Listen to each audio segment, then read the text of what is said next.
A real review for the Gillette Skin Guard Razor from a real guy. Did you guys want to hear a real review for the Gillette Skin Razor, apparently? That was great. That was excellent timing on Spotify's part there. Hello, everybody. Hello, hello. How's it going? We just get our music situation sorted out here. Well as a couple other things. A, come larger, but not too large. B, get rid of the donation goal for the moment. Hit people guy! Oh my goodness gracious. Striking while the iron is hot. Thank you so much for those 2 generous gift subs to the community. Paul USP and Darlurk001, welcome to the council. Enjoy your new emotes, the community, and your newfound smug sense of superiority. Welcome aboard. The iron and hit people guy are both hot. I thought you were all about hitting people, not your name's not hit on people guy, but perhaps it should be. Perhaps it should be. Hello, hello everybody. Did you know that this bar that's been sitting on top of the stream for like a month? Get our music back, by the way.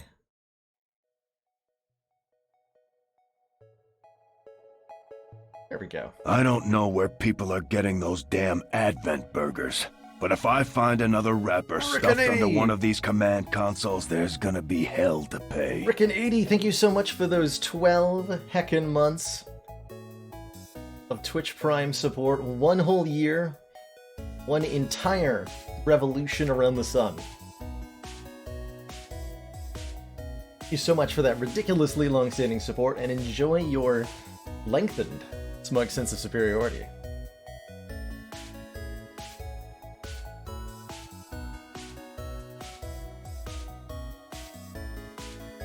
Hey, Watsy Woo, we'll be actively watching while we're doing the chat talk. Love the Spire, keep up the interesting ways of playing, add in some new roguelikes, strategy games like Dicey Dungeons once or twice a week.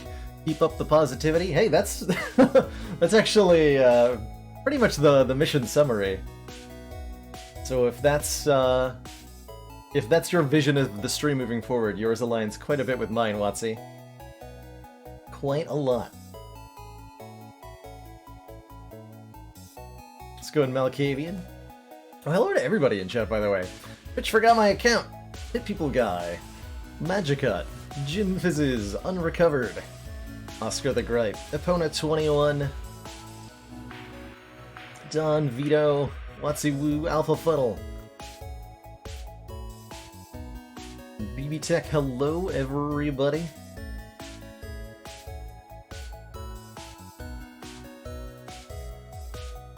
Yeah, did you know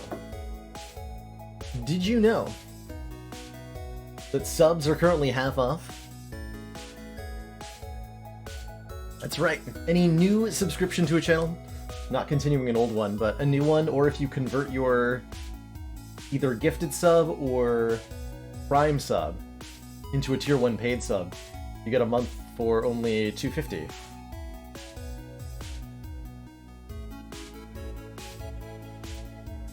Which is pretty cool, and that's continuing through September 24th. And speaking of subs, did you know that the channel currently has the most subs that it's ever had? Let's talk about, like, stream finances for a little bit here, because I've made a dedicated effort to be raising said finances over the past 3 weeks, and everybody has responded in incredible ways. And in addition to that, I've been doing a number of pieces of sponsored content on the channel recently. Bounties for stuff like Dick's Sporting Goods trailers. We tried out Axis and Allies. We tried out the digital version of Gloomhaven. I've eaten gummies and drank coffee on the stream. And these things have been a very significant source of revenue for the channel over the past months since I've been doing them. Twitch bounty board's actually like really incredible. So to give an idea of how much that brings in, we're currently at 422 sub points. So the actual sub count is 410 subscribers to the channel currently, which is absolutely ridiculous. Of which nearly half are currently gifted.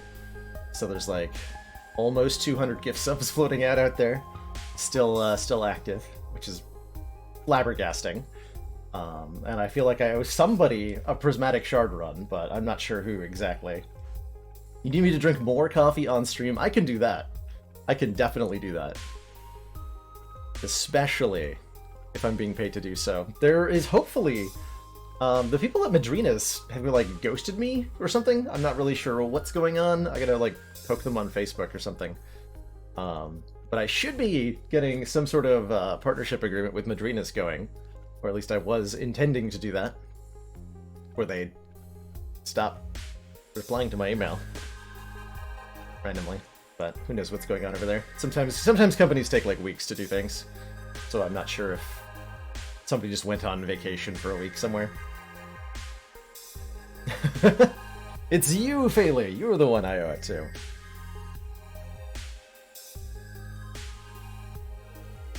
So anyway, we're at over 400 subscribers for the channel currently, which is still a mind-blowing number to me.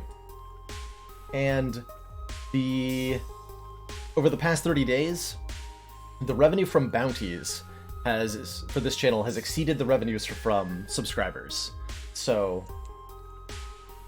I don't think I'm allowed to get any more specific than that, but that gives an idea of the kinds of boost these bounties are bringing in. Like at the current moment, the revenue from all of that from the bounties is equal in revenue to all of the subscribers. So it helps a lot, and I really appreciate everybody who sticks around for the sponsored content. But one of my questions to everybody collectively is this worth it? Like, is it really disruptive to the channel experience when these pieces of content are put up? And is the alteration to the content worth the amount of support that they're providing?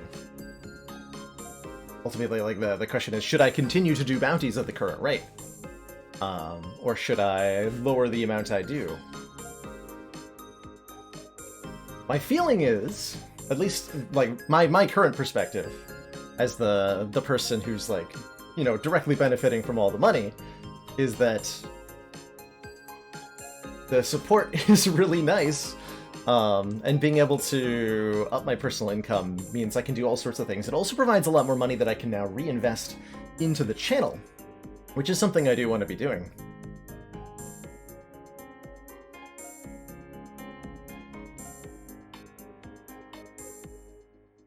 I'm glad you think so, Hit People Guy. That is my hope. Like, there's enough bounties that like I'm not going to take just anything that's thrown my way. Like there's been a couple, and like actually ultimately the bounty board is designed in such a way that it reinforces like good use of it. Payouts are based on how many people actually show up to watch the sponsored content, and so I need to like pick bounties that I know I'm going to be able to fulfill. There's been plenty of bounties recently, for example, to play League of Legends for an hour, and while I would be okay, I guess, with playing League of Legends for an hour, you know, if I was getting paid, I don't think people would enjoy watching that experience, nor would I necessarily enjoy the playing. So why would I bother taking a bounty for it, right? I'm not going to even hit the number, so I'm not going to get paid. Which means I'll only attempt bounties that I think will be entertaining enough for people to stick around. Yeah, I have no intentions of playing League of Legends, fortunately. No intentions. Oh no. Spirix. It's okay. I think the number of people who play only 1 or 2 characters in Spire is a lot larger than you would perceive from an average chat interaction. There's a lot of folks out there who just, like, they play 1 character and 1 character only. That's one of the reasons that I rotate characters all the time, is everybody has a favorite, everybody has a least favorite.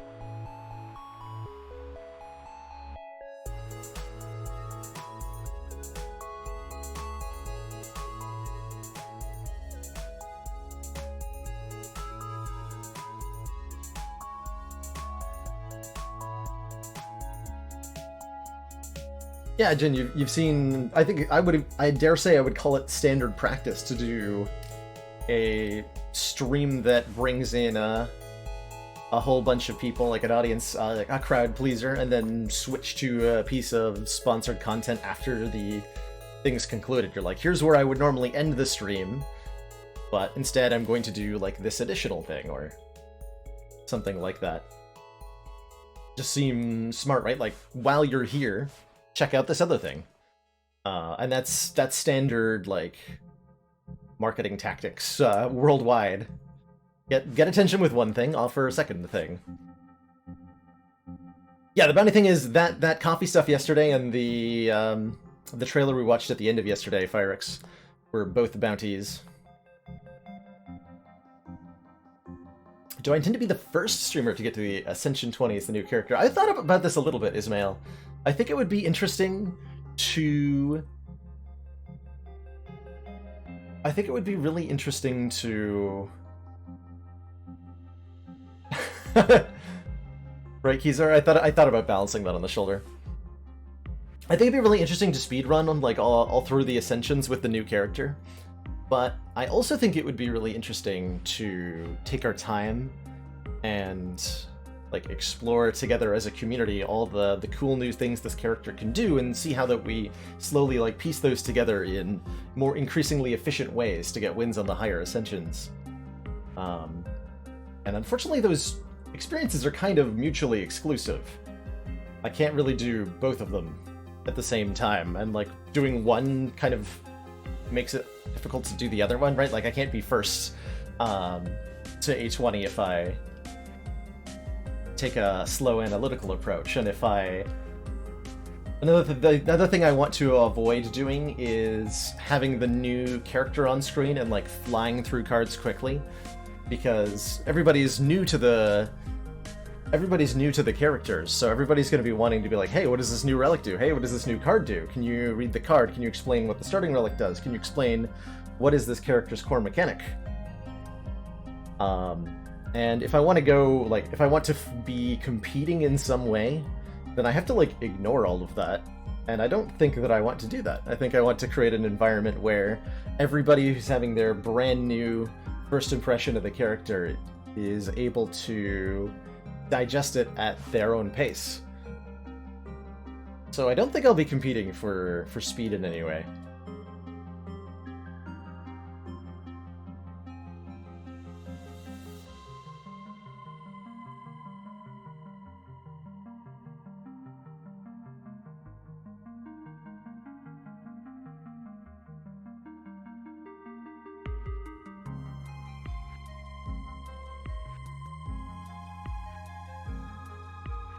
Yeah, exactly, Kizor. And I think when it comes to, like, creating the niche that I occupy within the Slay the Spire community, I've always felt like one of my strengths has been my ability to explain my thought process and to teach the content. Oh, hey. Look at that.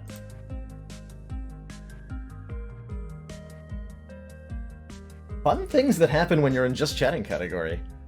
Interesting. That's new. But I've never hung out in just chatting before, so I wouldn't have encountered any of that before. Fascinating.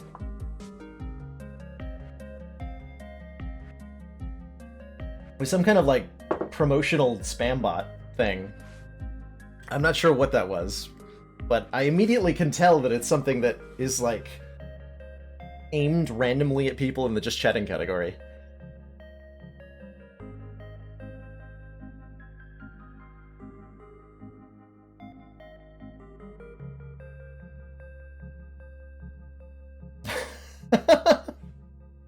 You're treading a thin line here, people guy.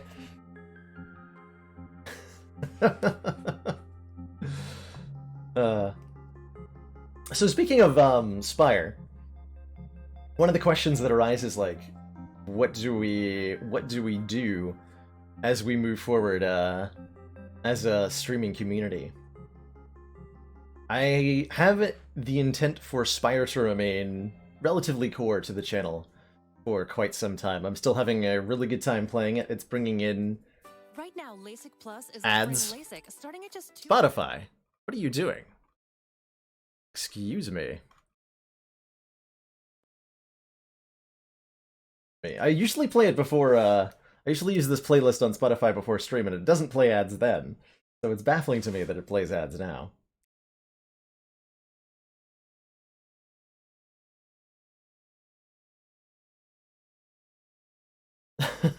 Can do, Jen. Can do. Yeah, Spotify Premium would be, or whatever, would be very nice to have. Make our life just a little bit easier. Yeah, donate. Did you know if you sub with September, Baylor too can afford to have internet radio paid for. Huzzah. Huzzah. Hey, Backseating Taco, we'll be doing Spire later today. But we're having a chat about where the stream goes from now. What do we do? My intention is to keep Spire fairly central to the channel over at least the course of the next month, right? The new character's coming out on September 9th, and the hope is that that's going to light a fire under the Spire community. I don't know what that means exactly, but I'm very excited for it. Very excited for it. We've just received the support of another council member. The Thorgot, excuse me. Welcome to the council. Enjoy your new emotes, community, and your newfound smug sense of superiority. Thanks for subbing. That's for subbing. So non-Spire related things. I definitely want to finish up Dicey Dungeons. And check that out. And finish that up, rather. And I'd like to dive into a little bit more Griftlands. It's gotten a couple of updates since we last looked at it. And that would be pretty cool to... to take a look at and see how much has changed. I do have a early access key for Phoenix Point, which is an XCOM-like game that just got a backer update pretty recently. So that's like been on the radar of like things to check out in the intermediate future, but I've been so preoccupied with Dicey Dungeons and Spire lately that there hasn't been a whole lot of room to keep going with like to piece together additional things to check out, you know? Trying to read chat and speak at the same time. It's really not going well for me. Really not going well. So my current, at least for over the course of next month, we're going to be doing 6-day-a-week streams. Thanks to everybody who helped fill up this ridiculous meter. And my like surface plan is to have 4 or 5 of those days be Spire, and then 1 or 2 of those days be things other than Spire, which is currently going to be Dicey Dungeons until I finish it, which I'm feeling like 1 to 2 more streams, but I'm not 100% sure how much is left there. And then like a Griftland stream, maybe a Phoenix Point stream, and then from there I'll be needing to look out for new things to check out. And suggestions as to what to check out are definitely welcome. I've seen a couple of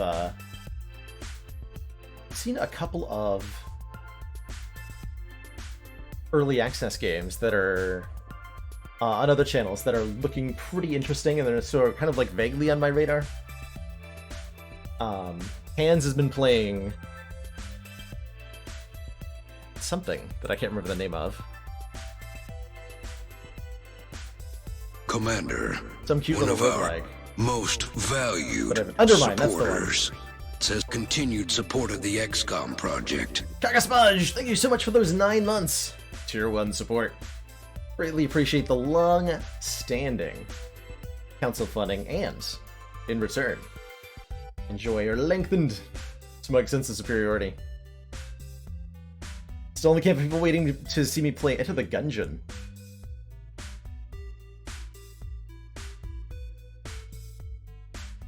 Will I be playing Untitled Goose Game?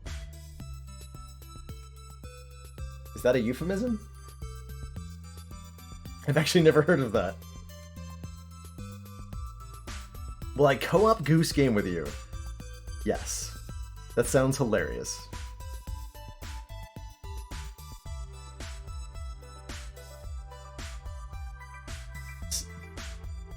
There's...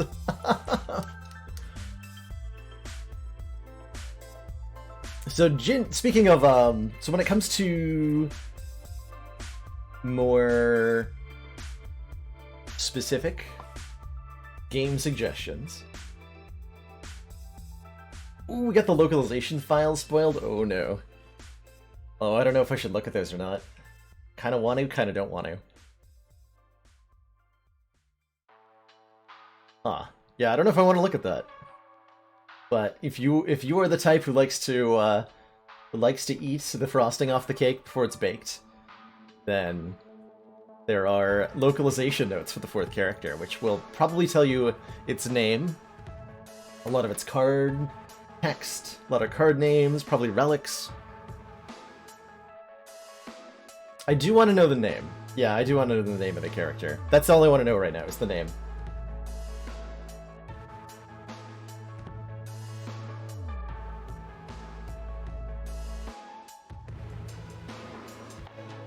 Also, spoiler warning in chat, and spoiler warning because I'm about to read the thing aloud in chat. It's Bob.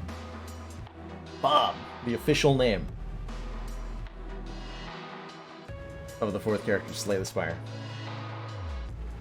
The Watcher. That definitely fits with the power icons we saw, right? There was a lot of iconography with like a depiction of a glowing eye and stuff like that. Another one. Do I have to like create a filter for something like this next time? Hey, Rebecca.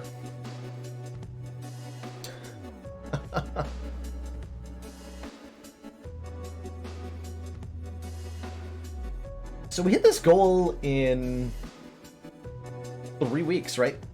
I've still got an entire week of having a bonus stream to do. And it feels like, given the ridiculous generosity that everybody showed over the course month, that I should be able to offer more. Commander, Or something. one of our most valued supporters, says continued support of the XCOM project. Thank you so much for those 15 months. Tier 1 support. What a ridiculous tenure indeed. Thank you so much for that ridiculousness. Watcher sounds interesting. If only it was named Balelord, but I'm not a watcher. I'm a watchee. I don't do any watching at all.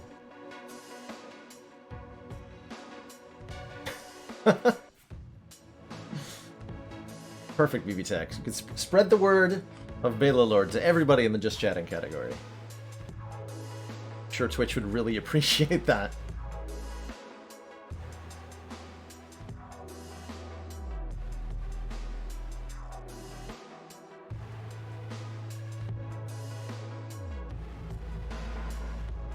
So something I've been thinking about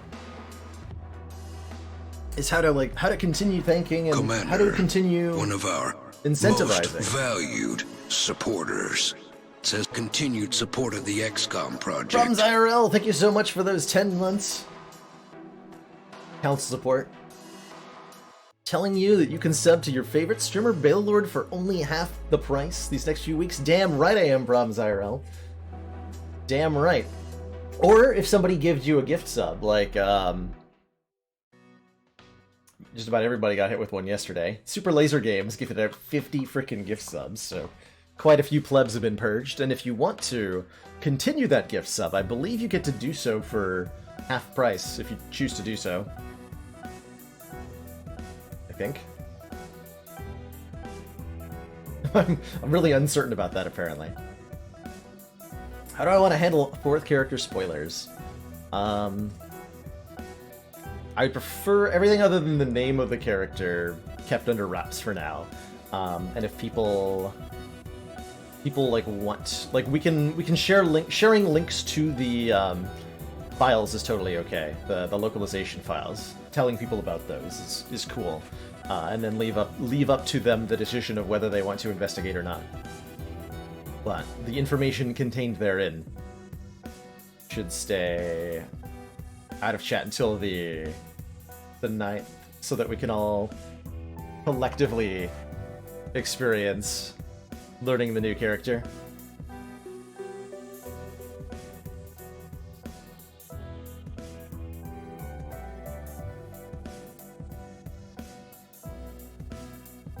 Favorite emote, by the way. Speaking of emotes, emotes are something I wanted to talk about. We have more subs right now than we've ever had before. And that means that we are like 25-ish sub points away from unlocking a new emote slot.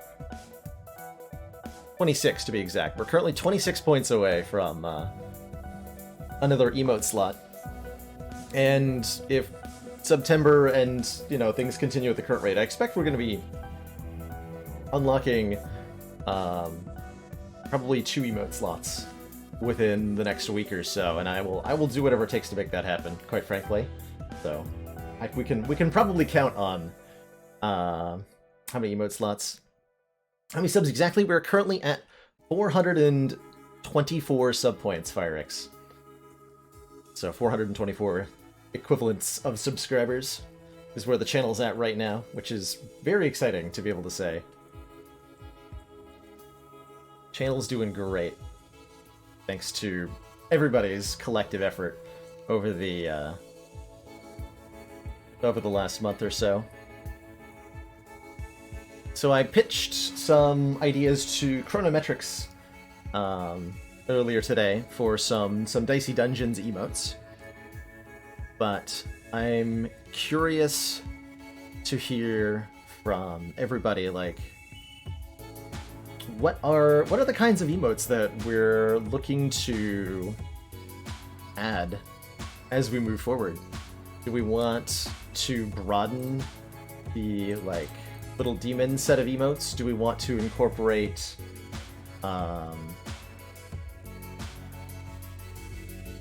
things from different games to create a diverse little array of emotes from different game characters? Do we want more Spire emotes? Do we want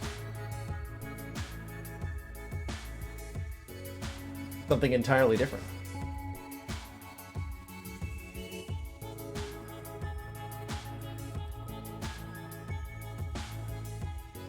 So I'm planning on, as I make some new emotes, we're probably going to swap out a couple of few.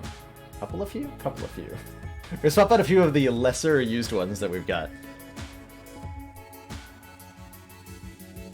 Do I count any of my emotes as celebratory? There's nothing celebrate about me. So not usually, Core. When is next month? Good question. So the bonus streams started on the 10th of August. And so the 1 month point for that is September 10th. That's when the goal listed below our donation bar here expires. So bonus streams, 6-day-a-week streams will continue through at least October 10th.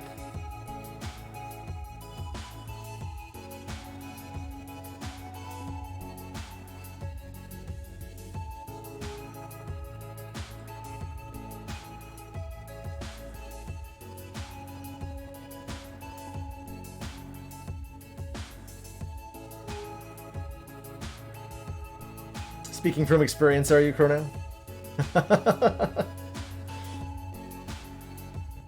Something celebratory to spam when I win a run. Yeah, something like a GG kind of emote. Or some equivalent for that. We do have our sub celebration. Waffle is for sure a thing. Guess we could call that celebratory. Sub celebratory.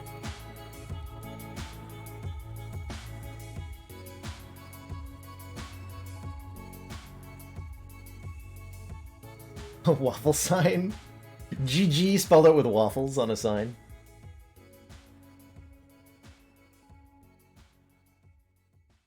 They say you shouldn't talk about going to the bathroom in public, so here it's... So don't. So don't. So don't. Does Spotify really play ads this often? Holy shit.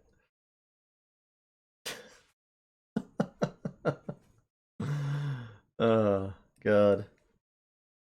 A Meow emote that you can spam like a premature F.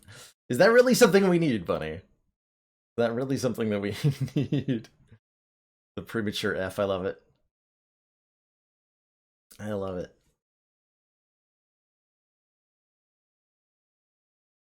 So, tying actually a whole bunch of thoughts together. Part of the purpose between the last, or part of the purpose, the main purpose of the last month has been sort of encouraging, fostering the idea of support to the channel to create a sustainable business model that I can use to create, you know, the awesome content that I like to make. And so I would call this past month really, really successful. Like, we hit the goal a week early. That's incredible, and the more support has come in over the past month than ever before. Everybody's been enjoying the new content. Things are doing real well. And the question then becomes, how do I continue to encourage the baseline level of support? How do I create a working relationship of sorts in such a way to make sure that I can keep paying the bills while I'm doing the stream? One option is, like, I could have this bar up every single month, but I'm not sure how much I'd like the idea of permanently dedicating screen space to channel support. But I have mixed feelings about that idea, and I'm curious what people think about. Like, is it appropriate? Is it distracting? Is it helpful to have something like stream finances on taking up part of the screen at all times?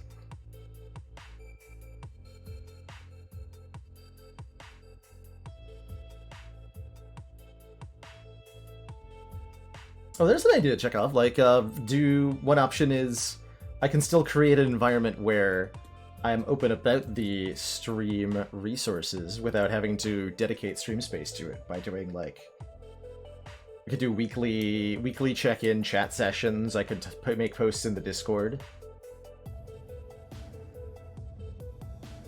Whereas for some people, like Core, that it was on screen all the time is a big part of why you donated.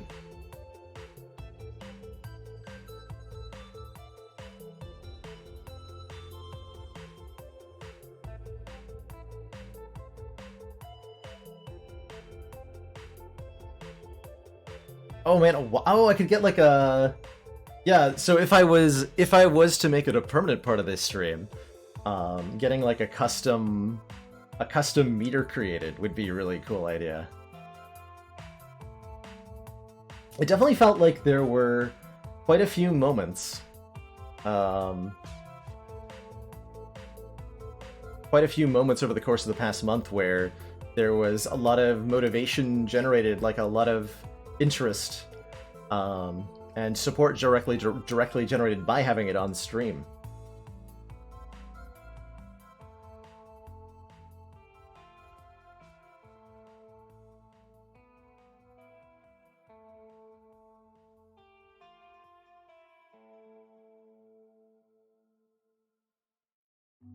Do you think I could benefit from adding some kind of subscriber-based content, starting with like a sub-channel in the Discord, sub-only chat in Discord, subscriber-voted custom Spire run, or maybe a monthly variety game of some kind? I have been thinking, so that also ties into one of the greater thoughts I've had, which is how to continue incentive. We hit the goal, and that's awesome, but does that mean because the goal was hit that, like, I should stop accepting money? I don't think... I don't think so. One, because there's, like... living expenses go on. The bills are paid for 1 month, but there's always, you know, next month, so on and so forth. And two, because having more resources at my disposal gives me more ability to reinvest in the stream. And part of the really exciting thing about this month is that I am able to use this pile of change that I've got sticking around, thanks to partially stream support and partially side work that I've done over previous months. And I'm able to pay up front for a series of renovations to be done on this place. And I'm very excited to announce that hopefully within a month or two, this stream will be operating from a proper basement studio with, like, I'm gonna get the wall painted green, so there'll be like a full-sized, like, green wall that I can use for any kind of backdrop that I need. The guest dungeon will be made. That's right, I'll bring Jess out of retirement to live in my basement, finally.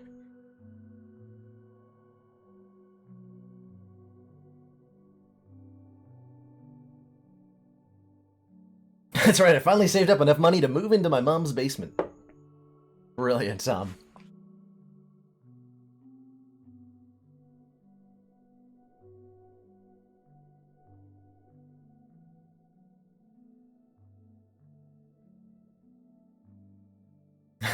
Surrender and demand a refund.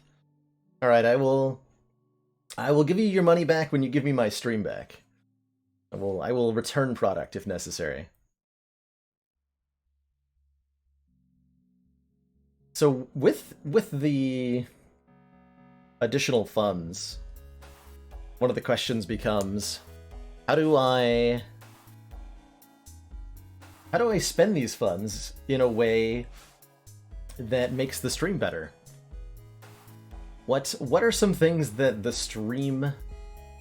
What are the areas where the stream is currently lacking that can be solved by throwing a little bit of money at it? I've got some ideas for things where I personally feel the stream is lacking. One of those things is the YouTube content. And at some point, I would like to start getting edited YouTube videos made. I don't know that we're quite there yet, channel-wise. So that feels more like an intermediate to long-term goal. And it feels like there's things I could be working on in the more immediate term that might be more useful. One of the things I definitely feel is a little weaker is our current starting screen. This thing.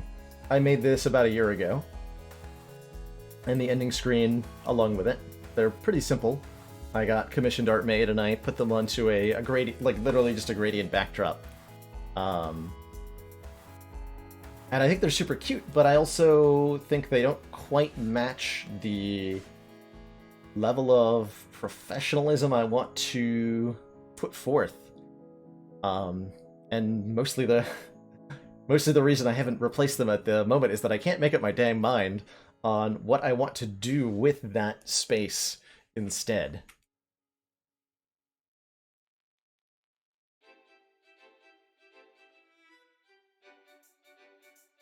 Now, I'm not looking to change anything for the sake of changing it. It's more a question of, like, how can I do what I've been doing better? How can I continue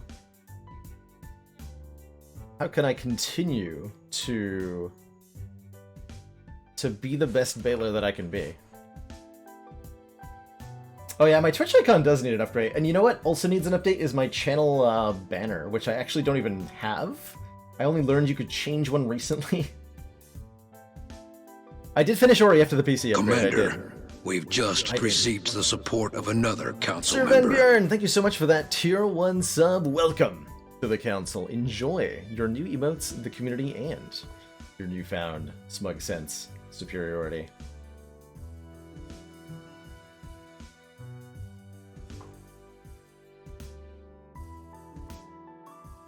Am I planning on trying a more variety of games? I am, yeah.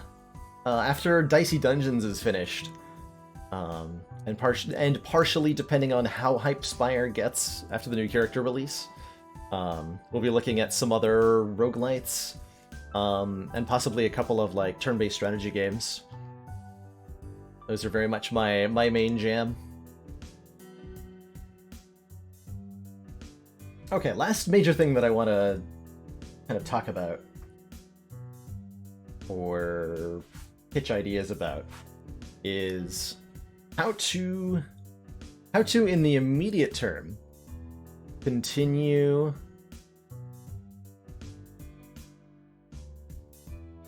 to incentivizing channel support. Like, we filled up this donation bar, but so I have this exciting thing that I can now offer.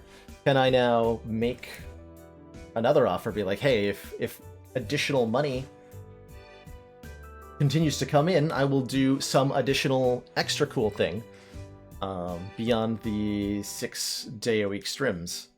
And I've had a couple of ideas for what that could be. I made a little poll on the Discord to hear opinions on. But Jin insisted that extra goals be a thing.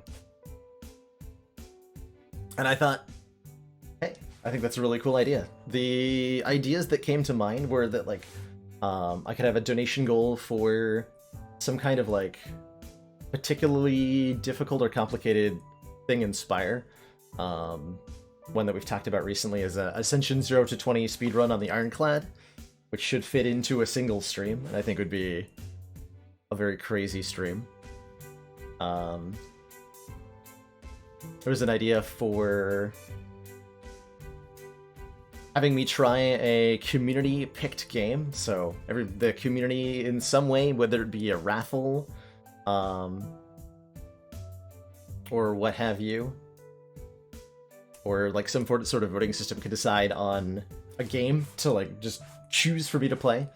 So whatever that ends up being, it can be Bad Rats if that's the decision, but I'll abide by what the community decides and play it on stream for an hour. We could use a very similar system to have the community collectively decide on an emote. Beat the 20 heart 101 times in 30 days. Now here's the one up I'll provide. I'll beat the Ascension 20 heart 100 times in 31 days. That's the ultimate one up there, I feel like. Probs races would be... I would like to do some more races with the probs. And I also want to do some more collab content with Sneaky Teak. We'll have to have him on the stream sometime. See if I can convince him. I'm hoping his availability will open up soonish.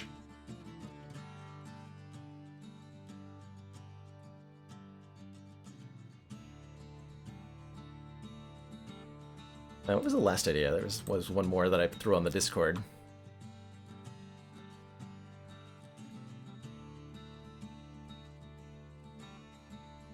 Oh yeah, some kind of community game night. There's a number of games that are suitable for like hanging out and playing with a large crowd. The Jackbox Party Pack is, and there's like 5 of those or whatever. But like some of the more up-to-date ones are particularly good for that. Or some other evening where we all hang out and play together. I think could also make for an interesting donation incentive of some kind. So my intent is to offer something as a stretch goal, such that we've got a target to shoot for, right? Something to aim at, to see if we can get there, and then if we fall short of the goal is, hey, can we hit that again next month, or can we hit that next month, or can we beat it next month if we do hit it, right? See how we can do. Constantly comparing ourselves to ourselves as a method of personal improvement.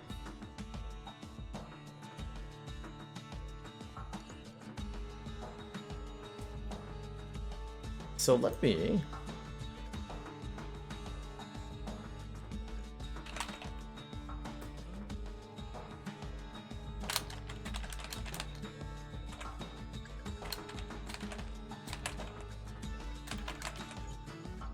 actually type up a quick straw poll, and I'd be curious to get like a tangible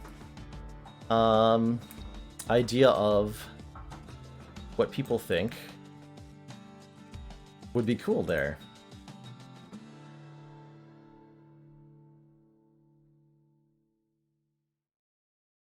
Become an advanced CNA at Stone Academy. No, don't do that. But don't do that, though.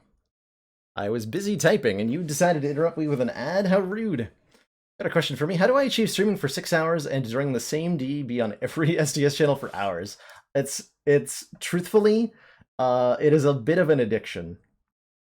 I have a hard time not distracting myself with Twitch in some fashion. So like when I'm doing work, like off-stream related work, or if I'm doing like, if I'm typing up something, then I'll have a stream open on the other monitor. I usually watch a stream while I'm eating or before I'm going to bed. And to some level, I excuse this as like, this is networking and it's beneficial for the stream, and it is, but it comes from a place of not being able to stop doing it, truthfully. I allow it to fuel me a lot of the times, but it does, to some extent, control me. And so I must therefore really call it an addiction. I am addicted to Twitch. And so I spend a lot of time in Twitch, whether it be in my own channel or other people's.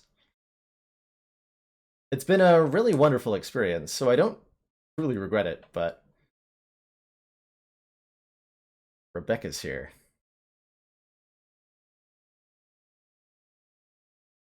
Spire sleeps, but Baylor does not. But Baylor does not.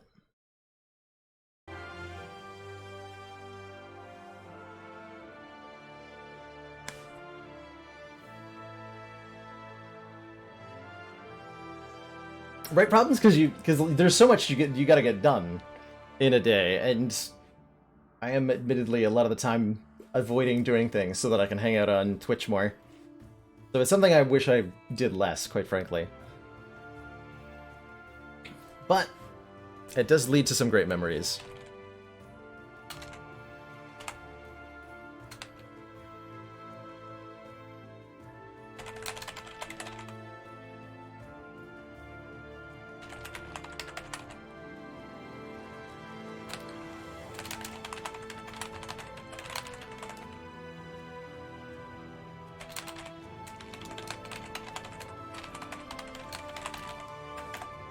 Last but not least, what is it?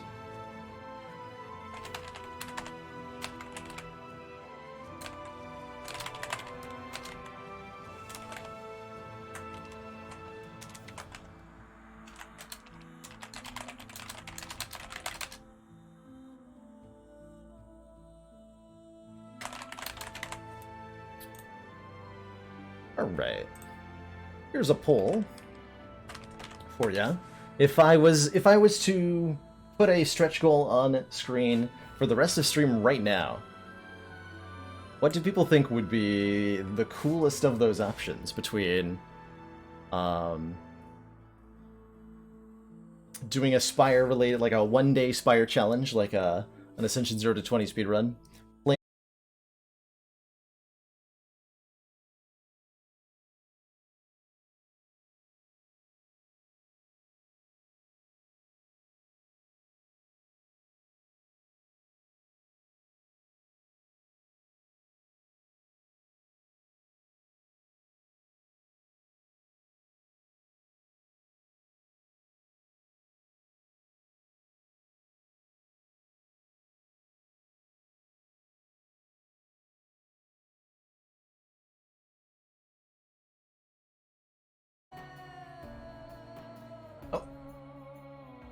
Ah, we're back. Excellent.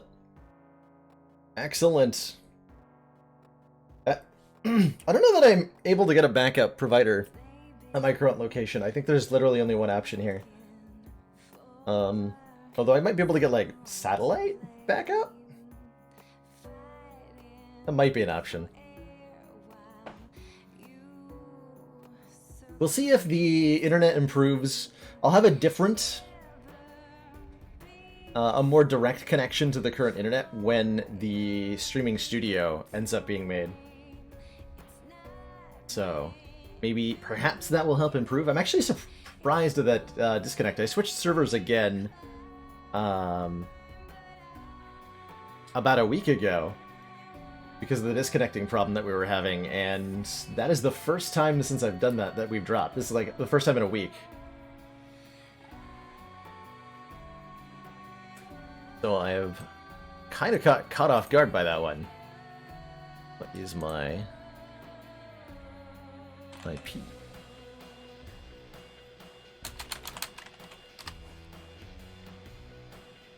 Let's see. Public IP is still the same as last time. It has not changed. It has not changed.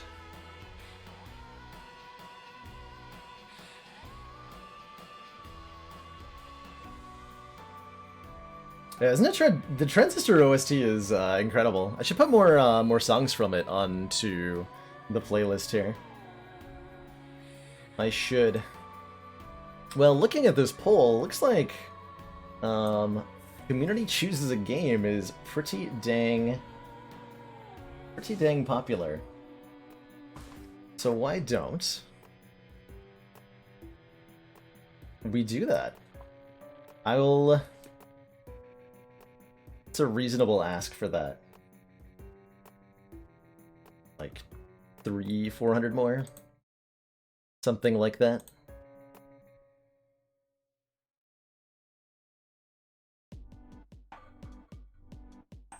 Let's update our goal here. And if I'll keep it going for the duration of the original 30 days that I set out. And I'm delighted to offer, you know, more stuff for more support. My frickin' editor. There it is.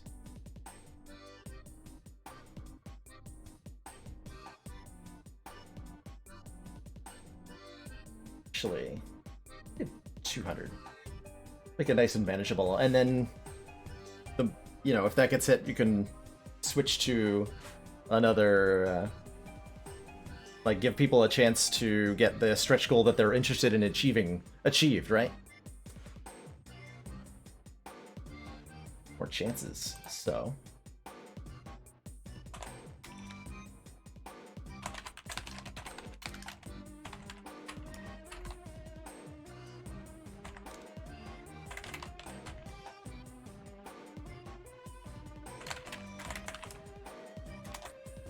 Like that. Like so.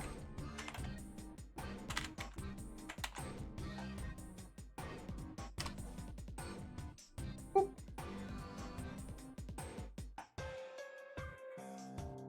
There it is.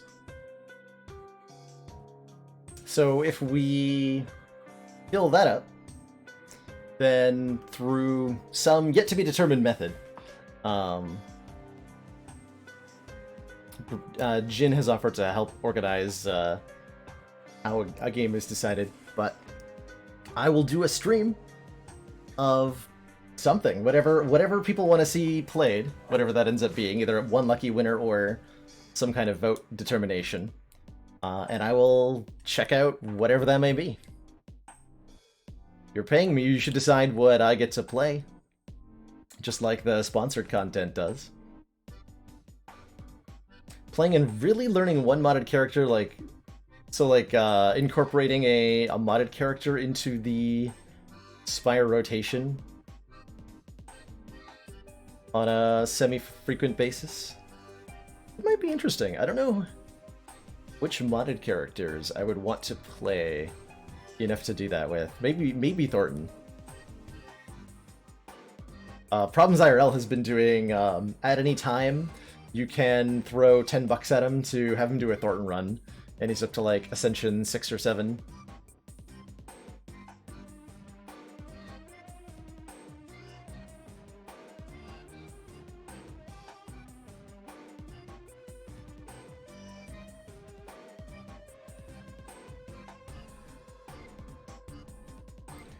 Anyway, we've got a thing.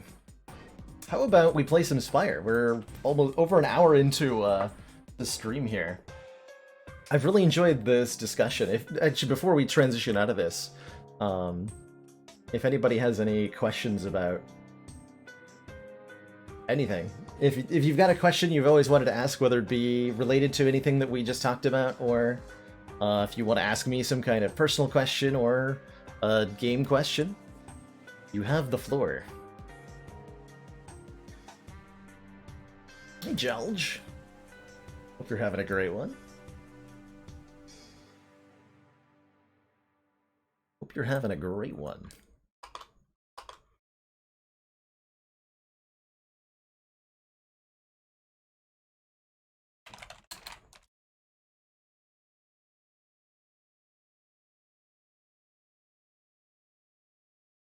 How's Fernard doing? Fernard spent a little bit too much time outside in the sun, and Fernard is a little bit sunburned right now.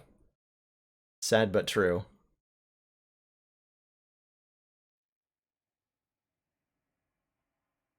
So he's got a couple like a little bit yellow leaves.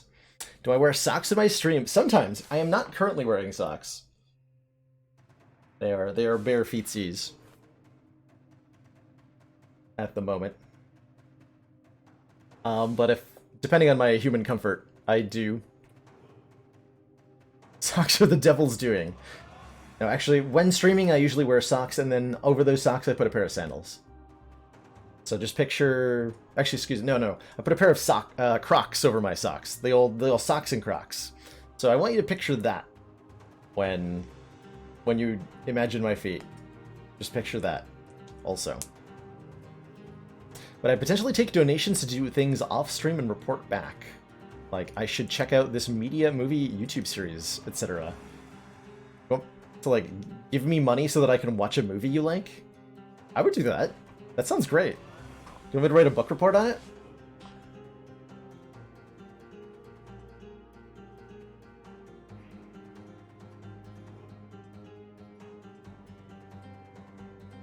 That's a really interesting idea.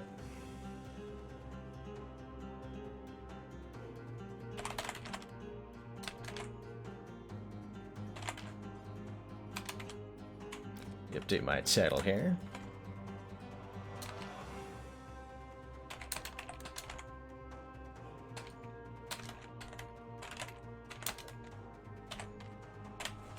There we go. You pay to watch me eat chips for an hour. Do I have to do you want like the full microphone mouth noise crunching experience? Should I get a binaural ASMR microphone for that?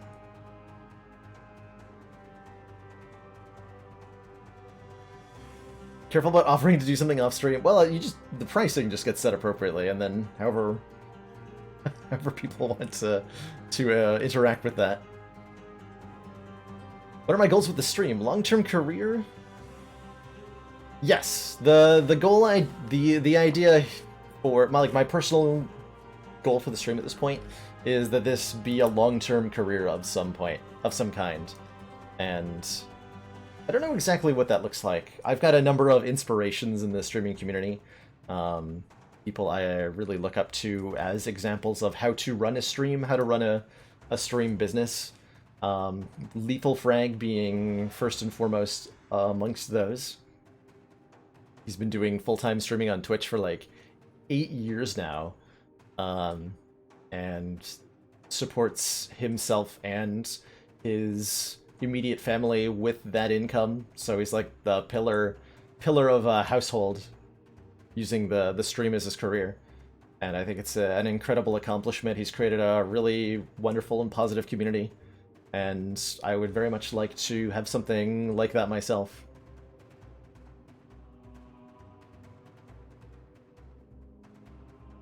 commander, Should all vote for we've Bale to watch just paint received dry. the support of another council member. I will abide by whatever result the vote gets, or whatever Jin ends up deciding is how we do this. George, thank you so much for that tier 1 sub. Welcome to the council. Enjoy your new emotes to the community and your newfound smug sense of superiority.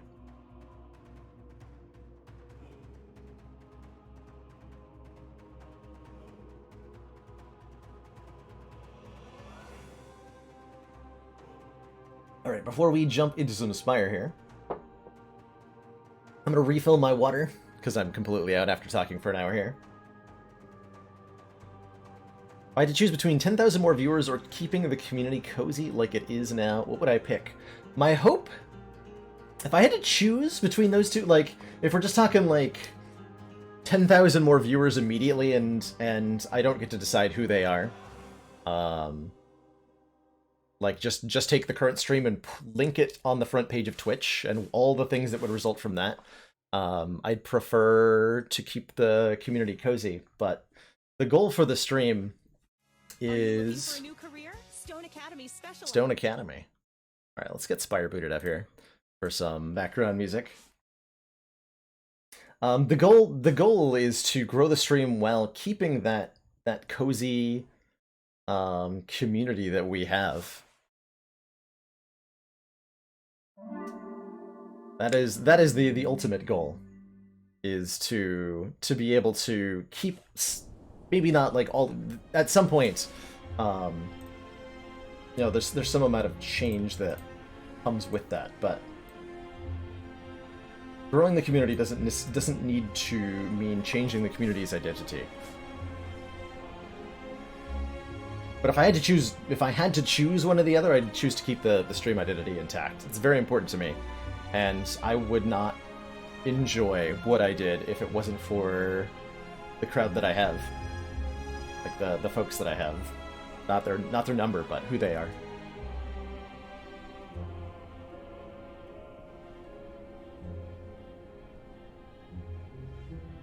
Yes, ad-free music this is the first time I've had the need for it, but I can immediately see the value in having ad-free music, and I will not do this again without having that. So that's an immediately something I'm gonna throw a little bit of money at for stream improvement. I've really enjoyed this chatting session. This has been very nice, and it's been helpful to like collaboratively brainstorm with everybody. A lot of the times I let myself procrastinate or paralyze myself with indecision when it comes to a decision to be made about the stream, and talking through it on the stream is something I haven't tried before. I find it very helpful, so I will probably do that again.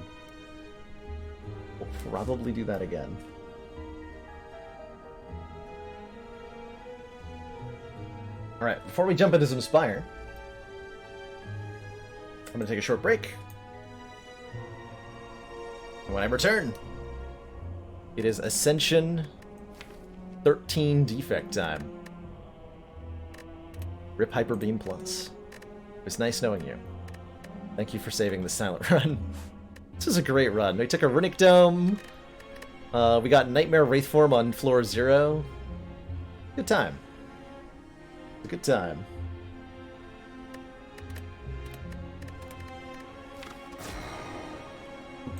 Alright, I will be right back, and then for some Spire.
Alrighty.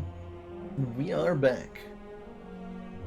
Thank you for your patience, everybody. Let's slay some spires. So Ascension 13 says, poor bosses.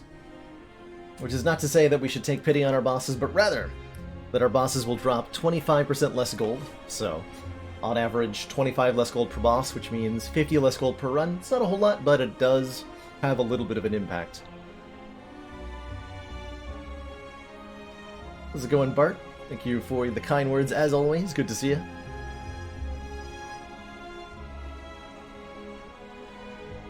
I don't believe you get an orb slot from taking an orb card in the Note for Yourself event, Carissa, so you'll end up with an orb card that you can't use because you have no orb slots.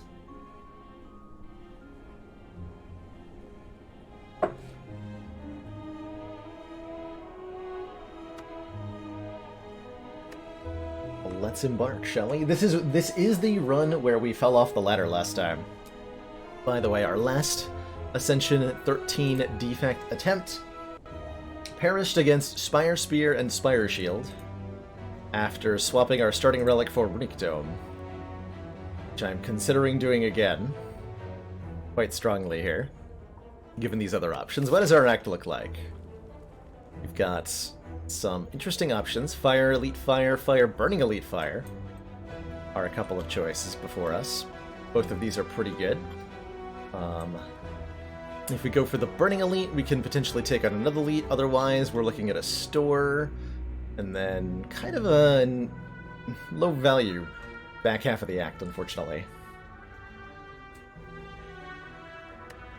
Your sandwich is ready? Excellent. I want a sandwich. I had a burrito before stream, which was very delicious and laden with loot. Is it possible to have a good multi-class run with Prismatic? Absolutely, yes. It's not very likely, but it is definitely possible. It's definitely possible. What if I just go for a 7 max health start? Nothing wrong with that. It's less unreliable than the boss relic, but the boss relic might be the kind of power we need. Might be the kind of power that we need.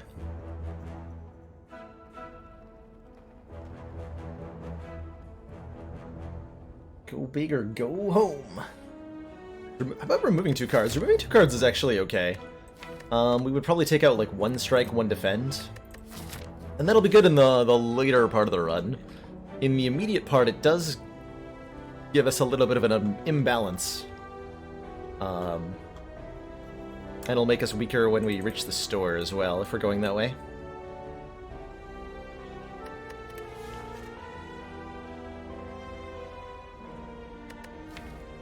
Remove 2?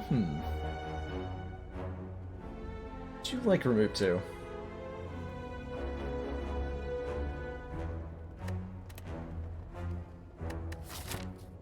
So that would more encourage me to go to the Burning Elite, but I would need really good cards from these first 2 encounters to even think about a Burning Elite with remove 2 and only 2 cards added. Like, it'd have to be 1 Leap and 1 Ball Lightning or something for me to ever think about it. I think I'd much rather go this way. And so because I'm going to hit this shop, I don't want to lose all my gold. 7 max health. That is my choice. I'm sticking to it.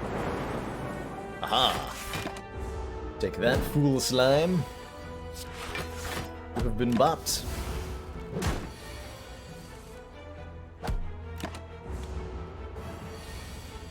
Now it is. What? Wow. That's router though. Oof. My poor face.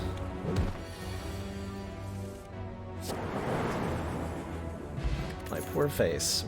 Doom and Gloom. Deal 10 damage to all enemies. Channel a Dark Orb. One of my favorite early editions. I think I'm still very large. Got a bit there. One of my favorite early additions to a defect deck. I did lose on A13 last try, that's right. This is where we perished previously. I think I like that most of all. We're fighting Guardian? I do like a charged battery early on, but you need some early damage if you're going to survive the Act 1 experience. And Doom and Gloom is excellent early damage on defect here. Like so.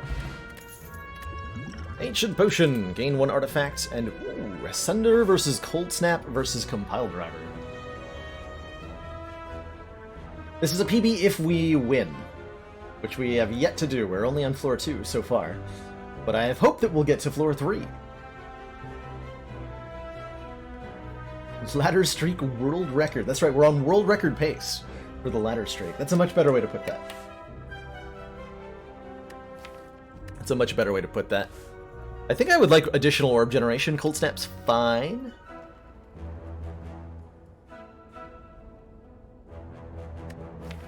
We could take a Compile River for more card draw, but I think we want the Frost Orb source.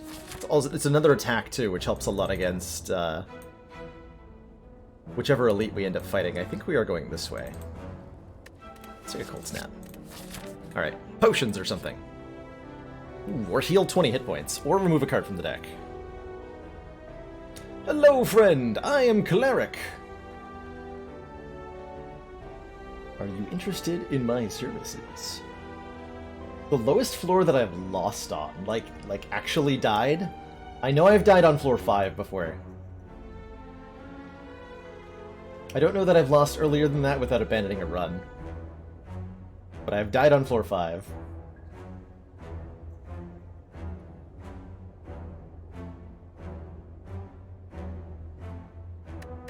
So, do I want to go to full health? Do I feel like I need to go to full health? Or do I want to remove a card here? It was taken at the start of the run, almost assuredly. I don't remember exactly. But it was probably a curse for some benefit.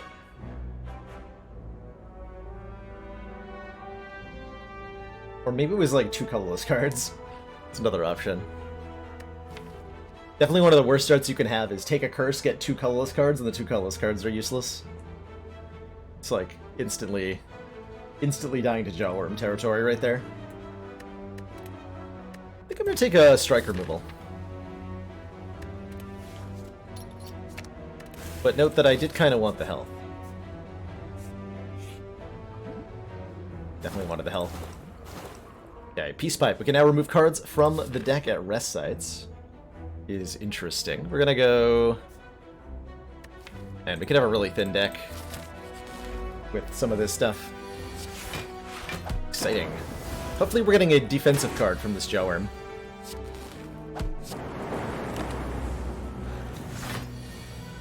That's the goal anyway. 16 plus 3 is 19. Heal the Jawworm. Focus Potion is excellent, and Cool-Headed Claw and Beam Cell are all nice. Cool-Headed is kind of like block. Not great, but it'll work.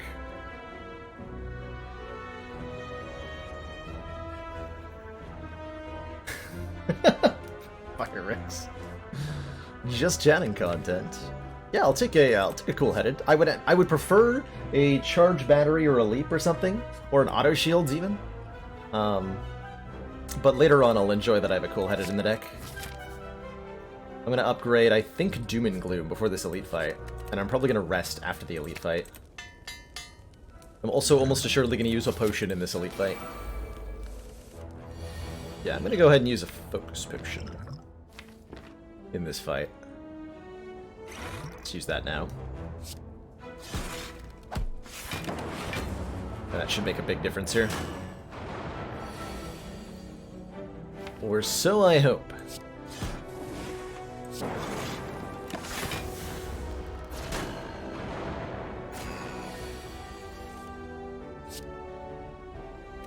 And 14 damage Dark Orb, 15 damage opponent.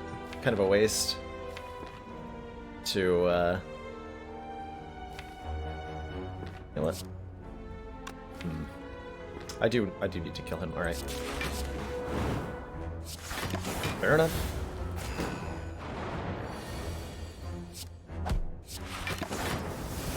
Yeah, get that guy in particular.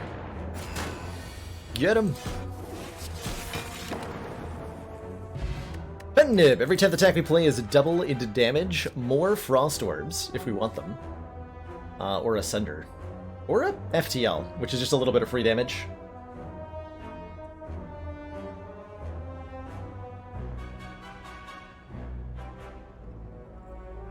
If two enemies have the same health, is the Dark Orb random? I don't think so, but I don't actually know what determines it. I think it's front to back targeting, but I'm not actually sure.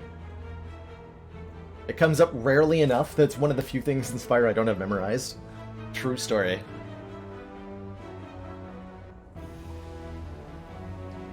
Pen Nib Sunder. Pen Nib Doom and Gloom is feeling pretty good. I do like FTL for letting us set up Pen Nib a little bit better. And I do like the idea of having another damaging card in the deck, especially one that doesn't actually take up energy or card draw space. Okay. I can be convinced. I can be convinced. Can I be convinced to not rest before Guardian? Maybe. Maybe.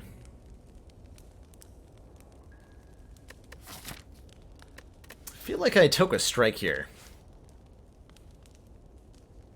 Rather than upgrading any of this. Or though maybe upgrading Cool-Headed is better than taking a strike. I'm not sure. Hello, Mad World Dotes. Hello, hello. And welcome. How do I decide whether to upgrade or remove a strike? Great question. That's a hard one. That one I'm kind of doing intuitively. Like, the decision between an upgrade and a removal here is an intuitive one I'm making based on, like, the thousands of hours of Spire experience, so I don't actually know how to articulate it, because it's something I'm making instinctively. You like the upgrade on Zap? Ooh, that's fair, actually. Upgrade on Zap is pretty good here. That's probably better than removing a strike. Isn't it? Yeah, alright. I agree with you on that one. I agree with you on that one. Get our Zap upgraded. What I want is a block cards upgrade from this shop. Shuriken. Time we play 3 attacks in a turn. Gain a strength. We got FTL, Cold Snap, Doom and Gloom. Sure. This can lead us to taking things like Sweeping Beam, Go for the Eyes, Beam Cell.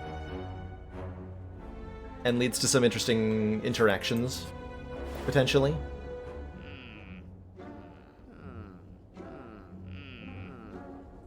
Sad faces abound. Hard not to want a Dark Shackles here. We are hurting a little bit for block still. And this is a 0 energy, very good block that is excellent against the heart. So very nice to have. Yeah, I wish we had the money for this Apotheosis for sure. Only. If only we hadn't... We're no. We're 10 short. We're not 10 short. Anyway, wouldn't have been able to afford it if we hadn't had Cleric remove a card, so totally okay. Totally okay. Other option is to go to the next shop and hope for, like, a defragment or something in the power slots. That comes at the cost of another hallway fight, so we're giving up a card choice for that. I'd rather just take the Dark Shackles and not go to another shop, I think. We should have little difficulty with the fights. Should have put that Dark Orb in front. Oh well. Doesn't matter too much.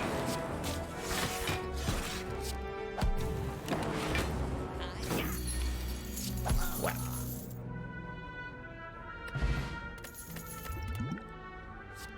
Ball Lightning or Go for the Eyes? Definitely want one of these two. Definitely want one of those two. For sure. Shuriken Pednib. Interesting. I think I want the Go for the Eyes. It's another 0-cost attack, working towards the Shuriken synergy. Helps us mitigate damage a little bit more. And doesn't disrupt the, like, Frost and Dark Orb combination we've got going on. But maybe if we want to push the Dark Orb, we would want the Ball Lightning. But I think I'd rather have a Cold Snap than a Ball Lightning right now. Should evaluate if that's a good feeling to have. Well, I'm gonna take Go for the Eyes so I don't have to decide. Oh, hey! Well, that's convenient. Good fight.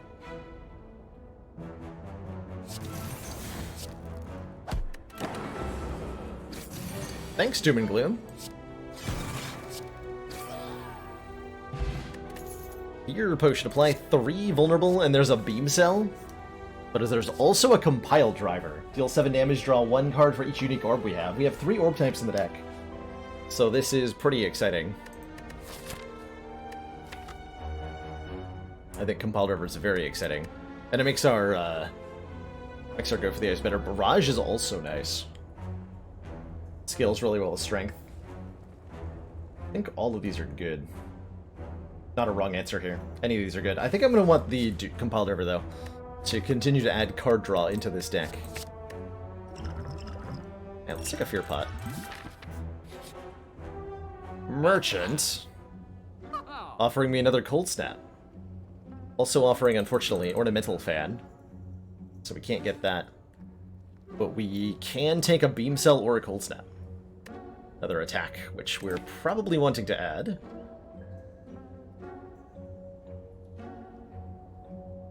Let's take a Beam Cell, I think. A Beam Cell. Deal 3 damage, apply 1 vulnerable. Good stuff.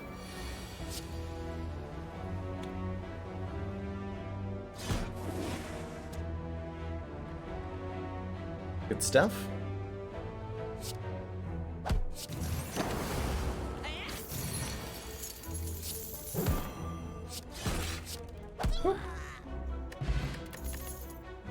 Core Surge. Deal 11 damage, gain 1 artifact, and exhaust.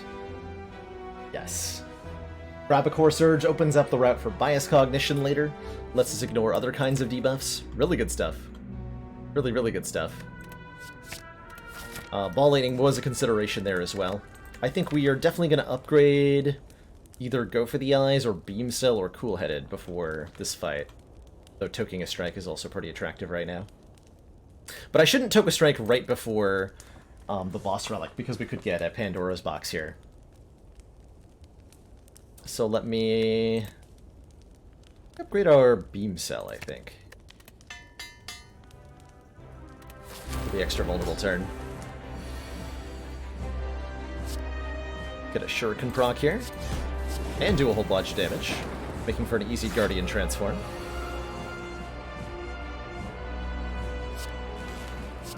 Second Shuriken proc.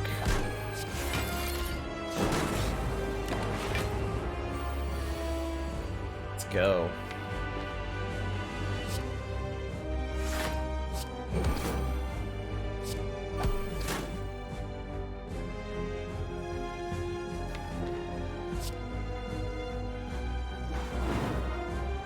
Let's go.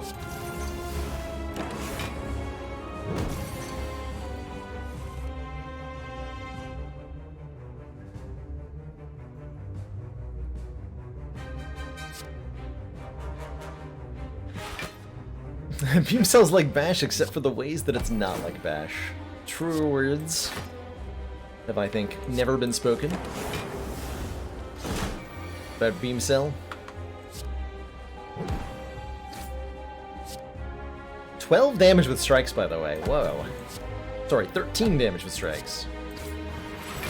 Look at that. The damage output.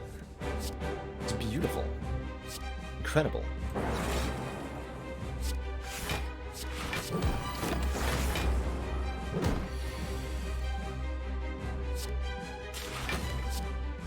$27 damage. Or I hold on to next turn dependent Compile Driver is the other option. And that'll do lots damage. And I'll take less damage. It's actually kind of a close fight.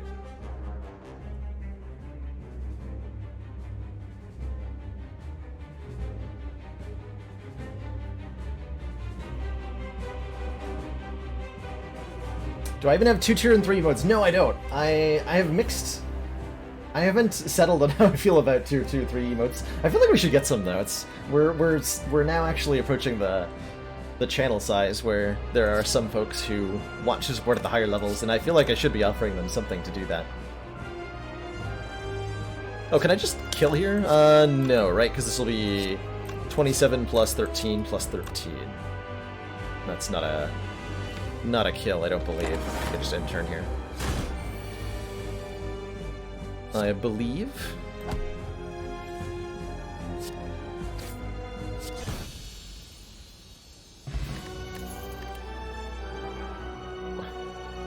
Amplify, buffer, creative AI. Buffer is always a nice way to block. Buffer is always a nice way to block.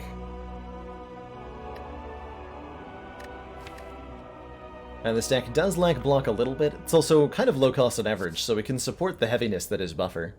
Don't have any other powers to duplicate, so Amplify is not really providing any attractiveness. And creative AI is nice long-term scaling, but I don't know what problems it's solving right now. Like, does creative AI let us... We already have a way to beat Champ, in that we have Shuriken and Dark Orb, and I think that's enough. And creative AI can contain money buffers. Explain how.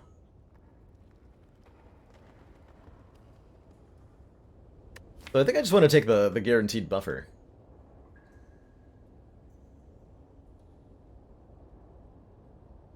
Contain Bioscog, that's true. Yeah, where's Bioscog here? Give me a Bioscog. You, give me a Bioscog. Ooh. Okay, hold on. Real talk. Options here.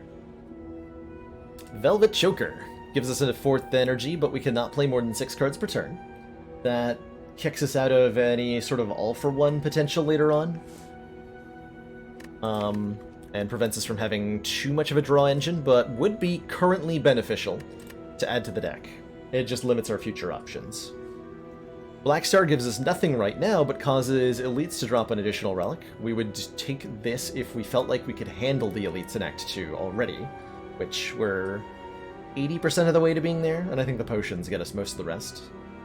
We could take an elite, but we'd have to be a little bit tentative here with the Blackstar. Or Empty Cage, remove 2 cards from the deck. We just purge, presumably 2 strikes, maybe even 1 strike, 1 defend. And have the better cards in the deck be drawn more consistently.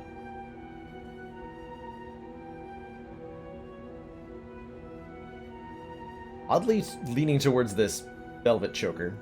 Might not be the right choice. Yeah, currently Choker is not going to choke us, but if we start to do silly things like we pick up a hologram and a turbo and a skim, our situation with a Choker looks really different. Really different.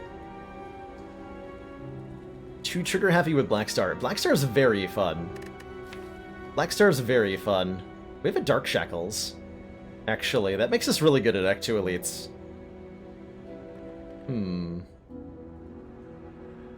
I could see this being a legit Blackstar take.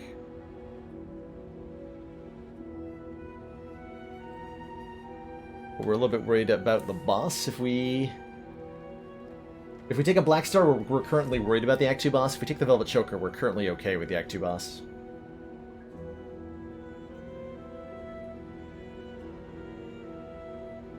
$82 max health. Yeah, Blackstar is more long-term value, whereas Choker will limit us in the long term. I'm gonna try the Blackstar here. I think we have this. Alright, show me a gentle act. Fighting Champ. It's a little bit scary. We probably want, like, 2 elites on a more gentle path. So, like, Fire Elite Fire, Fire Elite Shop. Perfect. Perfect. That's really all I wanted, was a path like this. We're going to avoid the Burning Elite. We're not going to do anything crazy like try to fight 3 elites back-to-back, because we're quite frankly not in the position to do that. How's it going, Kentar? What do I have to lose? Definitely not, like, hours and hours of streak being risked here. Or anything. Nope. Nothing like that.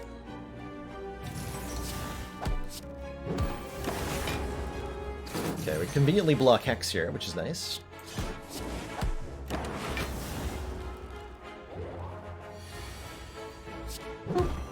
Wow. Oh, I pen-nibbed that? Well, that wasn't smart of me. Alright. Good front-loader damage. If we can kill the Chosen before it hits us, it's usually a good indication that the deck's doing pretty well. Hey, look at these cards. Glacier. Gives us 7 block and channels 2 frost, or Go for the Eyes Plus. He is an additional source of weaken, an additional source of shuriken procs, etc., and goes better with our lower energy, right? We don't have that much energy to spend, so adding more zero-cost attacks is a pretty good thing right now. And I think there is a world where Melter is actually the right take here. I just don't know how often that's true.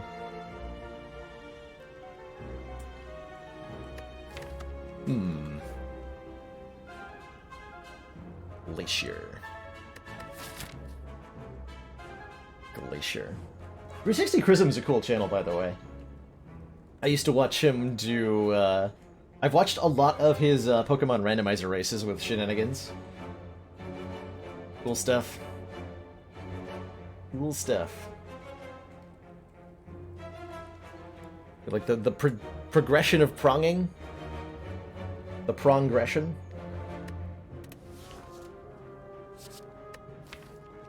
I really feel like this might legitimately be the Go for the Eyes as the correct take here. And then we upgrade Cool-Headed. Yeah. That feels weird to skip a Glacier like that, but I'm doing it. I am also going to try to upgrade my potions here. Go look at 3. Attack Potion, definitely. No Attack Potion and Tropic Brew. That's definitely something that can help us beat an elite here. Although it might have to use... Yeah, actually, let's just use them right now. Actually, let's just solve this problem immediately. Without maybe so much loss of life involved. What is this? 14... 29... 50?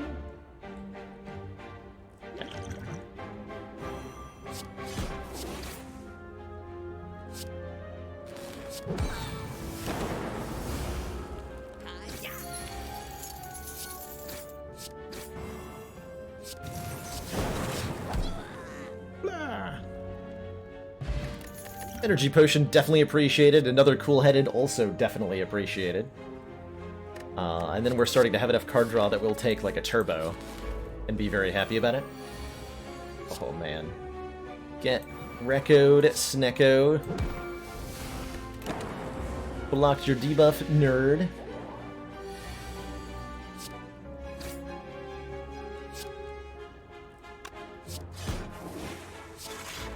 But I blocked your attack.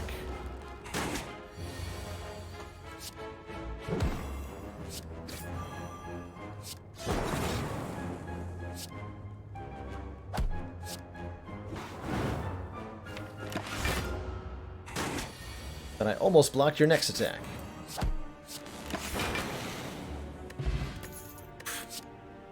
Third Go for the Eyes? Damn it. Now I could have had a Glacier. Don't think we want any of this. Unfortunately. Grats, Magnan! Beat an A20 defect for the first time. Not at all an easy accomplishment. So congratulations. Tell us about your run. How'd you do it? What sort of craziness was able to win?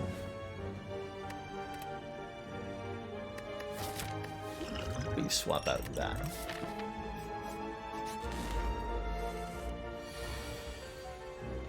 Okay, Pen Nib is coming up. So let's use that effectively here. Don't think I can hold out for a Pen Nib Doom and Gloom as much as I want to. Have to deal the damage that I have in my hand. Immediately.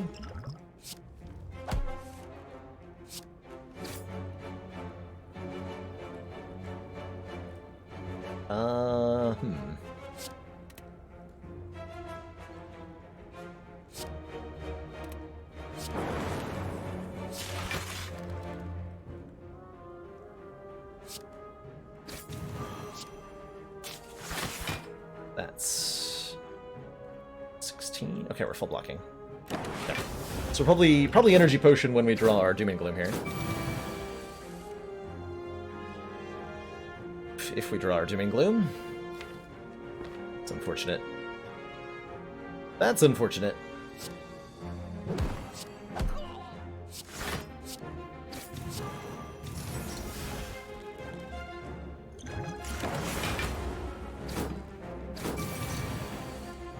That is truly unfortunate. 6. Draw me a card. I think I got an energy potion here. Feels like. Bird-Face turn and Mummified Hand, so you had a couple defrags, Bias Cog, and a Capacitor. So just good old Orb synergy. Classic. Classic. Let's see, so 16 plus 9 is 25? 30. So I can kill if the Lightning Orb hits this guy. Did not. Dang.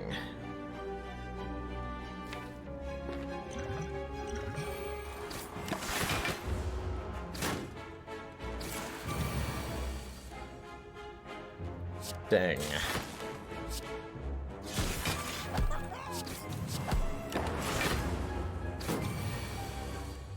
We are alive, though. Though we have no... Well, no, we don't have no potions. Reprogram Plus. Look at the top 6 cards of your draw pile. We can discard any of them. That can really help me get to important cards. 4th, go for the Ice Plus if we want one. Or a Static Discharge. When we receive unblocked attack damage, channel 1 Lightning. I think Reprogram will do wonders for us here. With the amount of card draw we have. The more card draw you have, the better Reprogram is. We have definitely enough. Definitely enough. And then I'm gonna rest before we try to fight this elite. This could be a little bit sketchy. This could be a lot sketchy. Ooh boy, this could be a lot sketchy. Uh-oh. SpaghettiOs. That is not good. Do I use an attack potion to gain a Shuriken proc this turn?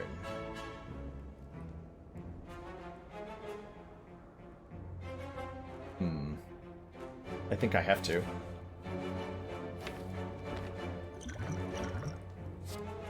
That'll help. Yep, that'll definitely help.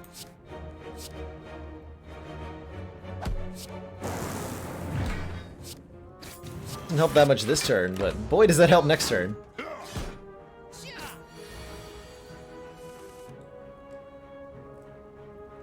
Holy moly.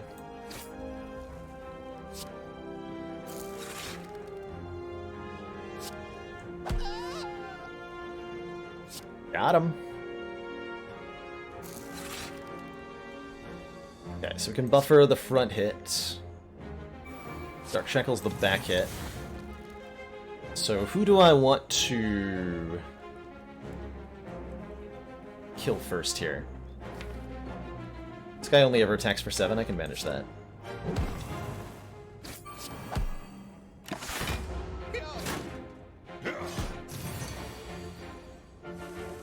Take out the front nerd.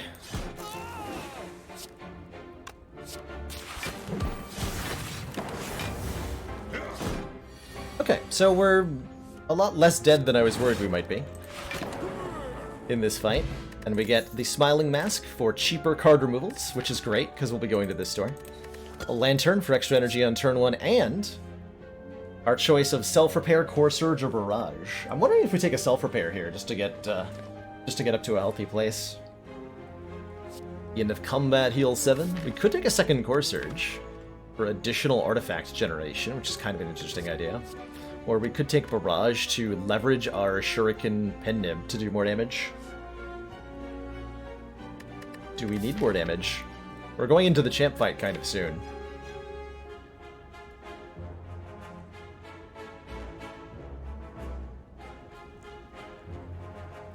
Core Surge for our other bias cog. I like it.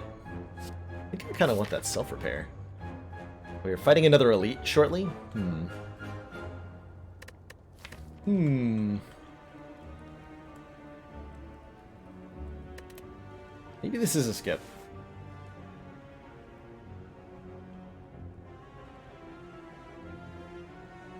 Mostly a question of how do we get past Champ? We need better block to be able to do that currently, I think. So we should probably upgrade Buffer first.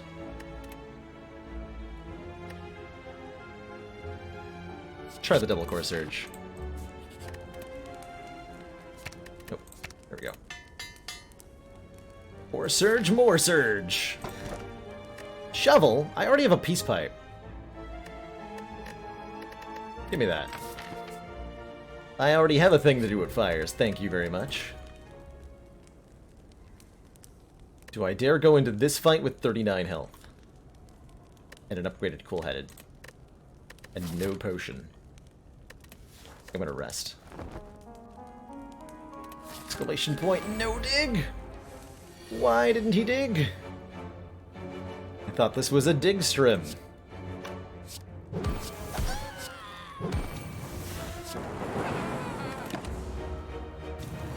Think something got him?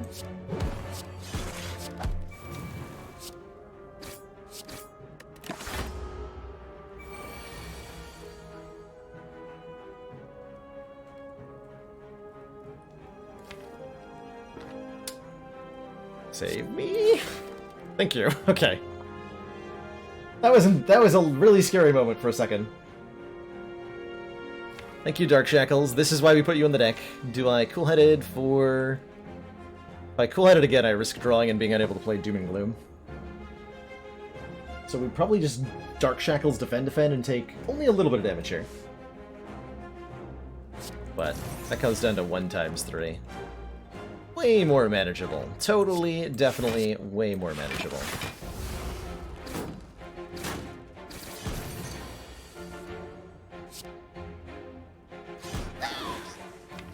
Frickin' got him.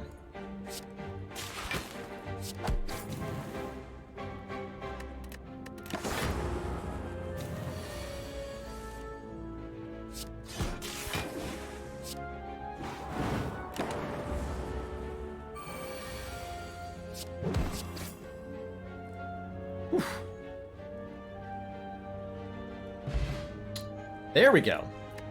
Orichalcum, if we enter turn without block, gain 6 fossilized helix, prevent the first time we would lose health each combat. There's some good relics going on, and Chaos Plus channel 2 random orbs, which helps our compile driver out a lot. Let's do it.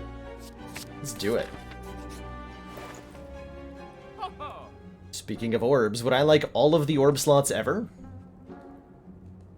Do I want all of the orb slots ever? We're offered here the Power Capacitor. We're offered the Runic Capacitor, which starts each combat with 3 extra orb slots.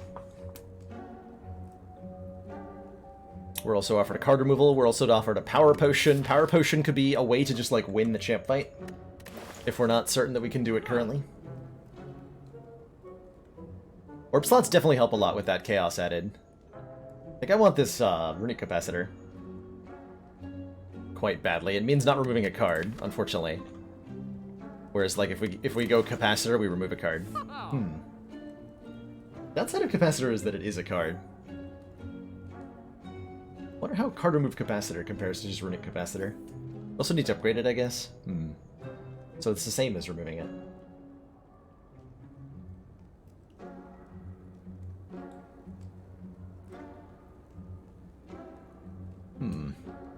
Interesting. This removal's quite valuable.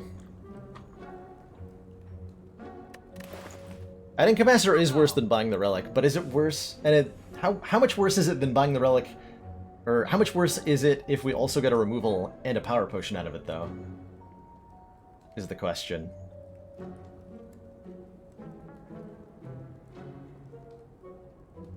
We do have the pipe, but we can still use the pipe, regardless.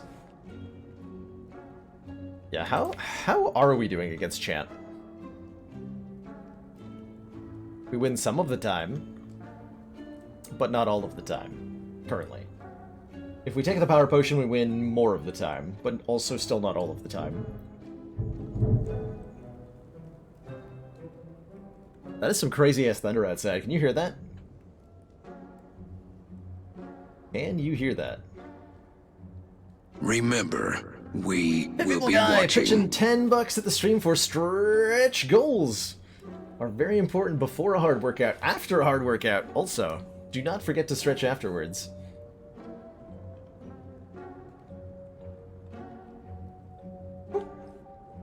Proper stretching is important for a good workout, that's for sure. Don't want to hurt your muscles. It's also possible to stretch too much. Fun fact. I learned this when I was getting more into fitness. A while back, that there is a... Oh no, pulled hamstrings. Oof. That sounds very oof. Yeah, I think this ultimately ends up being capacitor card remove power potion. I don't like that, but I'm going to do it.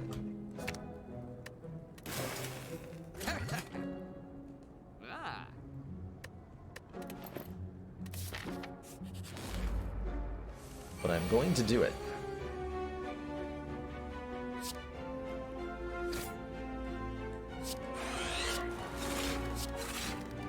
Nice. Actually focus on you. It's unfortunate that I'm not getting that played. It's alright. Oh wait, I was meant to... For some reason I thought I wasn't losing my buffer there. Well, that's a dumb move on my part. Totally goofed that. Hopefully I don't get too punished for it. Still have like 2 stacks of buffer, so I think we're okay. But I mean, really.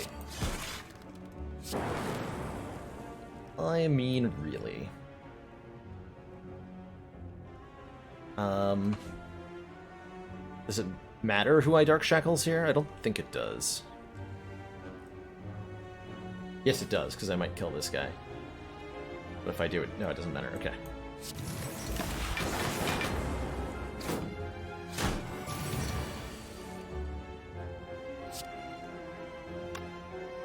We're buffering that anyway.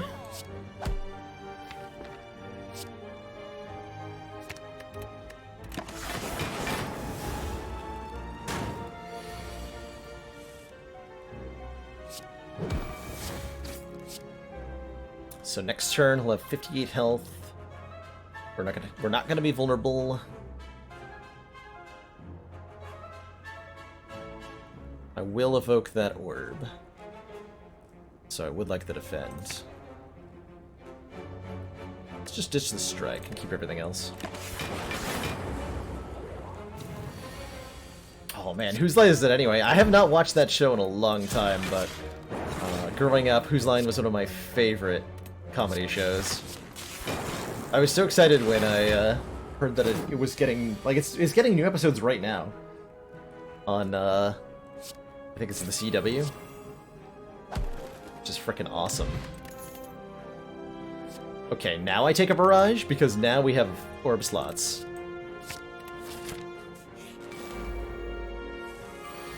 Of the lots variety.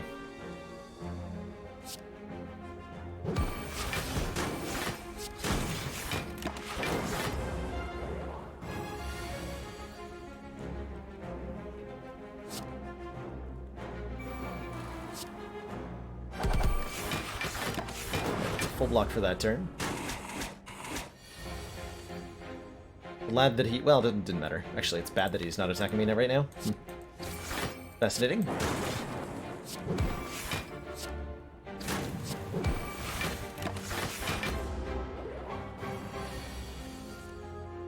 Dunked on. Snack plant. Okay, speed potion we can use to gain 5 points of dexterity for any one fight, which is very exciting. And, you know, I'd like some better block cards. We don't actually have those at the moment. So adding one sounds great.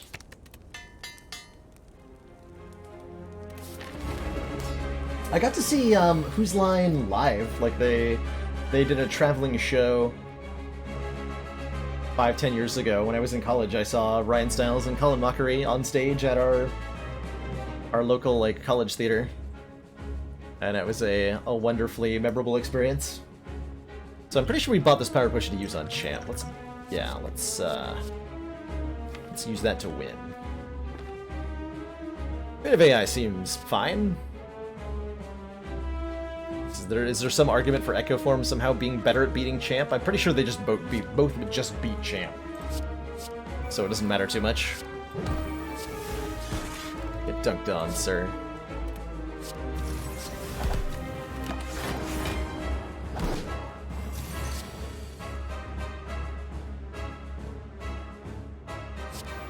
Sure. Sure.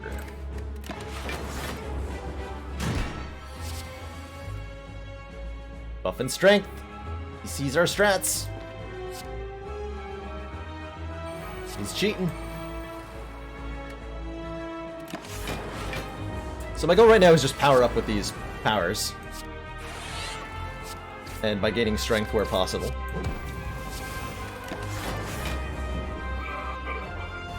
Pendiv is crying because I am neglecting it. Oh my god, Champ, stop. Champ, no. You can't do this. Champ is hard countering us by scaling very aggressively. Uh-oh. Uh-oh. Well, that's not good.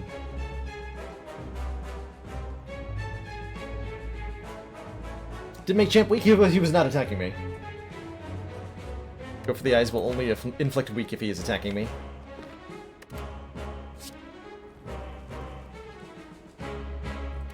Yikes. It's on top of the deck here.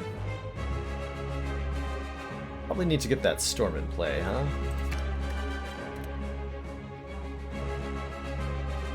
Yeah, do we have to, like, just play another creative? Get the storm in play and go crazy? Off of buffers? Sure. We do have buffers, right? Okay, we don't have...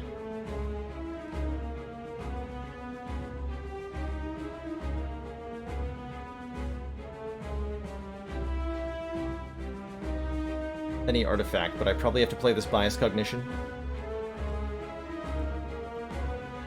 We go like a Bias Cognition, Capacitor... Do I full block with Cool-Headed if I do that? Would be 6 each. Yes. Bias Cog, Capacitor, Cool-Headed. And then we have to, like, end pretty quickly, but with 3 powers per turn, we should end pretty quickly, right?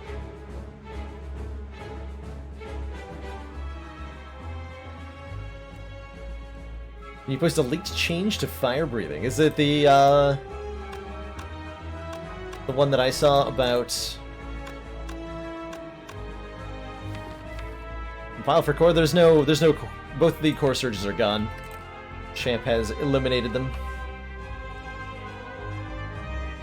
Eliminated them. To get on this, off the top there. Just meant to play, nah, slots. Probably should have played Beam Cell though. Yes, perfect. Storm. Defragments. Zap.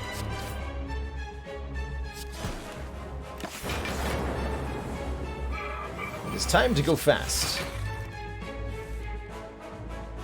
It's time to go very fast.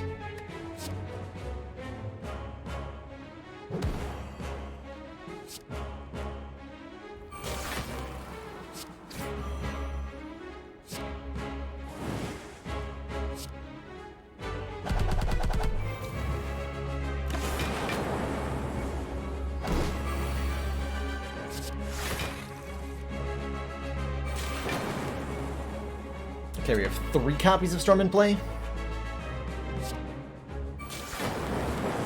And 1 buffer. And 1 Pendiv.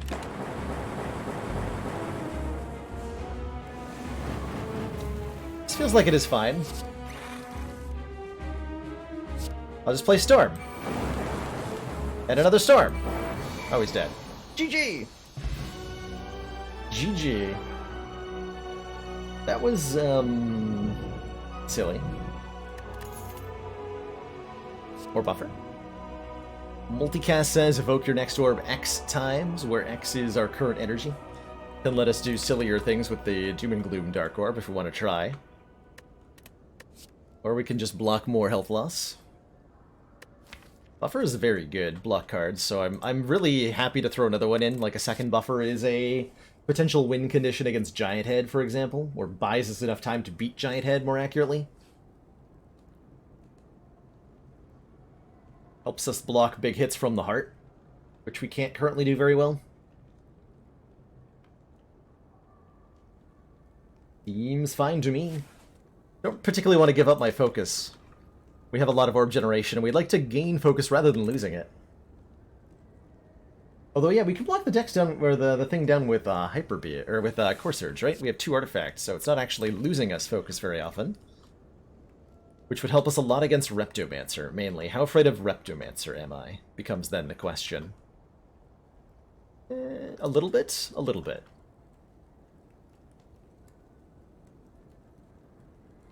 I'm a little bit afraid of Reptomancer. Probably should be more afraid. Do I take a Runic Pyramid? Runic Pyramid would have made Hyper Beam a lot better. Runic Pyramid says, at the end of your turn, you no longer discard your hand. Which lets us get Shuriken procs very easily, lets Pen Nib be far more devastating, lets us time our buffers perfectly, makes reprogram suddenly very good. Oh, I like a Runic Pyramid here.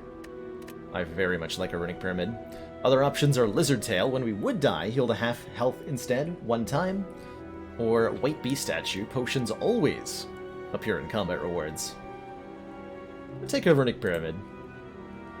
I have high hopes for this deck. Off the back of Runic Pyramid. Excellent work, Commander. This council is pleased to see our continued support of this project has been worthwhile. Have to go to the Burning Elite. Debatable Awesome, thank you so much for those 3 months! Twitch Prime support, the Solidarity sub, thank you so much. Speaking of subs, did you guys all know that new subs are half off right now? If you sub to a channel that you're not currently subbed to, it's only $2.50 for the first month through September 24th, but the streamer gets the full cut of the subscription. So it's basically like supporting the streamer without any... Twitch is forfeiting their cut, essentially. Which is an incredibly generous offer of them. Ridiculous promotion. And well worth highlighting. Well worth highlighting. How good would a deck be if you start with 10 storms? Could anything truly stop such a deck? Certainly we're going to want to fight 2 elites this act because of our Black Star. So probably want to go... I could get 2 removals if I go to 2 stores. Commander, we've just received the support of another council member. Thank you so much for utilizing that Twitch sub, prime, whatever you call it. Thank you so much for subbing. Welcome to the council. Enjoy your new emotes. Community and newfound smug sense of superiority. And yeah, Twitch is losing money on people with higher cuts. They just throwing money away. Can you believe it?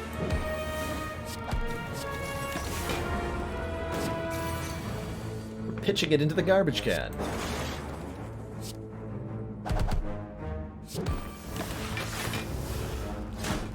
Fossilized Helix is so nice. So good. Turbo Plus. Gain 3 energy out of void to your discard pile, or a Steam Barrier Plus. 8 block for 0 energy. I want one of these 2. I very much want one of these 2.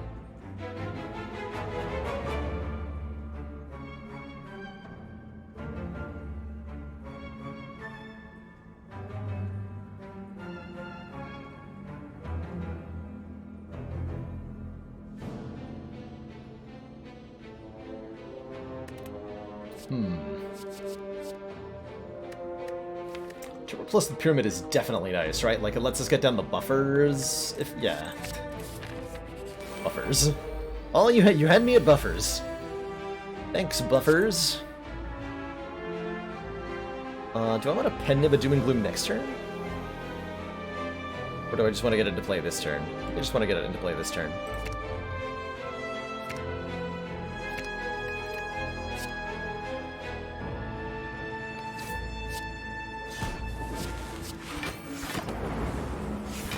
Our buffer intact here. 9 times 2.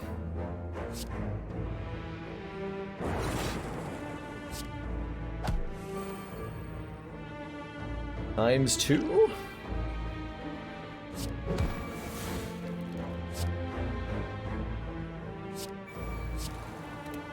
Perfect. I could, yeah. Let's keep one of these buffer stacks. Stuff.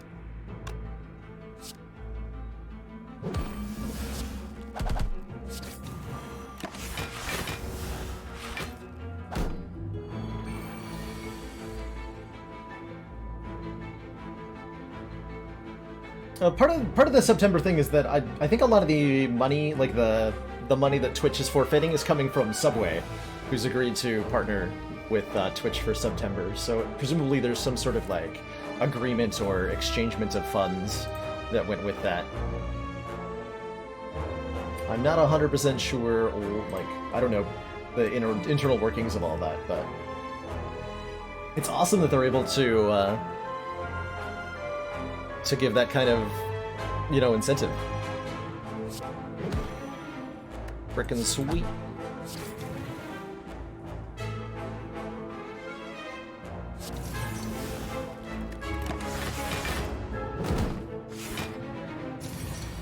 There was a joke. No, I think it is a joke, but it's also serious. September is actually sponsored by Subway, according to the blog that that Twitch posted. What, just because Subway's a big corporation, they can't meme?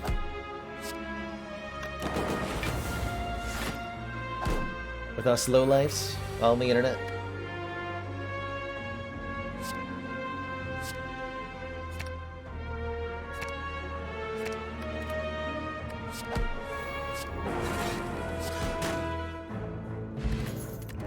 Chunkify. Ooh, recycle.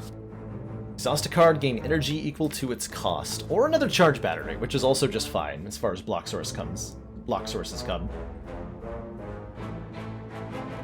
I enjoyed Subway quite a bit when I was back in college days. This was back when you could get a sub for $5 at Subway, and it was a pretty good deal. It was a pretty good deal. But I don't think they're worth what they're charging nowadays. Especially not when I've got a local deli that makes sandwiches that are like $1 more and they're 3 times as good. But delis are awesome. That said, you do get a sandwich a lot faster at the Subway than you do at the deli. That is part of the price. Recycle? Oh, can I get smaller? Sure.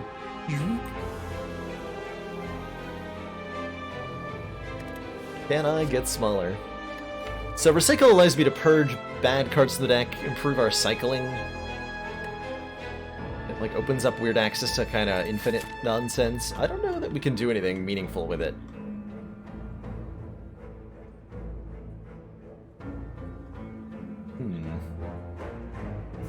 Do I for triple removal, by the way? At 3 shops, I might. I'm gonna skip this entirely. 2 question marks or...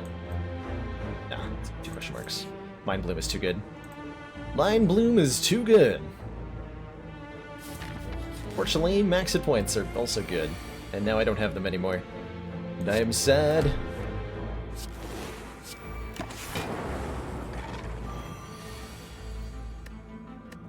Removing it fires is probably something I would rather spend upgrades on at the moment. This buffer needs an upgrade, and I think the cool-headeds would like upgrades as well.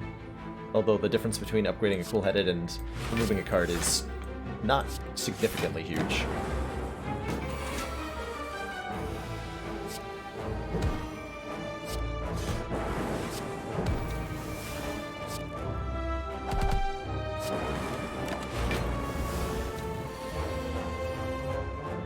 Joke's on you, nerd. I got a buffer.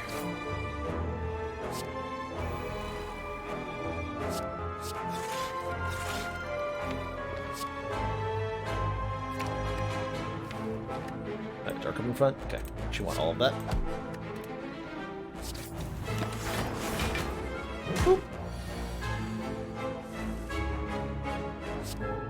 The buffer and the Dark Shackles pair really nicely to let me block so many attacks I shouldn't be able to block. Pretty effortlessly.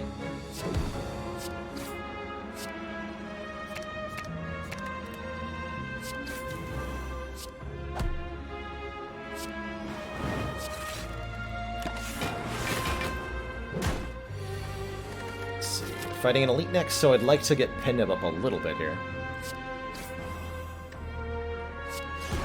7's probably fine. Consume Plus says gain 3 focus, lose 1 orb slot, or defragment is a power that gains focus. But man, Consume Plus with a capacitor already in the deck? Are you kidding me? That's incredible. That's incredible.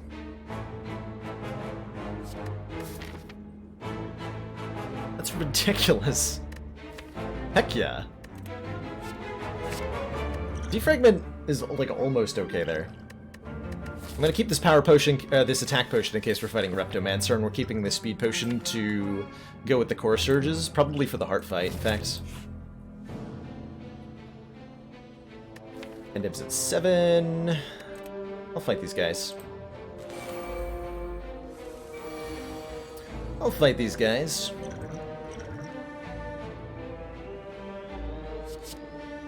I will fight these guys.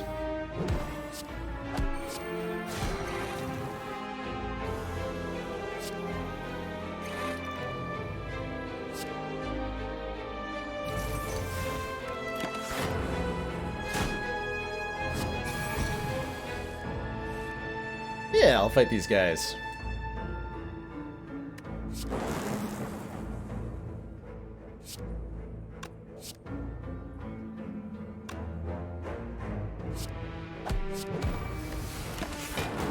Take a little bit of damage for our trouble, but so worth it. So very worth it.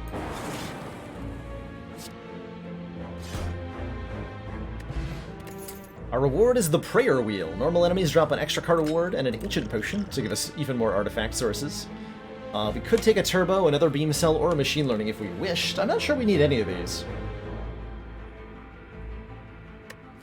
Not sure we need any of them.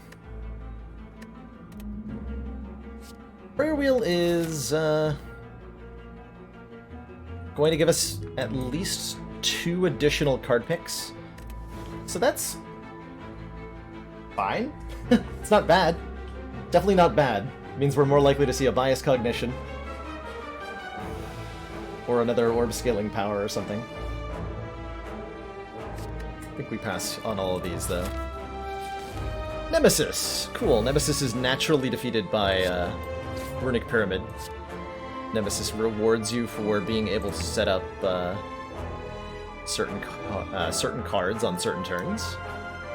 Really like to build a drawing. We already have buffer. Okay, we're fine. That's right, we start with 1 buffer because we're OP! We are overpowered. And that way, if the 45 damage attack comes our way, we can just say, whatever. I block it. Don't even care. Don't even care, Nemesis. I just don't give a heck.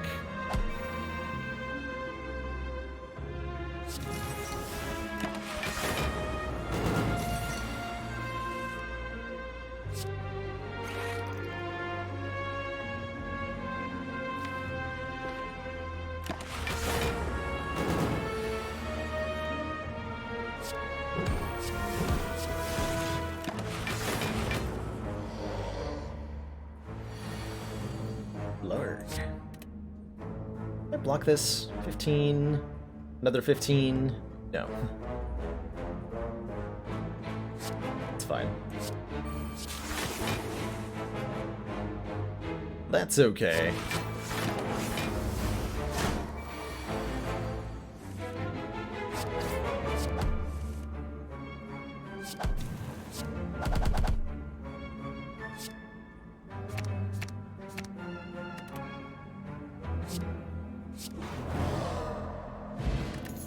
Sundial. Every three times we shuffle the draw pile, gain 2 energy. Okay, so this is where we could have had an infinite had I put a recycle into the deck. Maybe we'll see one. And Mercury Hourglass deals 3 damage to all enemies at the start of each turn. Kind of contemplating a Steam Barrier, just so we have another block card. It'll be good when we're fighting the Heart, because we're probably going to have 5 decks for the Heart fight. And so even, like, Defends are very good cards, because they'll be blocking for 10.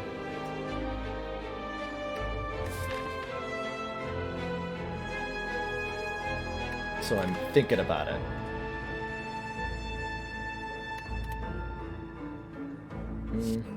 Yeah. Ooh. Interesting choices. Defragment is a way for us to gain more focus, especially if we upgrade it. It's a little late for a genetic algorithm, unfortunately. If we want more damage, there's the Bomb. At the end of 3 turns, deal 40 damage to all enemies. We can take 10 more max health. We can take 1 more dex. I think given the speed potion strat we're trying to use, would be good. Spoon for more core searches. Spoon says, cards that exhaust when played instead discard half the time. Get out of here. Useless cards.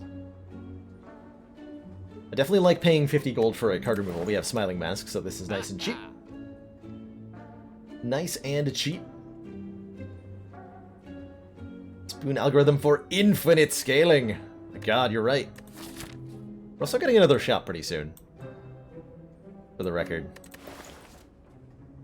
So, like, maybe just card remove, defragment. Definitely card remove. Probably want defragment. Probably want defragment. Then we're left with 164. If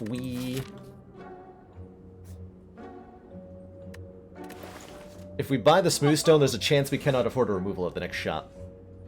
I think the stone is pretty good. Stone gets us just like a little bit further. How many block cards do we actually have? 1, 2, 3, 4,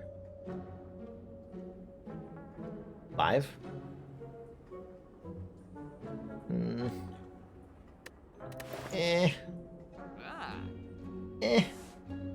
That's not good enough, I don't think.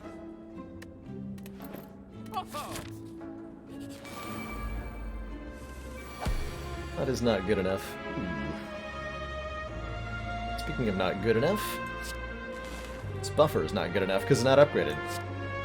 To save me from taking 11 damage this turn. Tragic.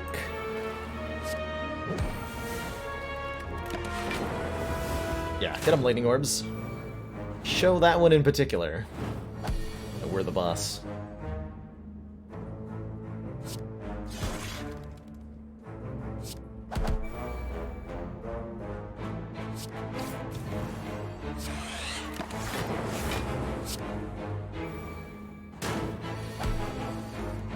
Alright, this jerk's exploding.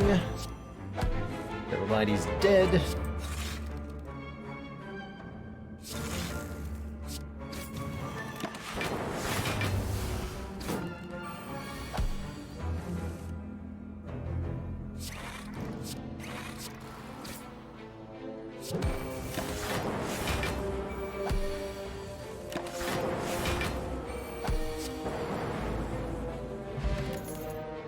Second Doom and Gloom is kind of interesting. Ooh, actually no, Darkness Plus is better.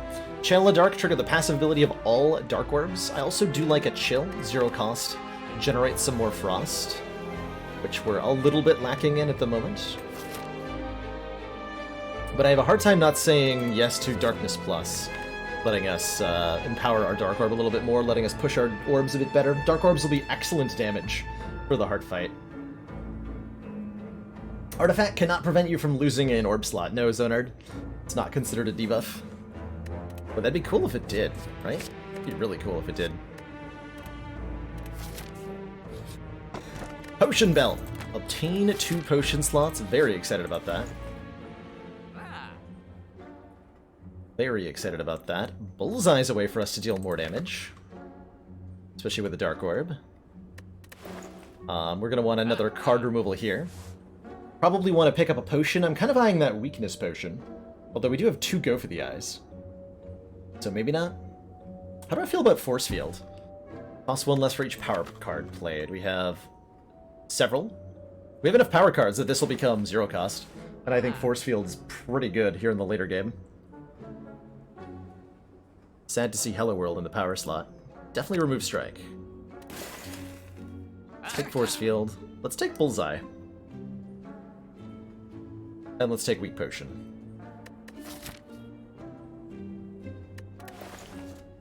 I think that's what I want to do.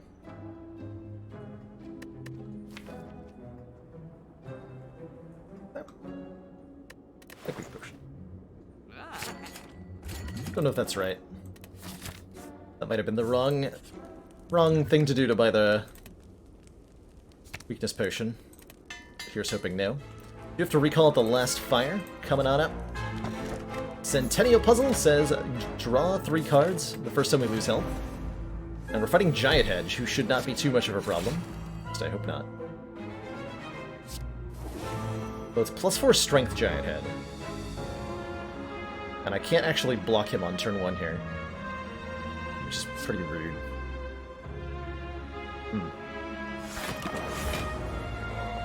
Got lots of buffers, though. So it should be fine.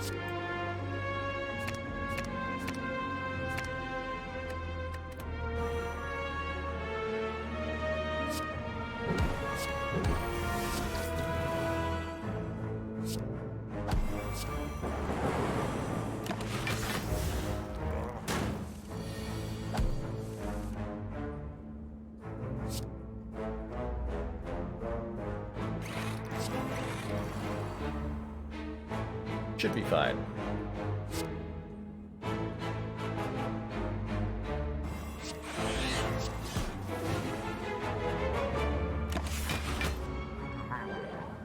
Two.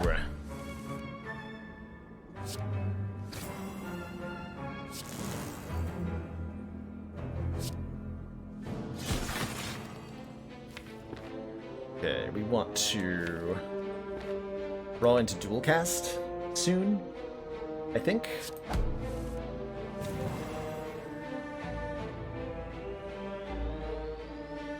Or do we just keep... I think we just keep rotating orbs. So here come the big hits. Starting on turn 5, Giant Head attacks for big amounts of damage. So he's a big meaning. But our buffer will block it, fortunately. Okay, get rid of that. No, not that. Just channel some orbs. Good stuff.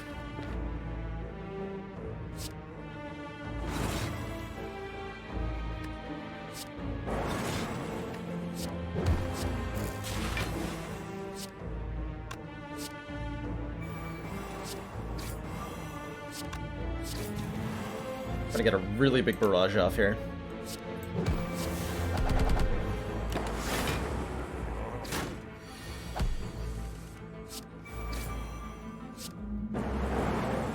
Not too bad.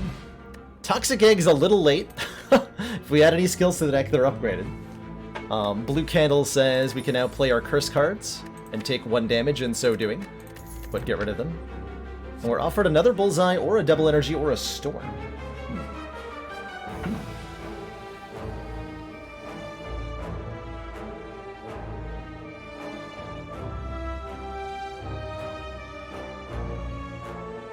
How often do I take Mind Blast on a normal run? Almost never. I can't think of any time I have. I wonder if another Bullseye is the right pick here. And then we're busting through Artifact quite handily, and keeping our opponent's orb vulnerable, so that we're doing tons of damage. Orb vulnerable. Oh yeah, it's double energy plus, too. So how often do I need more energy now that I have the turbo? Not often. Sometimes, but not often. If I had an X-Cost card, I would take this.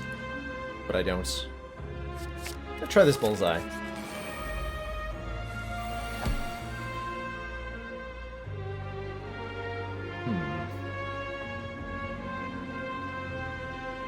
I really want to take 10 here?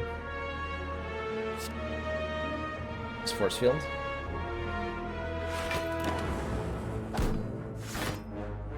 Might get worse, though. Full disclosure. It did get worse. Hooray. Damn. Well, that's unfortunate. Challenge does require a cart kill in every run. Yep. Very much so. Looking a little rough around the edges right now. We're taking quite a bit here.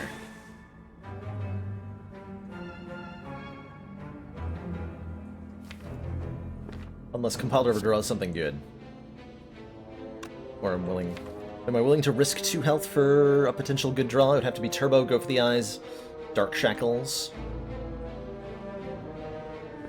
Odds are good enough, actually. Nice.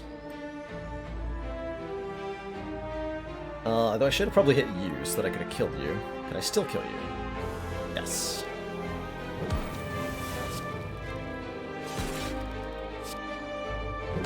Okay, that turned out fine. But I definitely did not play it optimally. I just got lucky. Note to self. Don't do that again.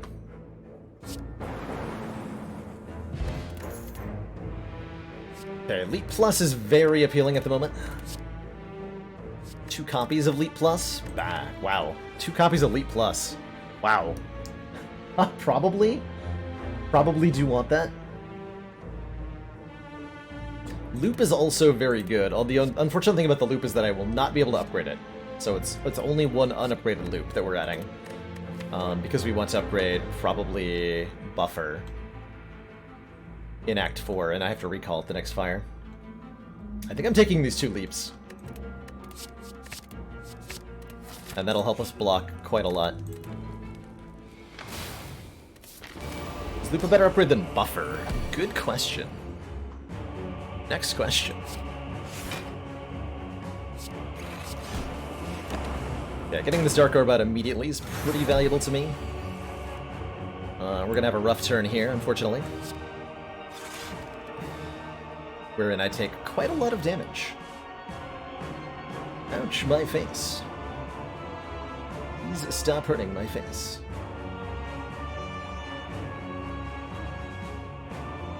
How close have we come to completing the challenge? This right here is the farthest we've ever gotten, Flimmers.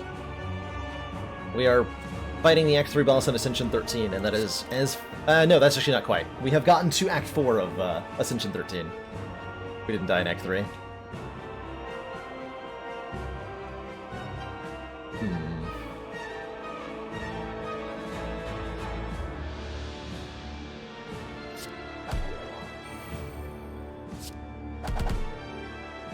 So Buffer is only blocking for like 5 here. I don't want to use it.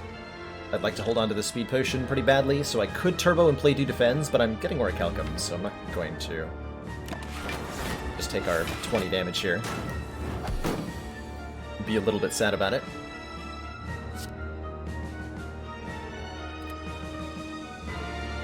Okay, we can Dark Shackles next turn. Good.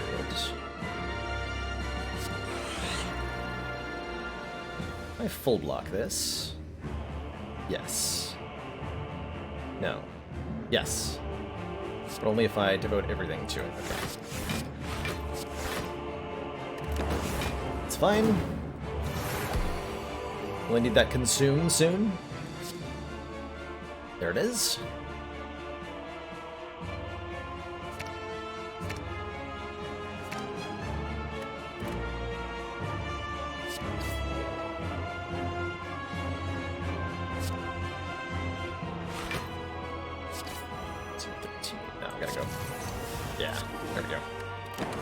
Not dying. Yes. Hooray. Hooray. Can I afford to play the Consume? Better question.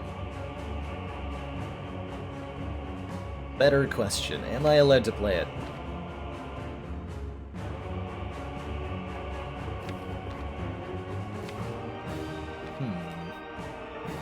What's the challenge? The challenge is to beat all 21 Ascension level. Well, Ascension 0 plus all 20 Ascension levels. All 20 Ascension levels. The heart back to back. Without losing anywhere along the way. That is the current challenge. And it's looking a little sketchy here on defects.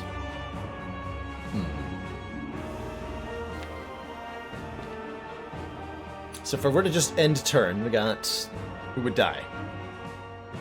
So I need to generate more than none block right now. I'll survive if I just play buffer.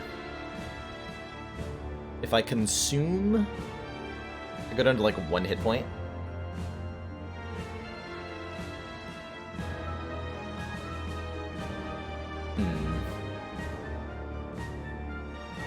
But I can set up like a kill for next turn. So hold on, if I consume, this becomes 7. 7 plus 6 is 13 block. We block for 13.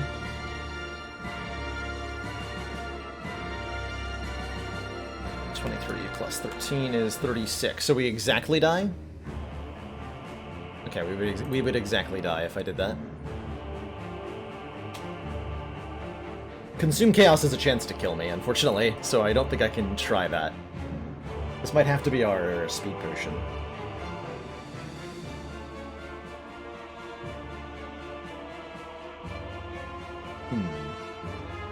Awkward. Other option is just like compile driver into buffer plus.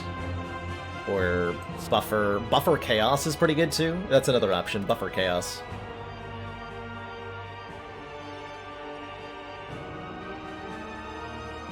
I could chaos first, but then I'm losing whatever orb is in the slot when I consume.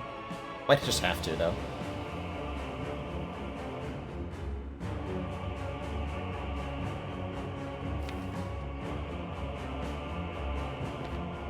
This Dark Orb's gonna be ready to kill Donu shortly.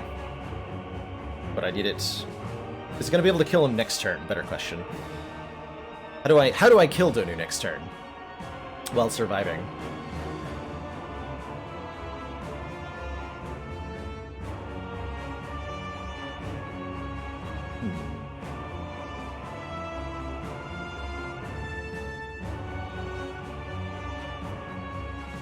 Next turn we're drawing... Cool-headed, hopefully. Okay, let's play Chaos. Okay, we got 1 Frost Orb. So I could consume here, and I would live.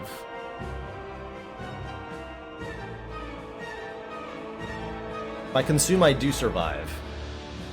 Which is a big deal. And then next turn... Although I have one less energy next turn, which is also a big deal. Can I kill Donu next turn? This orb is going to be at 54. We're going to do triple orb damage. If I evoke it twice.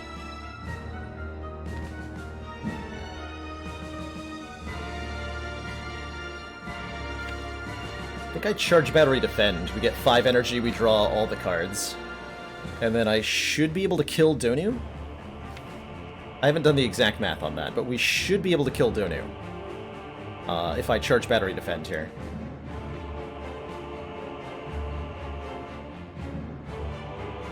We're getting 8 plus 12, 20 block. That's enough to survive. Okay.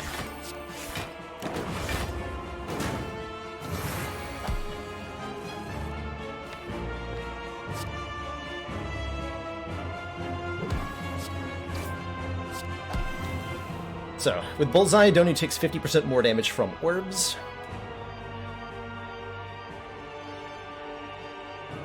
If I cool-headed dual cast, she should basically die.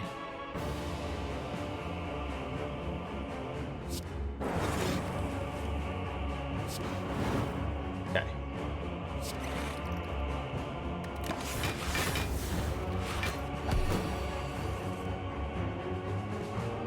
Good.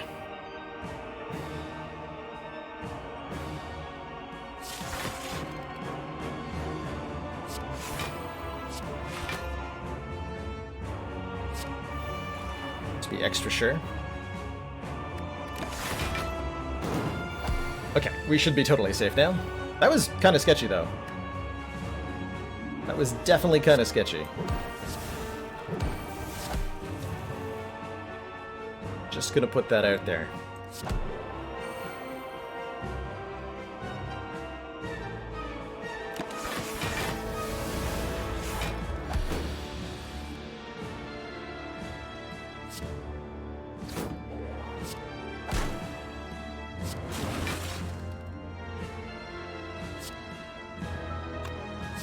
So, Doom and Gloom, Darkness, Cold Snap, 2 buffers, and enough block. Whew. Spicy fight. Definitely a spicy fight. I don't know if it's going to be enough for Act 4. GG. To thump, a deep pulsing dread can be felt through the room. Is this the Heart of the Spire? Charge your core to its maximum, dealing 1302 damage. Reverse ladder challenge would definitely be easier. Oncoming Storm, I thought about it. I ultimately decided to do it this way because it's more dramatic, and that's more important, I think. That it'd be dramatic, that it'd get harder as we go rather than easier. Otherwise, like, the last 10 runs are snore fest, right? Or at least some would. Wouldn't be as on the edge of your seat, you know? I think we are definitely resting. I wanted, well, buffer upgrade versus 18 hit points. That's actually a tough choice. How many hit points does buffer save me on average? Probably enough that it's worth upgrading here over resting. Hope so. Okay, Steam Barrier's nice. Card removal could be nice. A Swift Potion could be nice. I do very much like a Steam Barrier here, but I also really like a Swift Potion, actually. Card draw. Card draw is a big deal. Card draw is a very big deal. Take some card draw. Give me the card draw. Alright. Actually gotta think about this fight. Commander, one of our most valued supporters, says continued support of the XCOM There you go, project. Targaryen. Thank you so much for those 6 months. Twitch Prime support. Enjoy your new shiny red defect energy badge and the heightened smug sense of superiority that comes with it. Thanks so much for supporting the stream for as long as you have. Let's see, so currently I'm just buffering this hit. So there's no way to full block unless Chaos gives me a Frost Orb. So we should reprogram and see what's on top. It's hard not to kill the Spire shield first. We're doing a lot of our damage with Dark Orbs. First time watching Act 4, well, welcome here, Jamie Gravy. You get all 3 keys along the way, this is where you end up, and boy is it a scary place. Excellent work, Commander. This council is pleased to see our continued support of this project has been worthwhile. Yeah, it's a big deal. Okay, I'm gonna use my Swift Potion here. Do you want, like, all of this? Ultiminator, thank you so much for those 2 months! Tier 1 support. Appreciate the continued council funding, and enjoy your continued smug sense of superiority.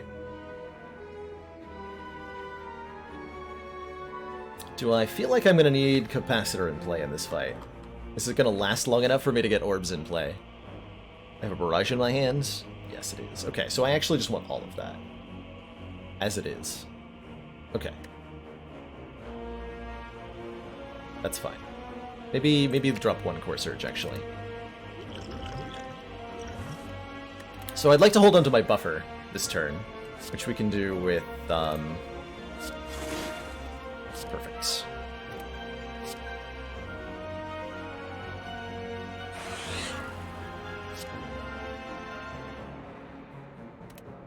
Oh, if I go for the eyes, go for the eyes. We get this guy weakened for 2 turns.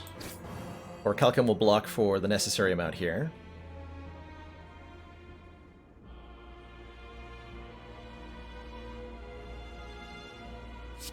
So I'll play that. Facing that way. The burns fortunately go into the discard pile. Dark Shackles? You shouldn't have. Dark Shackles makes that very convenient for me. Thanks. Don't mind if I do. Unfortunately, I think I'm going to lose my buffer here, because we can only gain 12 block, and this guy's attacking for 14. Not anything I can do about that. Also, no real reason to turn around. So let's play Doom and Gloom, get another orb in play here. Okay.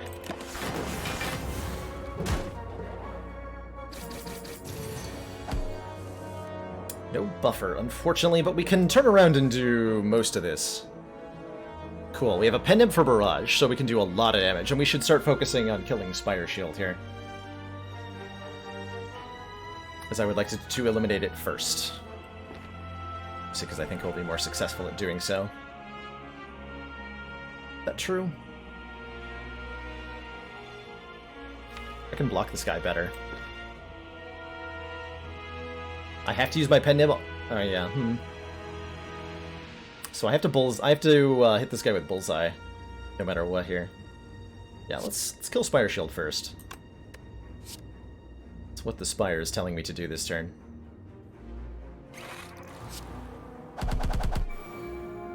Stuff.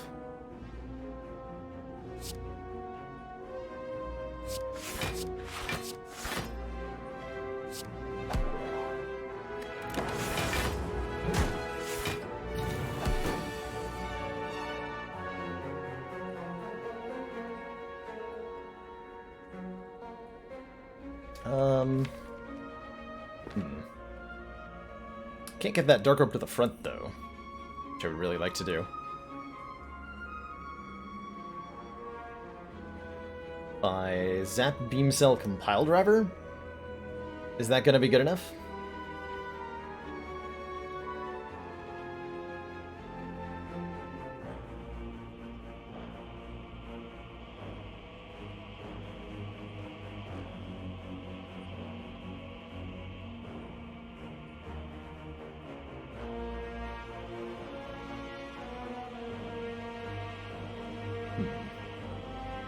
I can block these hits with buffer. We're being attacked for 10 times 4 next turn, so I have to kill the Spire Shield by next turn, realistically.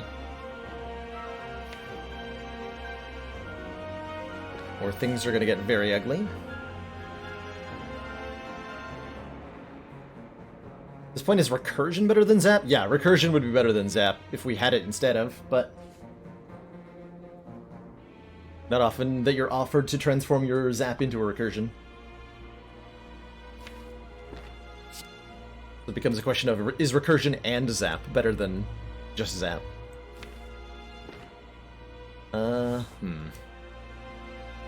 So the odds that we draw either Cold Snap or Darkness off of 3 cards is very high. So does that get me a kill? I guess becomes the better question. We go Beam Cell, Zap. This will do triple damage. Yes, that will kill. Okay.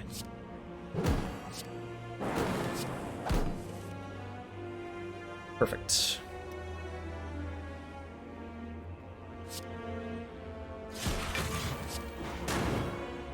Wait. Math.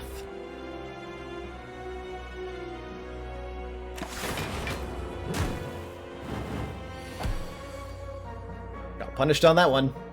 Math. Yikes.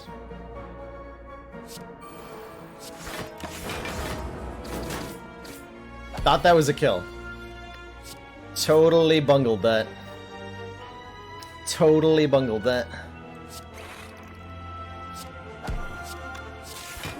Very yikes. Gonna have 35 health for the heart fight. That is less than I'd like. Hopefully, it's more than I need. Stone Calendar. At the end of turn 7, deal 52 damage to all enemies. Liquid Bronze is huge. And so is another buffer. Okay. Bottled Lightning. If we bottle our Dark Shackles, we're guaranteed to not take damage from the first multi-attack. Which is a big deal. And then we can guarantee that we buffer. Okay, yeah. Okay, we bottle Dark Shackles. And we are guaranteed protected the entire first cycle of the heart. We should be fine here. We should be fine here. Although I'm not allowed to play any cards right now, which is unfortunate. Hello, block cards. Are you there?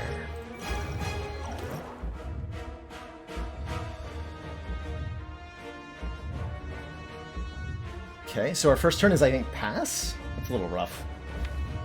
It's a little bit rough.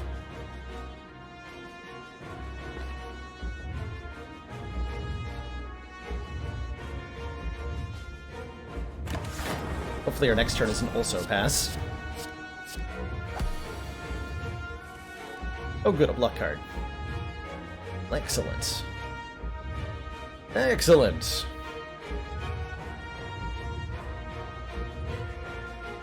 So we go Leap, Defragment, Cool-Headed, Beam Cell, go for the eyes, Dark Shackle. Get a lot of room in the hand here, so that we can draw more cards. Perfect, this is good. Every time we play a card, we're taking 1 damage here. He gets Shuriken proc. Perfect.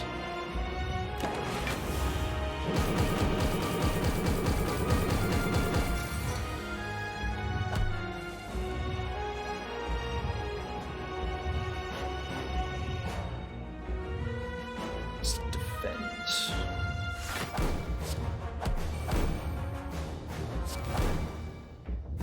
Okay, get rid of all these nasty statuses.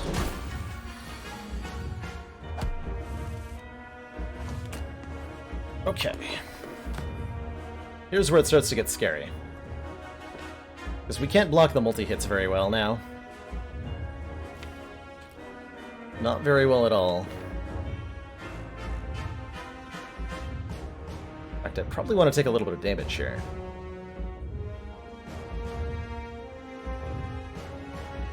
Too many cards in hand.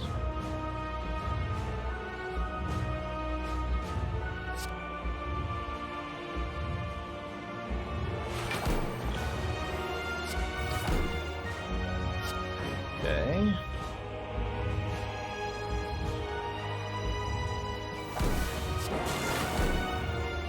More energy's nice. Okay, big hit first is good-ish. Really would be nice to get to the good stuff somewhere. Next turn is extremely dangerous to me. I have no Frost Orbs.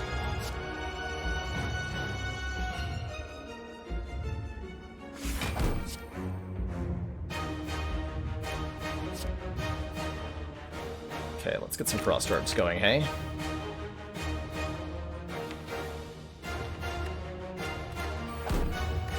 Hello, next turn. Are you there?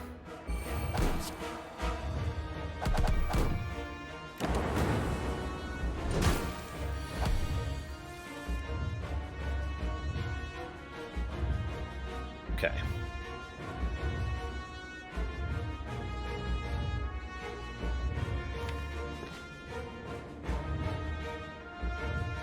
So we're gonna draw more cards shortly. I think we just consume immediately here. Block all 15 hits, multi-hits with buffers. Easy peasy. No problem. Can do that all day.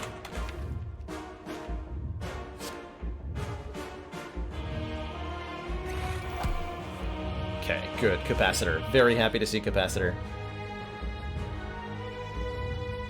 Or am I? I think I am. Yeah, I think I am very happy to see Capacitor.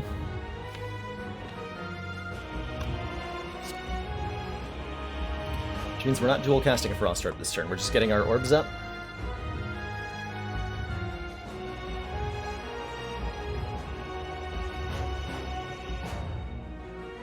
It's 45 damage incoming. We're blocking for 6 plus 7 plus 7 plus quite a bit. Okay, we'll be alright. We'll be okay, hopefully. Yeah, we'll be alright.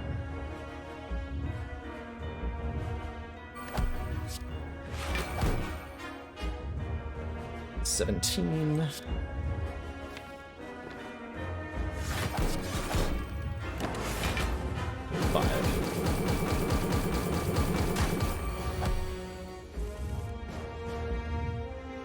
Okay, these little bullseyes will strip artifact off the heart here for us. Now we can start actually getting stuff done. Defend, Doom.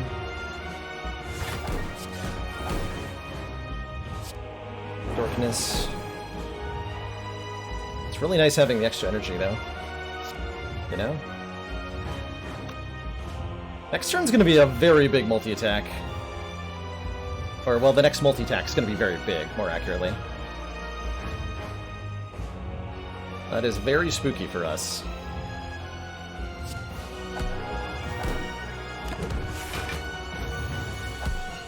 This time's 15. I was not ready! Excuse you, heart. I was not ready for that.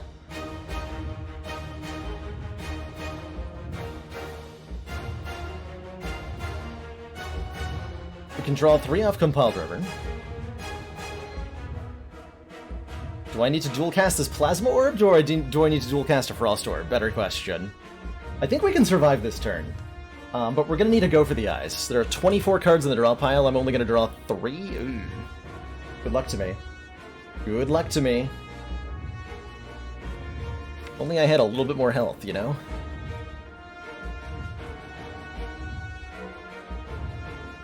It's plus 13 block if we dual cast that. Beat of Death is now at 2, so we're taking 2 damage per card we play. Oof.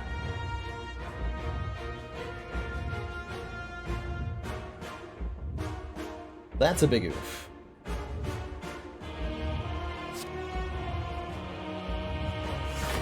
I need the energy here.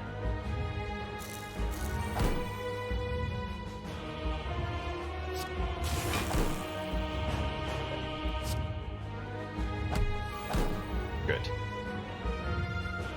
Okay, so that's only a 4 times 15. I do have to play Bullseye, though, because he's got an artifact. 4 times 15 is still 60. Hold on. I'm not blocking 60 with these cards, am I?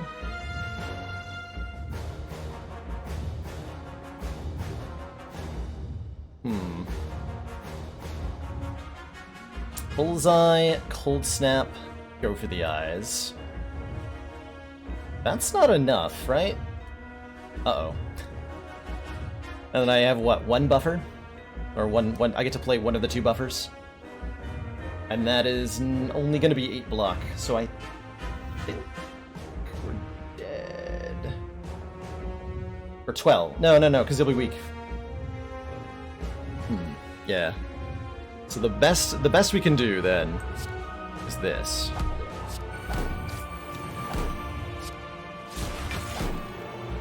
And that's not alive, is it? That is not alive, huh?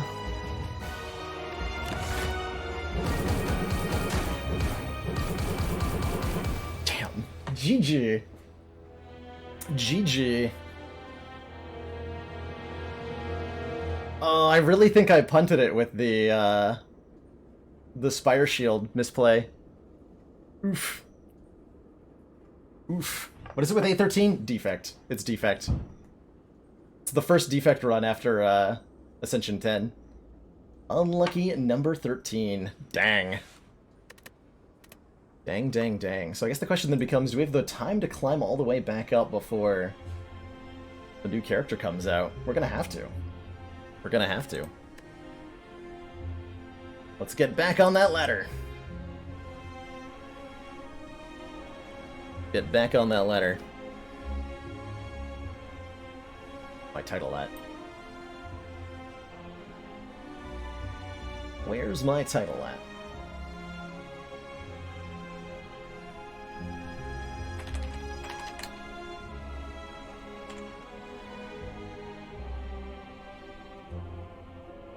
What if I start with another class and not Ironclad? Nope. Nope. Nope is the response, I think.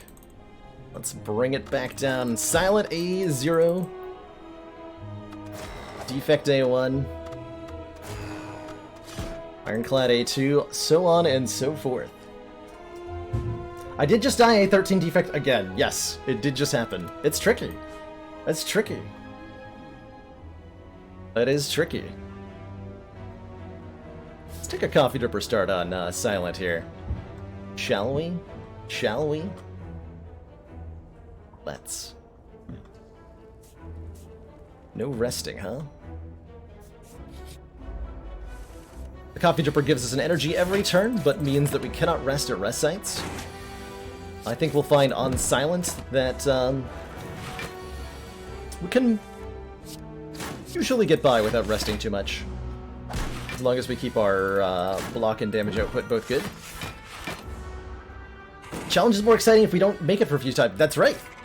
If I did it on the first try, it would look too easy. Take a block and an attack card in Cloak and Dagger here.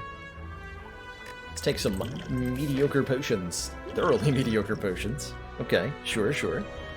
And where am I headed from here? Elite, elite, elite? Or do I knock out the Burning Elite early? I think I knock out the Burning Elite early. With these potions. And this Catalyst? Can you take a blind Catalyst on A0 if you want to? If you want to. Secretly failing on a purpose. What secret is there? Public knowledge at this point. I like Predator and Chocolate here as 2-cost attacks, by the way, given our 4 base energy. I think we'll be more heavily rewarded for doing that. I'm trying to fight a Burning Elite. I should probably buy a Predator. Let's do that. Transform a strike, because I say so. Give me an Infinite Blades. Give me an Infinite Blades. Heck yeah. It's probably better than Strike, right? Hello? Hello? All Out Attack is such a nice AoE card. We might be fighting triple sentries. This is such a good early card to have. 10 damage is a lot. And it's all the more significant when it's tall enemies.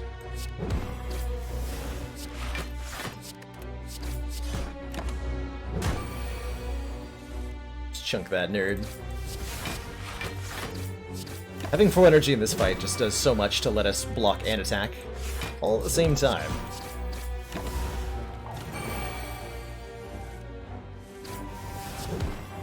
All at the same time. But this regenerating Lagavulin actually quite threatening. We can't end the fight quickly enough. This goes on for a little bit too long. A little bit too long. Oh, I should have played that a long time ago. No!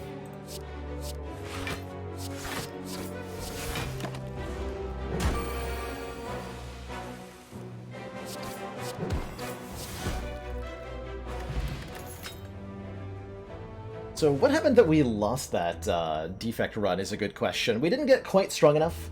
Black Star did not generate a whole lot of value for us, and so we weren't as overwhelmingly powerful as we needed to be for the end game. Combined with pitching away some hit points in the penultimate fight, dash on 4 energy, yeah, was enough to bring the run down. Oh, Unceasing Top. We have no cards in hand during a turn. Draw a card. I actually didn't even process that we had that. That makes, this makes a Concentrate suddenly a kind of interesting card. Fighting Hexaghost. Create our best damage card. +5 damage on Predator. Black Star was our Act 1 boss relic. Bottled Lightning. Could bottle a Cloak and Dagger? No thanks. No thanks.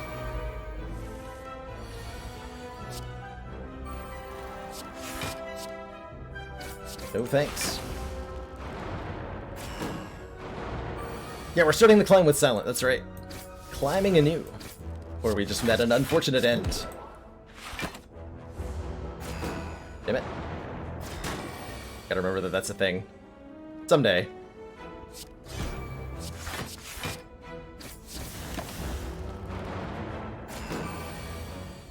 Yeah, the 3 energy in the Runic Pyramid were totally fine.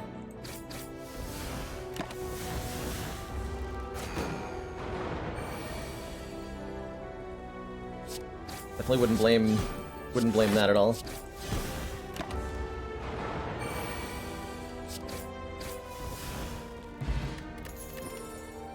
There's that concentrate. Let's do it. Discard 3 cards, gain 2 energy. Alright.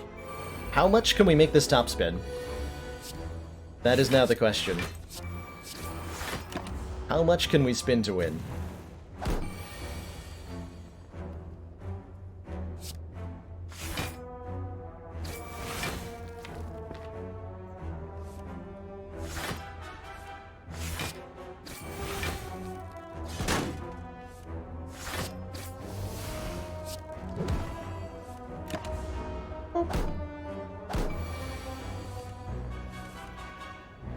We need to know if we needed that loop on defect. Liney Unceasing Top? Sure. Sure. We're gonna upgrade our AoE in the form of all-out attack. This will make Act 2 elites a lot easier. Spin the loop!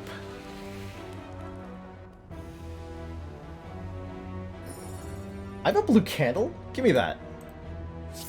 Blue candle unceasing top. Let's go. Let's go. Although I really shouldn't try to do this too hard against Hexaghost. But, you know. It's fine.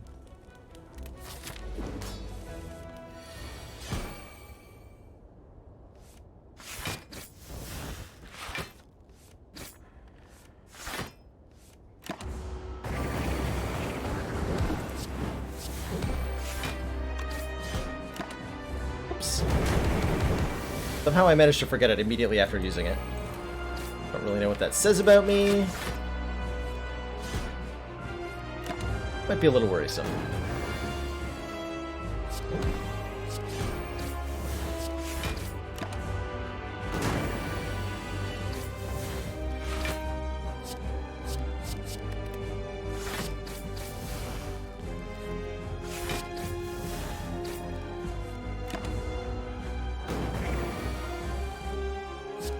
Yeah.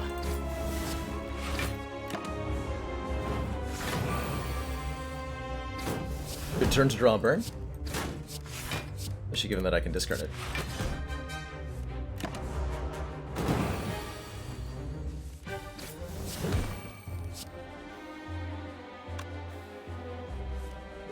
And then he drew a burn.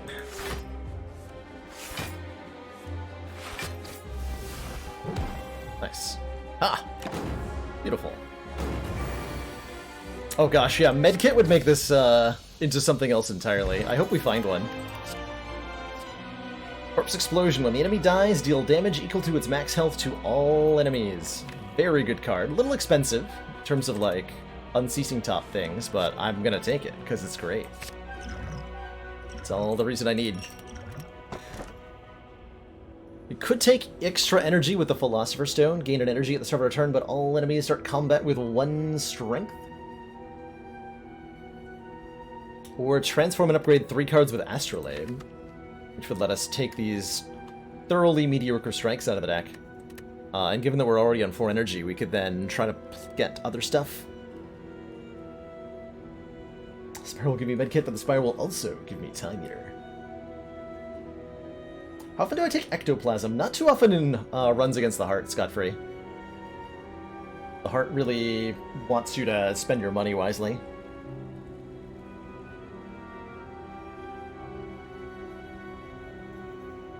You can indeed play Concentrate with less than 3 cards in hand. Yep.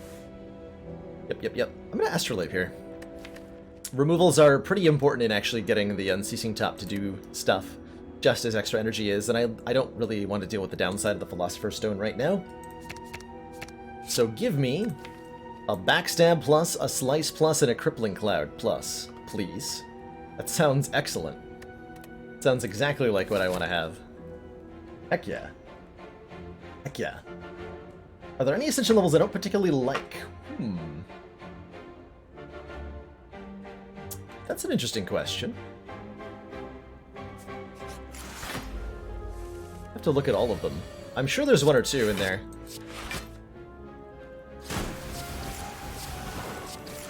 That I'm not thrilled with. If you astrolabe a curse, you get a different curse. So it's not the greatest astrolabe target. Though if you have a Darkstone Periapt, the newly added curse will give you max health.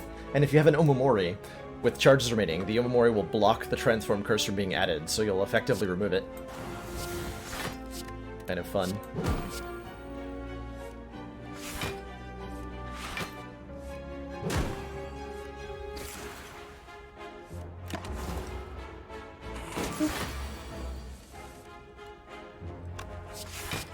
Yeah, it'd be cool if they could upgrade the curse. Zero cost cards. Probably want the deflect? Question mark? Yeah, let's take a deflect here. We want to add every zero cost card to the deck that we can. Stop! You violated the law. Face, let me touch, maybe trade. We can either let this dude creepily touch our face, for which he'll pay us 75 gold, or we can trade our face with his and get a face relic, which might be question mark room money. It might be something else. Touch my face. Creepy old man. What a nice face. What a nice face.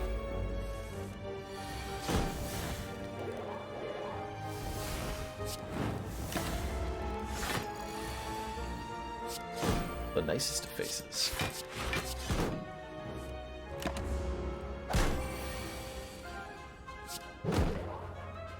Okay, it's a little unfortunate.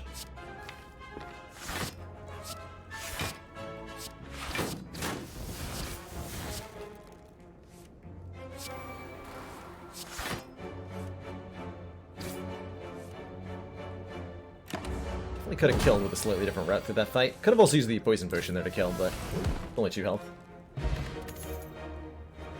Acrobatics Plus. Draw 4, discard 1. Blur says block's not removed at the start of our next turn. And Heel Hook draws a card and gives us an energy if the enemy is weak, which they'll likely be. Any of these are okay. Acrobatics gives me better options. Let's take an Acrobatics here. For the option value it provides. With 578 gold, I should probably go to the store rather than fighting an elite, as much as I'd like to fight an elite. Yeah.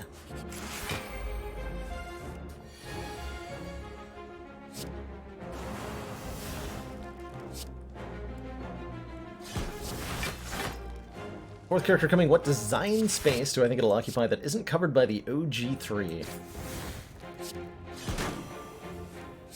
I'd like to see a character that attempts to peacefully resolve conflicts with his opponents. His or her opponents.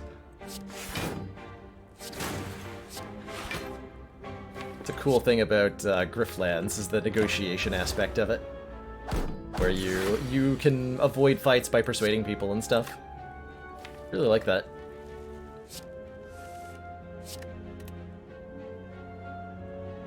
Really like that.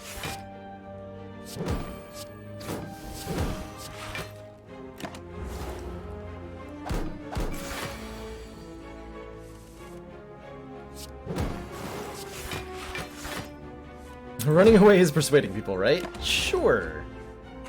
Sure. Let's go with yes. Trying to save the 1 health from not playing out. Not sure if it's worth it. Seems like it is. So far.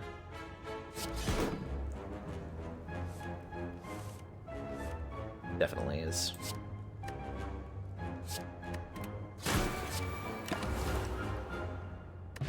Block Potion.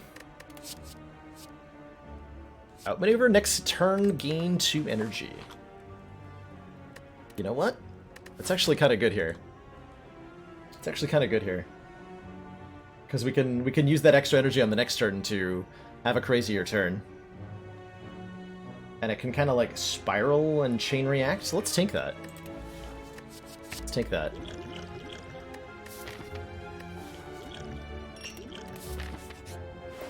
Potion will be nice later. Definitely like a card removal. We're actually not removing Doubt because we have Blue Candle. Hilariously. Big strike out of the deck. I see a couple of really good candidates here. Ornamental Fan gives us block every time we play 3 attacks in a turn, which is excellent. We're going to be spamming a lot of attacks, especially if we start to Unceasing Top a little bit more reliably. Sneaky Strike can break our top combo, so I'm not sure we want it. We could take Sling of Courage to start elite combats with 2 strength, which will make those a lot easier to kill. And I like a blind here, because it's free. Actually, how about a Metamorphosis with Unceasing Top? Shuffle 3 random attacks into our draw pile, they cost 0. Let's do that. That sounds fun. And then we'll take the Ornamental Fan to go with it, so that we're generating block while we do that. Dead at 13 again. We did die at 13 again, Bob the Snake. Somehow, some way. It has happened. But that's okay, because it means more chances for cool decks like this one.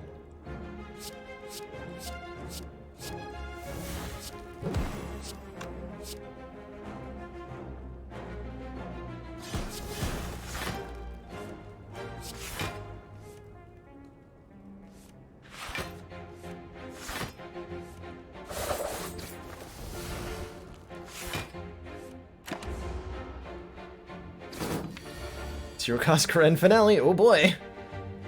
Oh boy.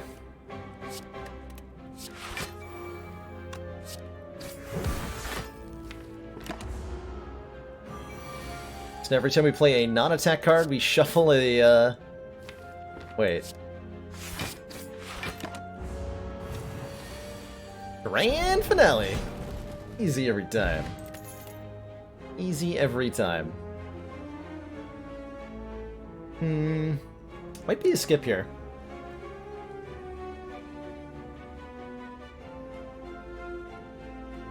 Might be a skip here.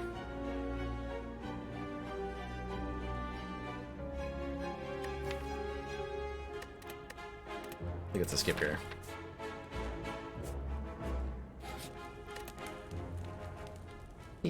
Do we have any energy? Yeah, we do. Outmaneuver Plus is actually the upgrade we most want to let this deck potentially get extra silly. Smiling Mask allows us to remove additional cards. Stinky Apparitions clog the deck. No, thank you. Stinky, stinky ghosts. They're too stinky.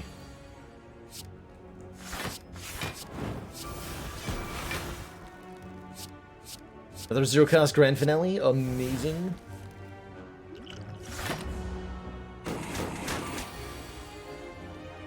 Or is it?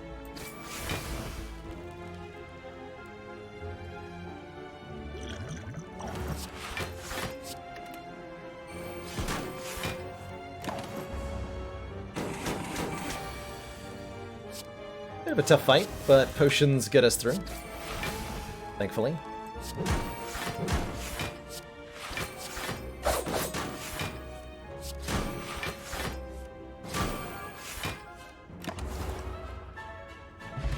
Root Juice, gain 5 max health and a 0 cost terror, apply 99 vulnerable. Heck yeah. Heck yeah. With Ornamental Fan, let's upgrade the Cloak and Daggers next. I believe...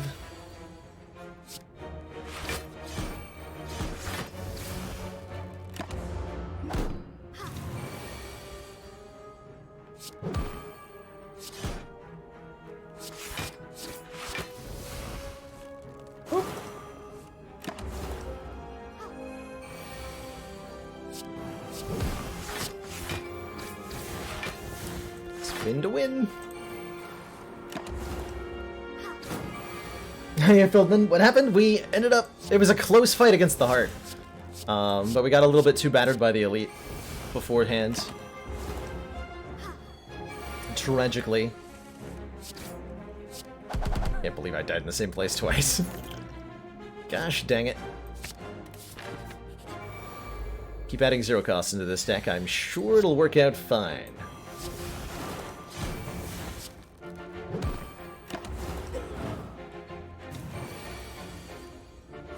Probably.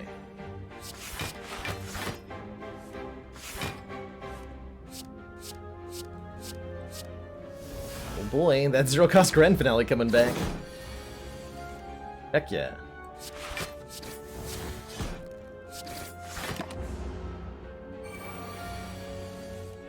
Heck yeah.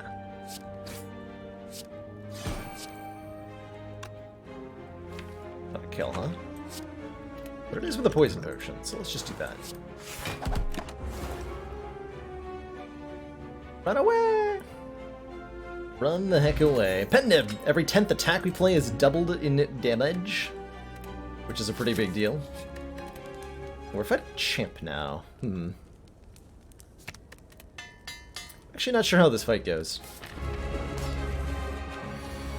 To be entirely honest with you.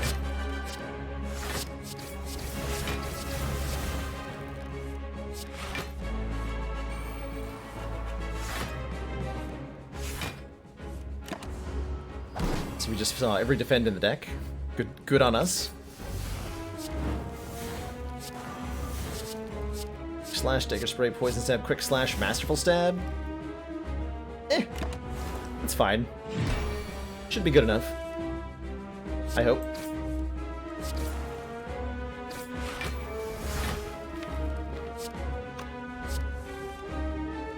That is the hope.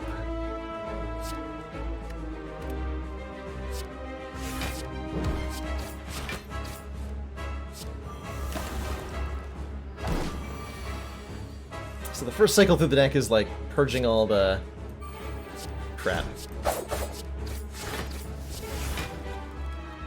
And then once Outmaneuver starts doing stuff. It was the Black Star Defect run. It didn't quite get there. It did not quite get there. Tragically. Wasn't good enough. Boy, did it try. Wasn't quite good enough in the end.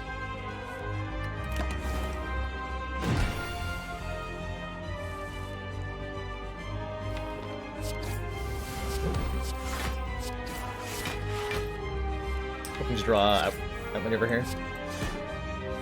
Damn it. Oh, we'll be alright here. Champ removes all those debuffs and does not too much damage on this Ascension, thankfully.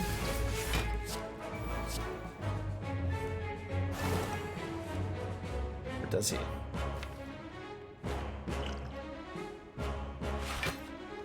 I'm sure it's fine. Yeah, that seems fine. Seems totally fine. It's totally ignoring Pendant. Don't worry about it.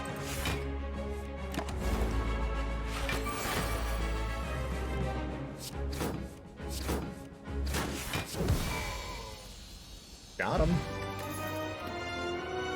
Adrenaline? Gain an energy, draw 2 cards, exhaust. Seems perfect for what we're doing. There's also Storm of Steel, which discards our hand and then puts shivs into it. If we draw this with the Unceasing top, it'll be sadly useless. Burst is kind of questionable too. Could be good, but I think Adrenaline's the easy pick here. Runic Pyramid. At the end of turn, no longer discard your hand is kind of interesting. That would allow us to shift our playstyle a little bit away from, like, just draw cards like crazy. We could take Tiny House for some money, some max health, and some stuff, or we could take Busted Crown, gain an extra energy every turn. So more energy to work with, more top to spin. But future card boards have 2 less cards to choose from. Let's, I think we take a Busted Crown here.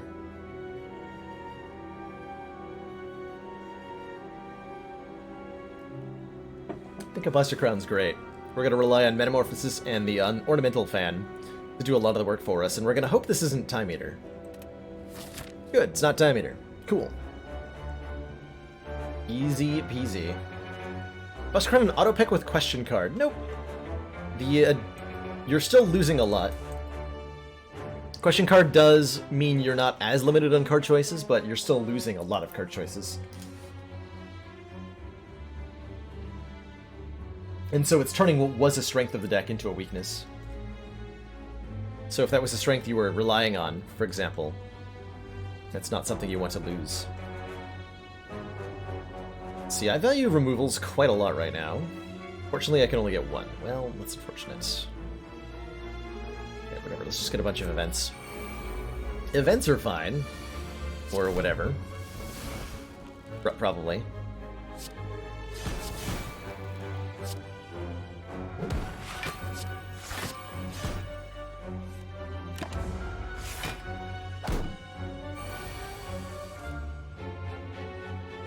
I have 8 energy. There's a lot of energy.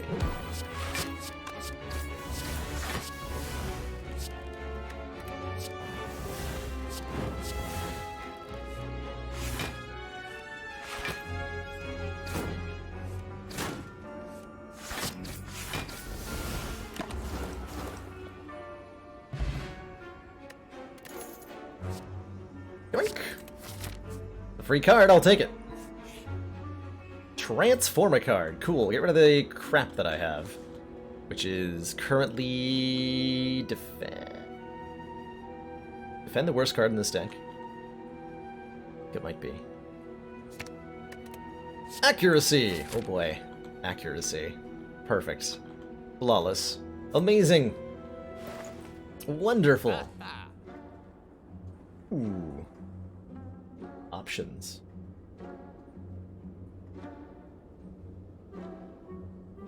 Options. I certainly want to remove a card here. We could take Ninja Scroll for 3 extra shivs on turn 1. Goes good with our Pen Nib. Second accuracy is here. I'd like to be able to block better.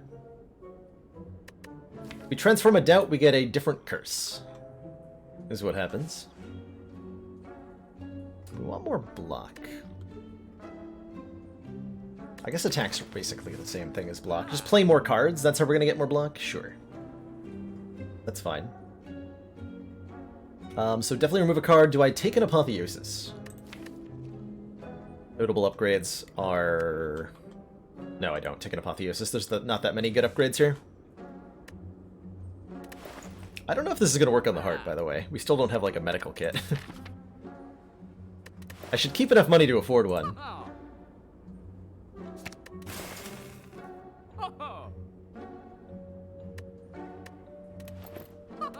So that I maybe don't die.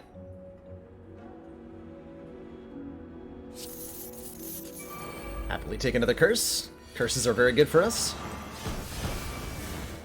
Oddly, somehow.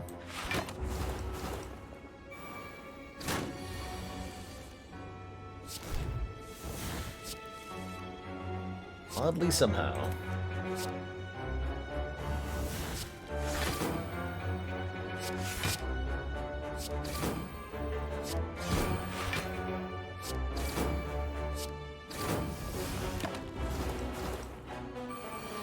Fire Curse is good because we can just play them. Well, they're not, like, good, but they're not obtrusive because we can play them with the blue candle and we'll redraw any missing cards with Unceasing Top.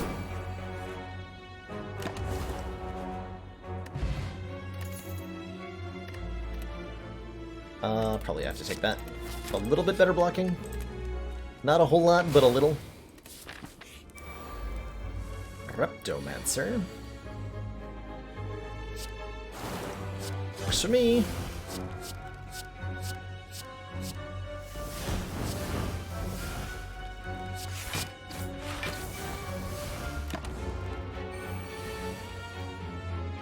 Works for me.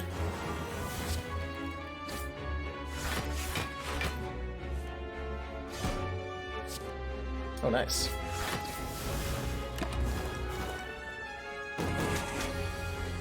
Convenience. Ornamental Fan is like a huge amount of our blocking. Definitely making all of this work.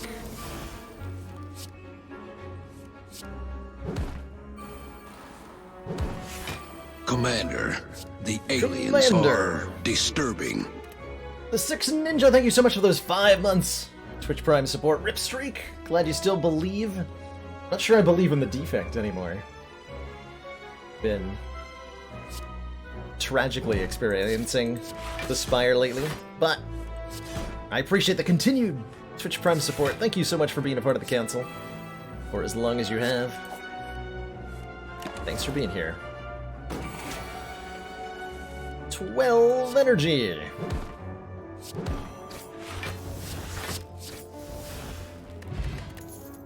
On the bone. If our hit points are at or below half at the end of combat, heal 12. Definitely gonna take a deflect plus. Super definitely gonna take a deflect plus. Skewer, huh? More like ewer.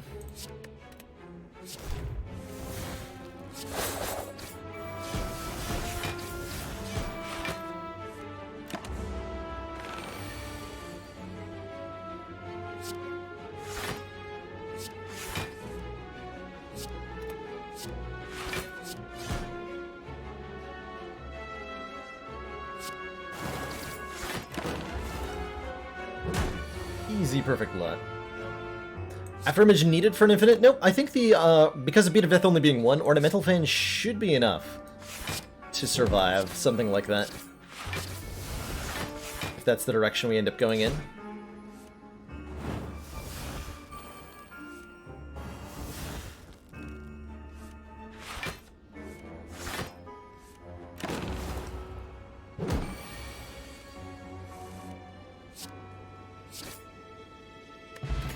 Regen potion's nice. Not gonna take a quick slash, I don't think. This is just an 8 damage card. Going this way? Yeah, more events. Thread and Needle. Start combat with 4 plated armor. Excellent. Madnesses are not actually very good, unfortunately. I guess the curse is still worse than... yeah, more max. Just relieve me of my burden, please.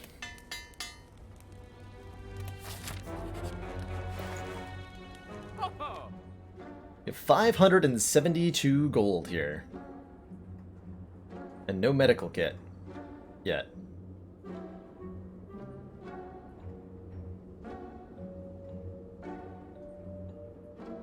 But I do want that cloak and dagger. Probably also slice. We just buy all 0 cost, right? We just buy every single one. One of the ways to mitigate the statuses that the cart will add to the deck is by just adding more cards. Do I take the Gambler's Brew? I'm thinking about it. Probably not going to, but I was thinking about it. I like the current potions quite a bit.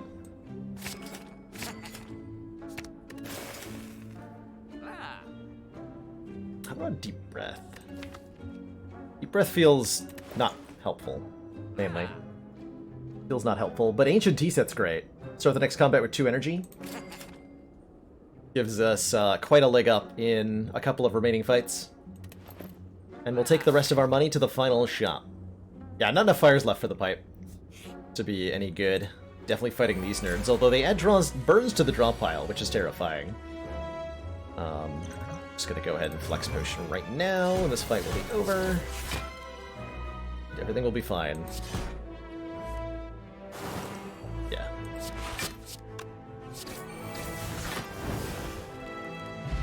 Bingo! 14 max health and a slice plus. Don't mind if I do. And we can lose Infinite Blades, which is too slow anyway. See you later, Infinite Blades. See you later.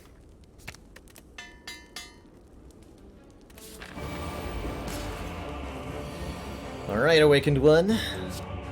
What do you got?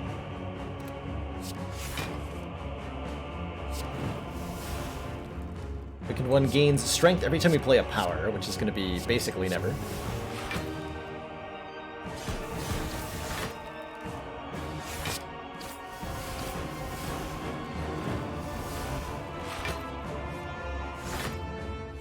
Calipers would be good here, has been called.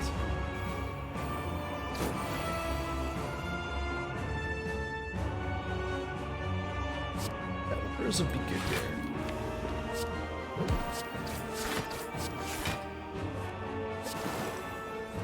That's what I was waiting for. Drew those in exactly the right order, thank you. Perfect.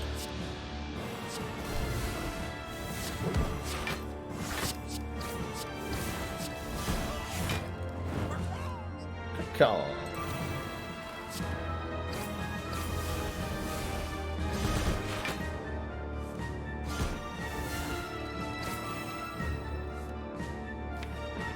Thought that was gonna end for a bit. Man, that turn was good. That turn was pretty good. I do say so myself.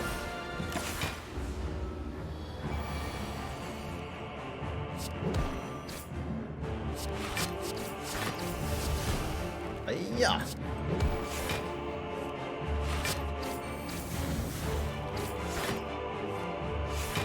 Good.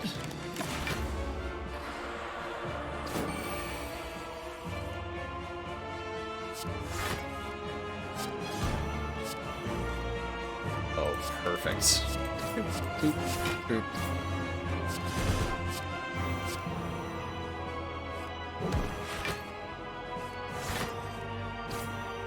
This deck is so fun.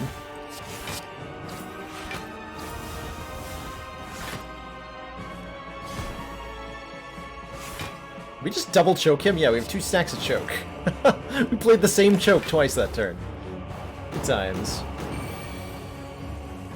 Good times.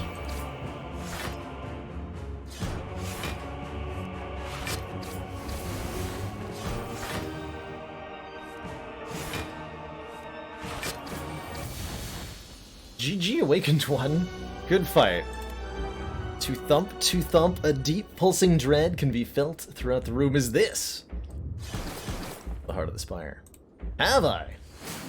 Being here before, will I find a medical kit in this final store so that this actually works against the heart? Let's hope so.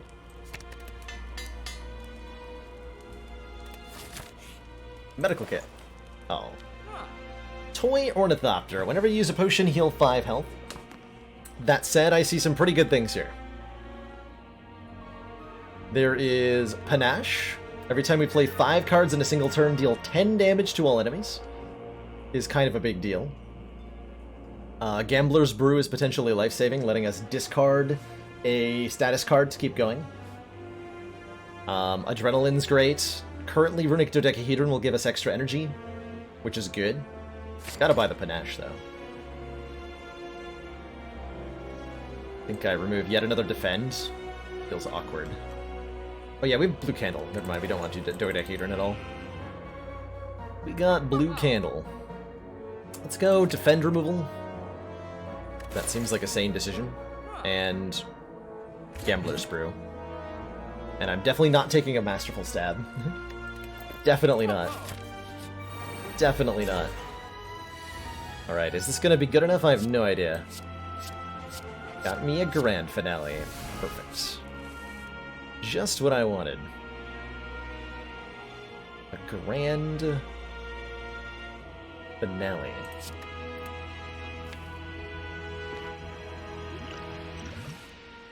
Okay, there it is.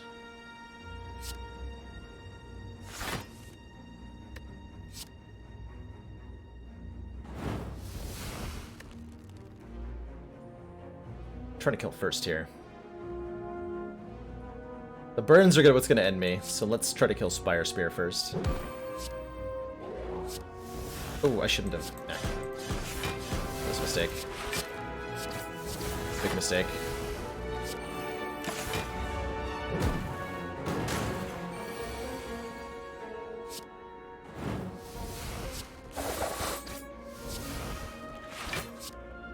Yeah, 9 energy this turn is gonna be a lot. Here's hoping.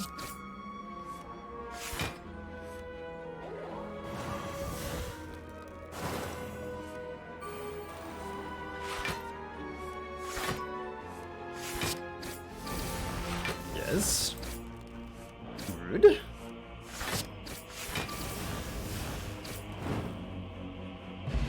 I win! Vulnerables! Start of each combat, apply a 1 vulnerable to all enemies. Smoke Bomb lets me get on out of here, and Sneaky Strike doesn't let me do much of anything, so we're not going to take it.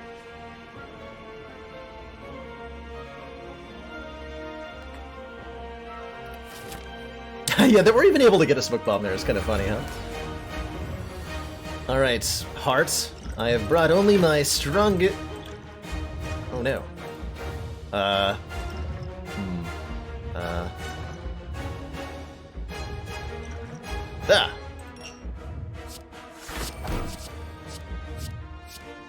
Okay, no attacks in the drop file that I'm gonna regret. Like Grand Finale there. We do take 1 damage every time we play a card, but... Fortunately, the Ornamental Fan, as long as we're playing attacks, the Ornamental Fan gives us more block than we're losing. That's nice.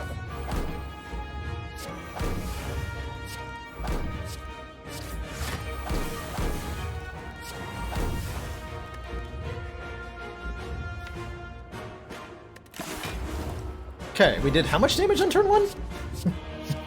That's a pretty good turn 1. Turn 2 is not so bad. We can get rid of this slime forever. We're definitely going to take some damage here, unfortunately.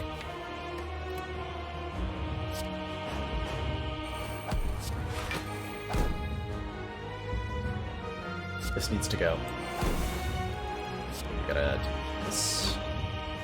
No, I gotta play Predator. Rip plated armor.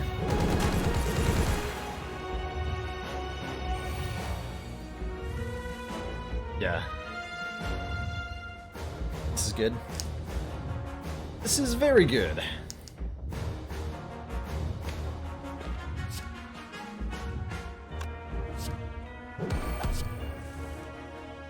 Discard the burn, discard the wound. Perfect. It's gonna cause me a bunch of damage to play these curses, but it's gonna be worth it.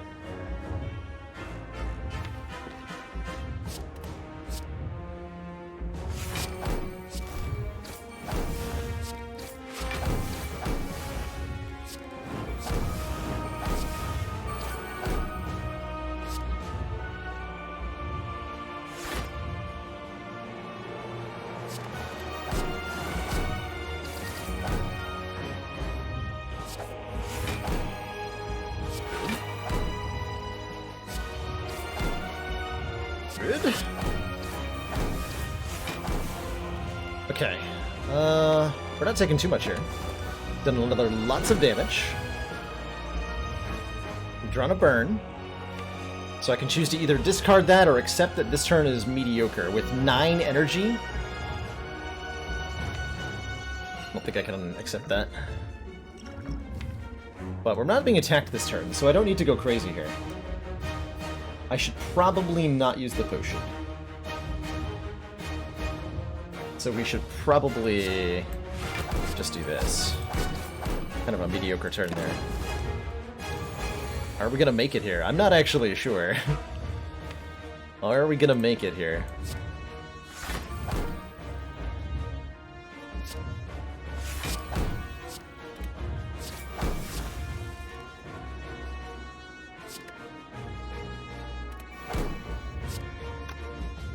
It's gonna be okay.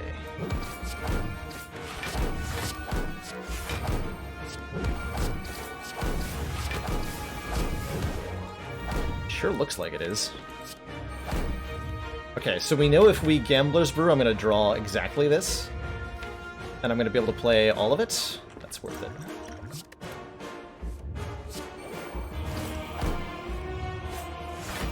Well, almost all of it. Good. Okay, so far so good. We might be dead here. We might also just win here. It's hard to tell. It's really hard to tell if we're about to die or win. But we're gonna do one of the two.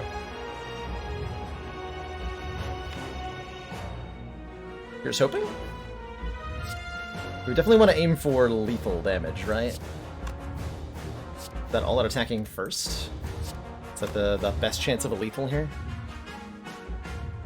No, we dash first. Dash, flying knee, all out, try to finish her.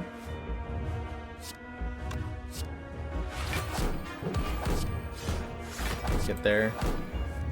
Uh-oh. The top dream was too real. GG. GG. The top dream was too real. Another loss on A0. How many of those do we have now? How many of those do we have now?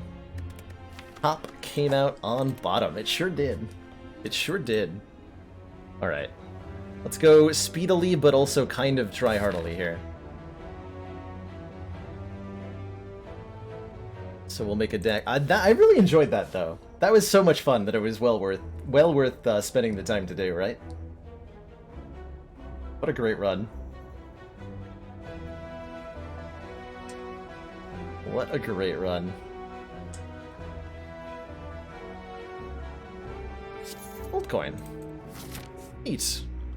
It's a very generous amount of money to start us off with.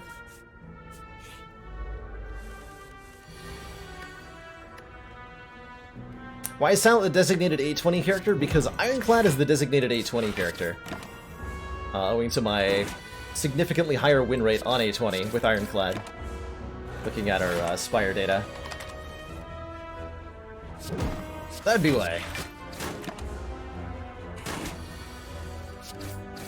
So I think I have the highest chance of succeeding the challenge if I start with Silent.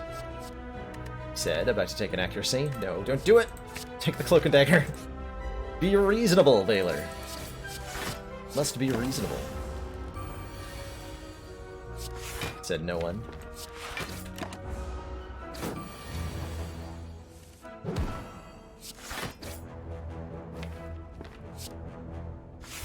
Continue to be greedy here.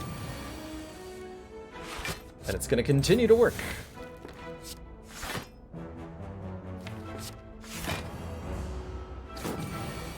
I promise. I'm not making terrible decisions in this fight. Yappa. Now I've taken 2 damage. And even more! Well, greed never pays, children. Greed never pays. Fighting Hexaghost, I'll definitely take a Bouncing Flask. It's the first poison card we picked up in these silent runs. Always good to have a card like Bouncing Flask kicking around.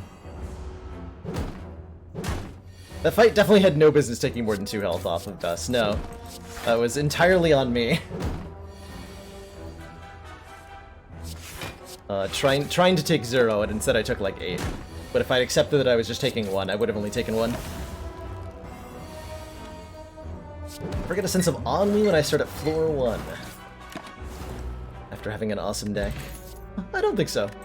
Get a sense of feeling like I just had an awesome deck. And I'm happy that I got to play it, even if it didn't win. I'm happy to have had it. Let's take a finisher. Because we have a Cloak and Dagger. I have 445 gold. I like Panache Blade Dance quite a lot. I can do Panache Blade Dance, Footwork, Good Instincts.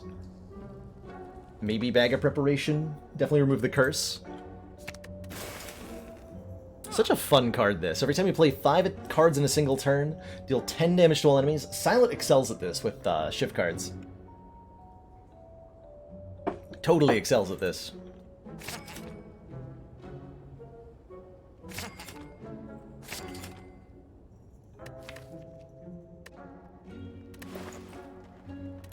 And that makes upgrading our Cloak and Dagger and our Blade Dance a lot more attractive. And these go with the finisher as well.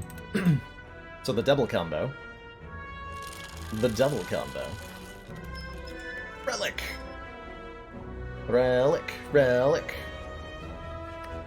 Or a Kelcum. If we had our turn without block, gain 6. 8-2 Shabs.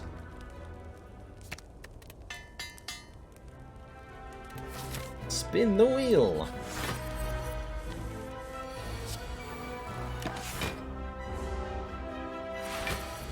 Spin the wheel.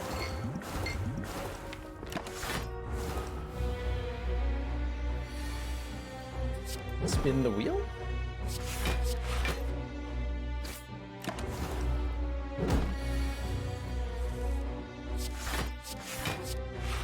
Wheel of stamina. Let's finish your turn. It's that bonus panache value. Delicious.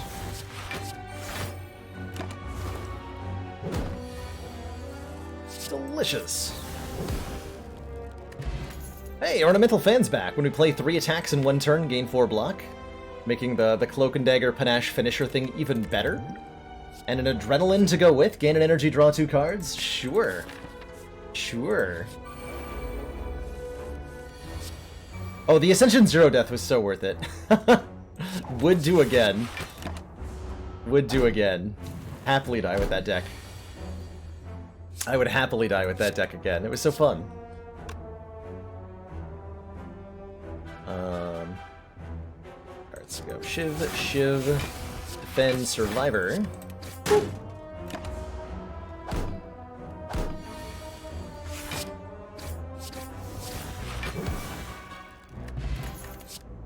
More Blade Dances? Heck yeah.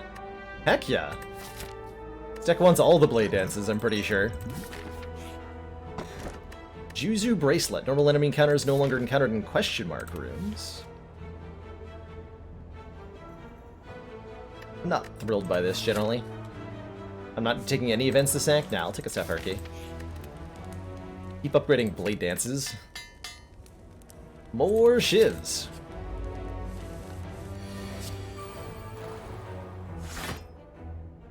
Guess I could have just let Orichalcum block. Well,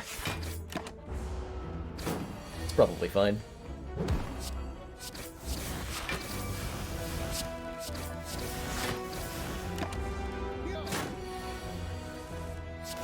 Oh no, not 1 damage.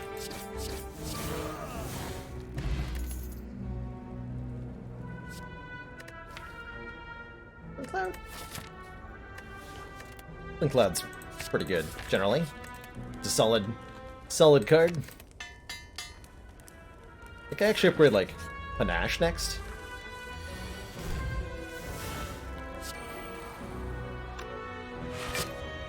Oh, the slide is so dead.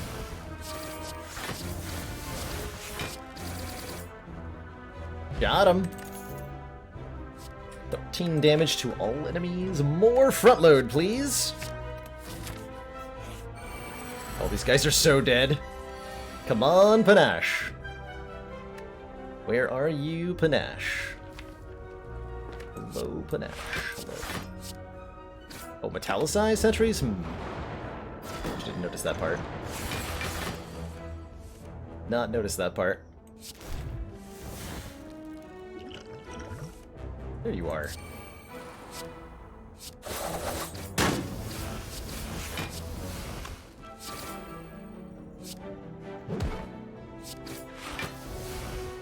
Beautiful.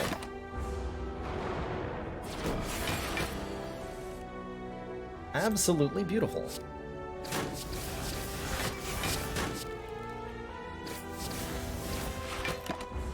It's the maximum number of circlets? I don't believe there's a cap. You can have as many circlets as you would like.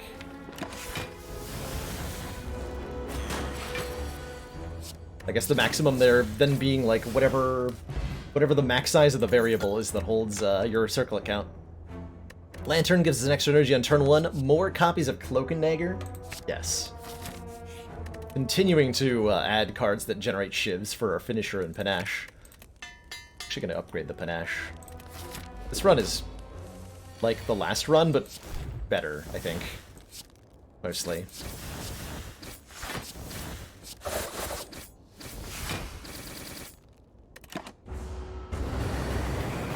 What mode is this, Sogan? This is a regular Ascension 0 run. We're doing a self-imposed Ascension ladder climbing challenge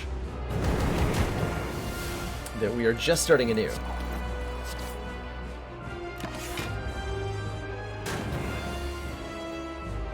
First, because no Unceasing Top. You hear that, Unceasing Top? You're being badmouthed. Risk tragedy.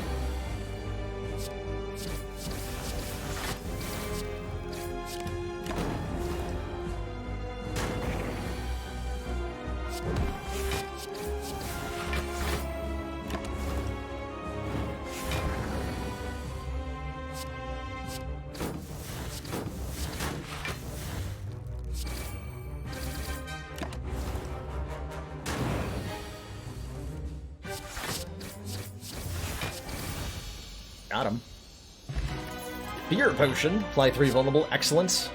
After Image, I think, would add a lot of block to this. We're already spamming cards like crazy, so... If we'd had this card last run, we probably would have won. So that's a probable take, right? Alchemy would be nice with the potion generation. We probably can never line up Grand Finale. Let's do After Image. Black Star seems really fun here. Black Star seems very fun here. Could take Ectoplasm to lose our access to gold, or we could transform and upgrade 3 cards. 3 strikes would be very much better cards if upgraded, huh? But man, Black Star gives us double relics off elites. Do it. Let's do it. I want to redeem the Black Star defect run. Most elites is 1, 2 elites. We're not on Ascension 1, there's no more elites modifier in play, unfortunately. So we don't get too many of them, but that's alright. Secretly nerfed because less elites, indeed. Not so secretly nerfed. But we're definitely in shape to kill said elites, especially with these potions. We killed the streak this time. Funnily enough, the same thing as last time. It's the exact same thing as last time.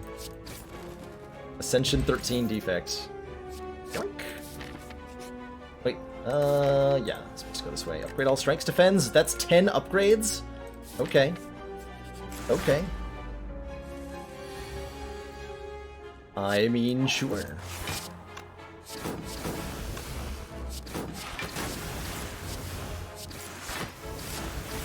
Say goodbye to your plated armor, nerd.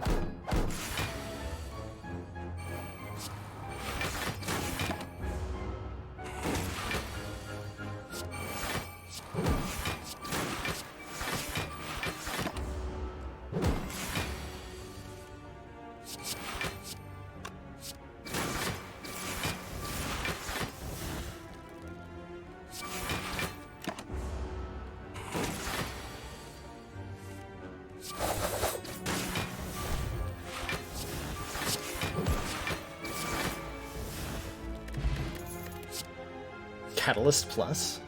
Kinda cute.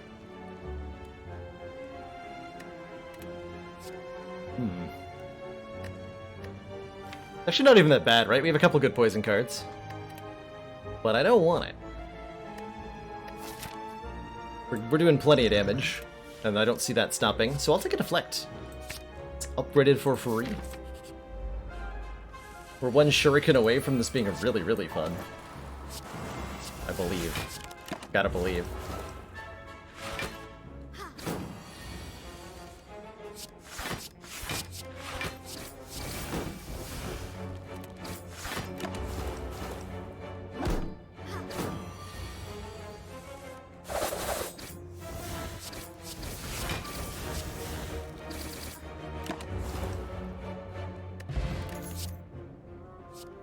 Yoink!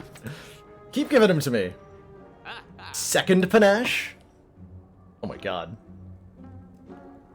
Second Panache. I mean, we're doing it, right?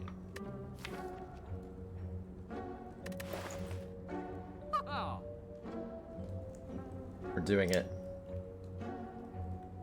We don't have any use for this Chemical X, tragically. Get a second Panache, second Footwork, second Panache card removal. Second Panache Marbles. Making enemies vulnerable on turn 1 will result in some seriously fast kills on elites. Storm of Steel's kind of interesting. Discard our hand and get a shiv for every card discarded. Guarantees Panache proc. Definitely buying second Panache. Guaranteed.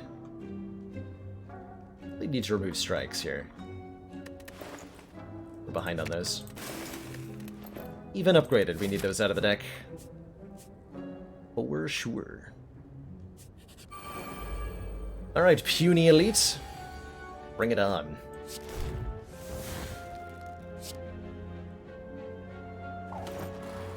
Foolishness will you throw at me?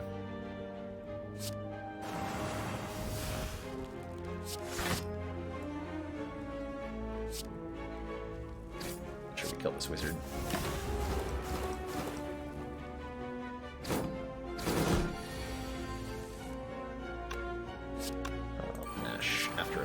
Blade Dance.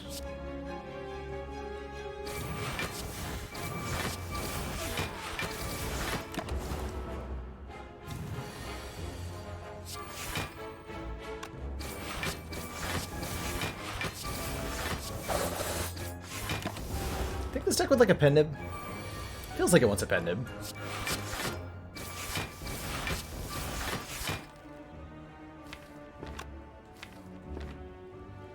Tell if I'm killing him next turn. I think I am. One of the panaches is upgraded. We bought a second one. This one's upgraded. Deal 24 damage to all enemies. Boop. Boop. Kunai! Every time we play 3 attacks in 1 turn, gain a dex. Get 2 relics out of our next 2 non-boss chests. So, 2 relics in here. And... none of the above? F's in chat for the Spire. Rip Spire. Hey, you fast-ass panda. We're having a grand time today in the Spire.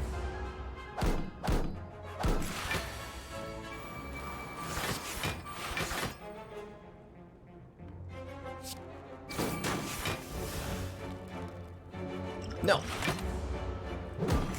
You're not allowed to hurt me. I refuse.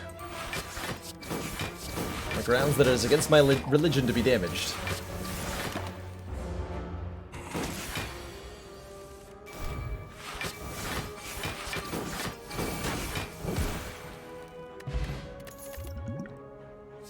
Escape plan seems great. It's a 0 cost, replaces itself.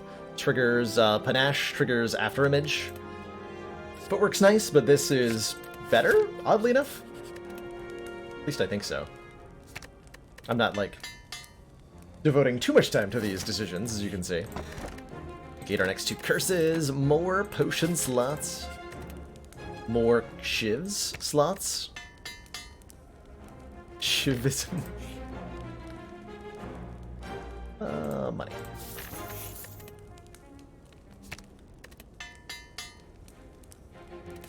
Just get it all upgraded, no prob.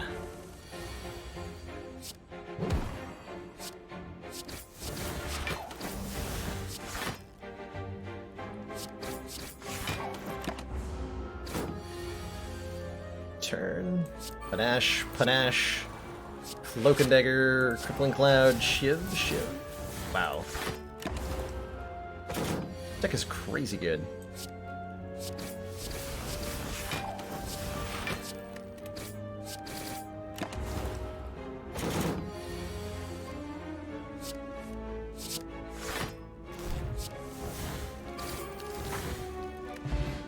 There's that pen nip. Every 10th attack he plays double damage. Stone Calendar says if we get to turn 7, deal damage to all enemies. And you know what?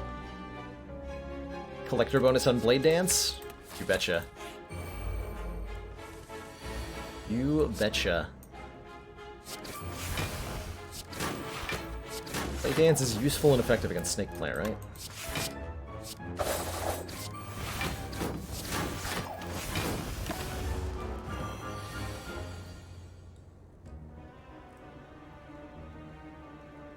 Taking damage? No.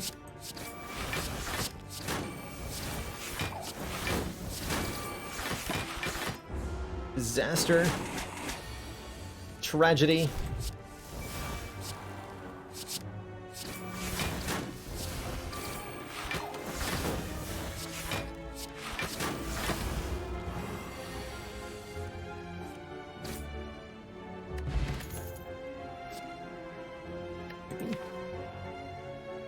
Yeah, we could use one more free block card. And let's upgrade Blade Dance. To keep making more shins. It'll definitely work eventually.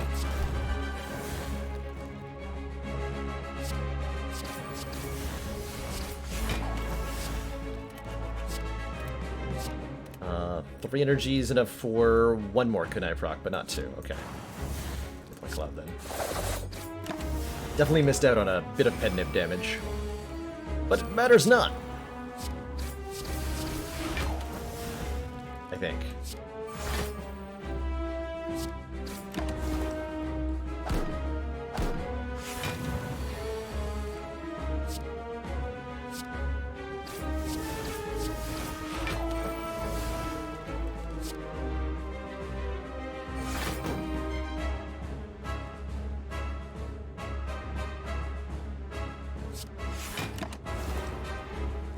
Wristblade incoming?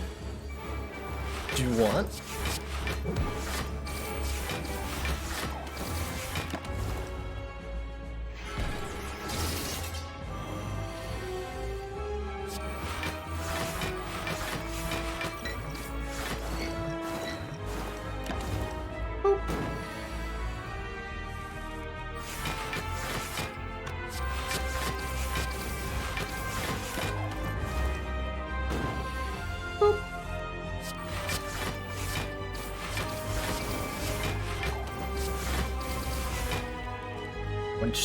When things seem at their worst, Stone Calendar's here to save the day.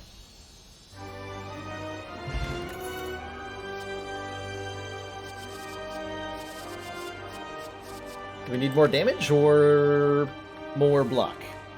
After image or 1,000 cuts? We want one of them.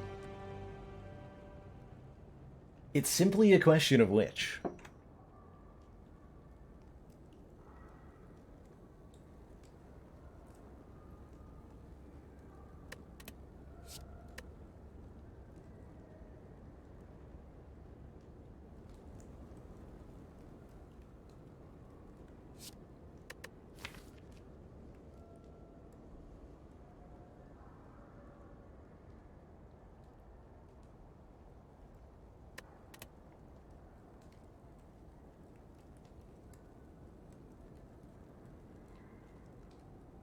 Yeah, we might already be at enough block because of Kunai Ornamental Fan.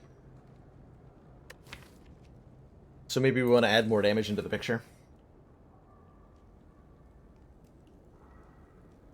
But the Panache is already doing the AoE damage. Velvet Choker, easy take. Gain energy at the start of your turn. We cannot play them more than 6 cards per turn. Commander, we could take a tiny just house. received the support of Gain another a potion, council 50 member. gold, 5 max health. Obtain a card and upgrade a random card. Divine Intervention! Thank you so much for that tier 1 sub. Welcome to the council. Enjoy your new emotes, the community, and your newfound smug sense of superiority. Thanks for putting that September promotion to good use.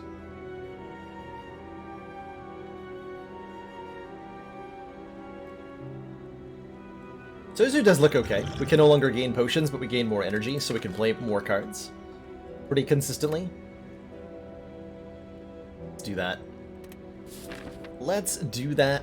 Donu and Deka are going to be obliterated by this deck. Very excited. Go this way. You hear me? Obliterated!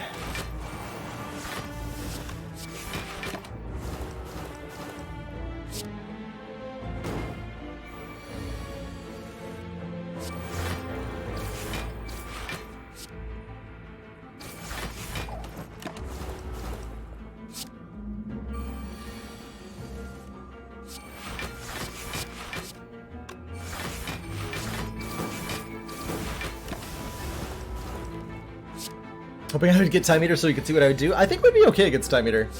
Although turns like this would be very awkward against Time Eater. That much is certain.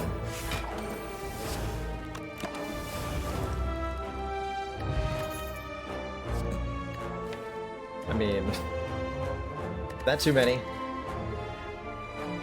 Nah. No such thing, right? No such thing.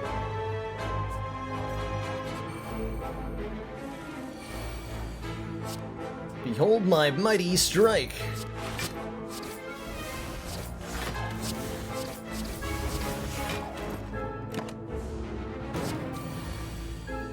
Back from your afternoon voyages. Welcome back from the voyage. How was it? Did you travel the lands, see the sights?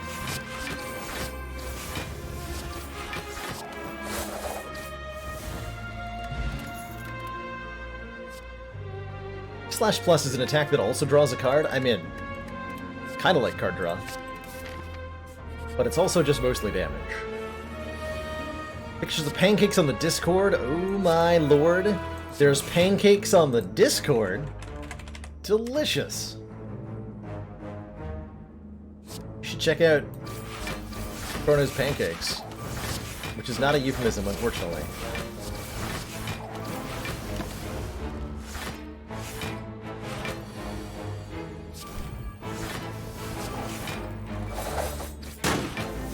But is, I assure you, still worth your time.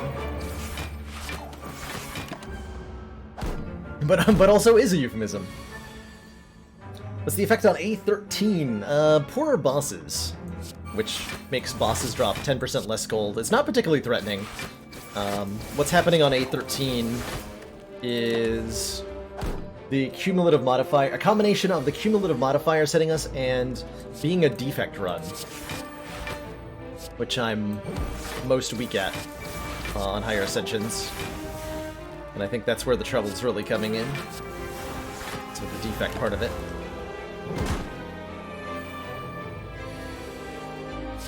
Which is frustrating because I've gotten a significant win streak against the Hard on Ascension 15 with defect before. You're definitely too low on weaken right now. Just keep adding cards to the deck. What's the worst that could happen?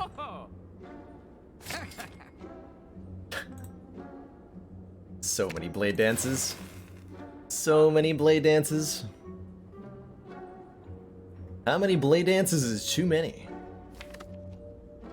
Find out together. Next one will be Ascension 1. That's right. That's right.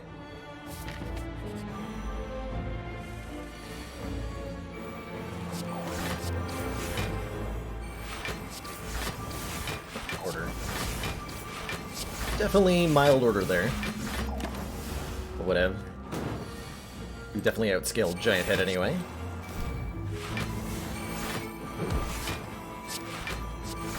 Still order.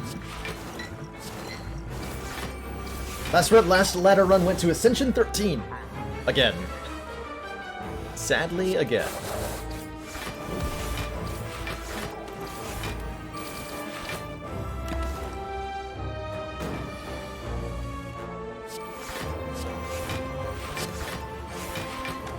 Correct order.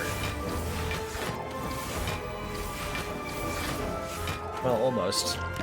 We pretend Pen Nib didn't exist, it was correct order. And you know what? I will pretend Pen Nib didn't exist.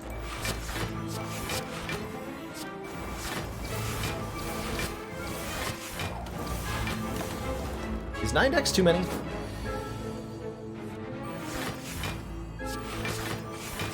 I'm asking for a friend.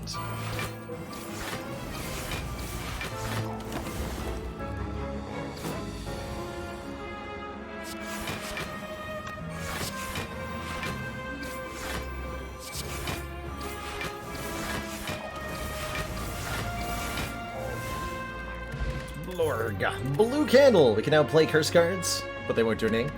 Tori says when we receive 5 or less unblocked attack damage, reduce it to 1. Burst? Mostly just lets me be another Blade Dance. Okay with a backflip plus, though. That's just fine. Well, this guy's gonna be a little tough. Every time we hit him with an attack, he switches intent, which is, a problem here.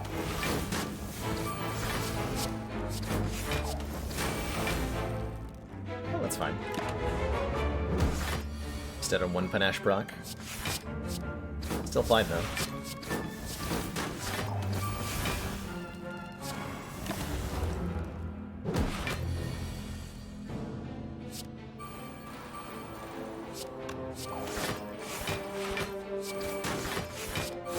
Hiya! A memory value. No prob.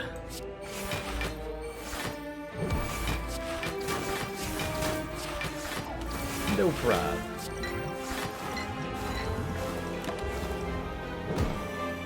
Panache does not cause the intent to change, no. Only damage dealt directly by an attack that gets through block.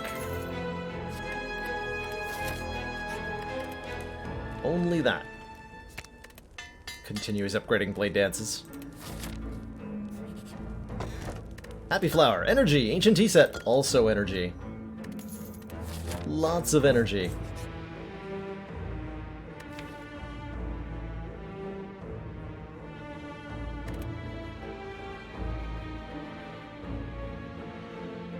Upgrade all cards. You can no longer heal.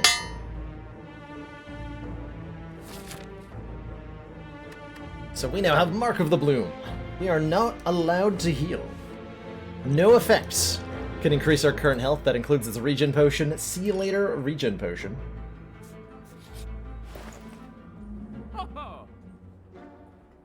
It's the unceasing top again. If we want to try that again. I don't think we do, but if we did, it's there. How does Strawberry work? Strawberry will send us to 70 out of 77 hit points. So this doesn't give us any hit points. And we can never use that max hit points to do. But Baylor, what about obscure way of healing? There are no ways. There's no single way to increase our hit points above 70. Or if we go down to say 69, there's no way to get that hit point back. Not a single way in the game. Gamble sounds amazing. Or console commands? Ooh, that might work actually. Depending on how in the game those are. Buy a calculated gamble. And we'll probably buy a relic in the Act 4 shop.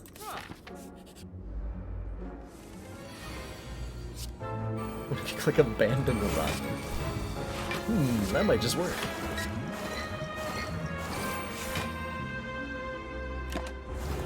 That might just work.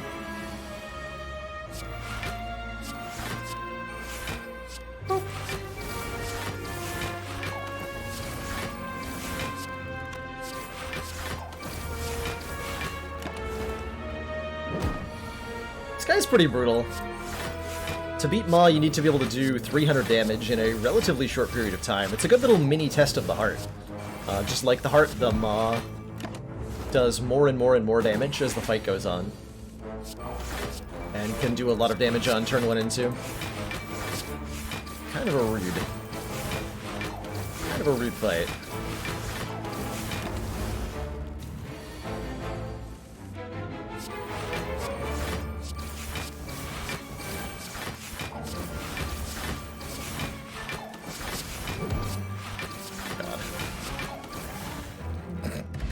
Sound of kunai going off forever and ever and ever.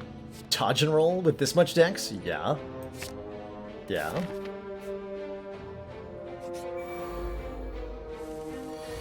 Reptomancer. Got bad news for you, Reptomancer.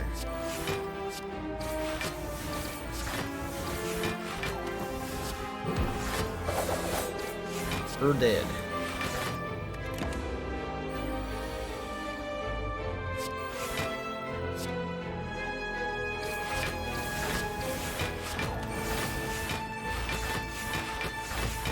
Also, I have 59 block.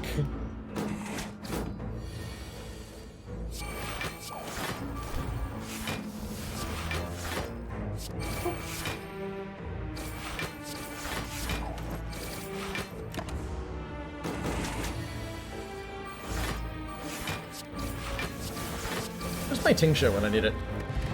We're on scale. Start combat with 3 thorns. Art of War gives us energy if we don't play attacks. Phantasmal Killer is not a significant part of our damage, because we're mostly doing damage with Panache, so pass. One last event in. We're falling, and we're losing a strike. See you later, strike. But I take 1,000 cuts. We took an after image over one, but we were offered one at the Act 2 boss. Just decided not to, ultimately. Just decided not to. Okay, the dex is going to get wildly out of control very quickly here.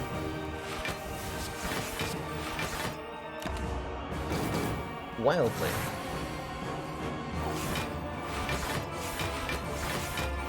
By which I mean I'm going to block very hard. And it's going to be good, okay?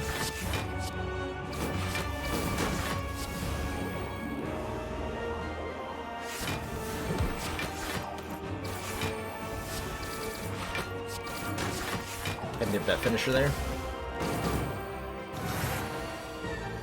I think it was better that way.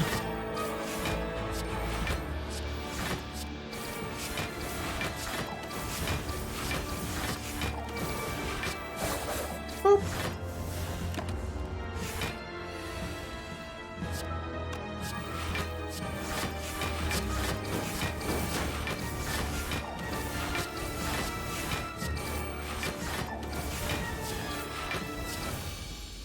Charge it. GG Donu and Deco. That was a swift and brutal fight. 1007. Good year. The goodest year, in fact. Yeah, if that had been Time Eater, it would have been a lot slower, that's for sure. I guess I'm upgrading Calculated Gamble. It's the only unupgraded card in the entire deck. We had an accident. We did. Ladder accidents were happened, unfortunately. Just keep buying those. How many blade dances do I have? 1, 2, 3, 4, 5, 6, 7. 7 blade dances. 7 blade dances. And then, what, a waffle so that we're not at full health? Although if I buy the waffle here and we find a Runic Dodecahedron after the elites, I'm gonna be upset. But only a little bit. But only a little bit. Take a Panacea and a Striker Dribble. Gain an artifact for unknown purposes. What will we do with it? I'm not sure.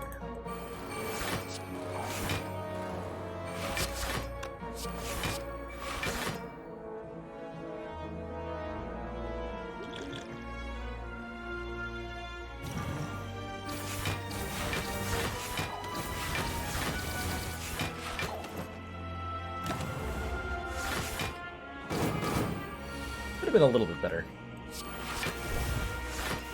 but only a little bit.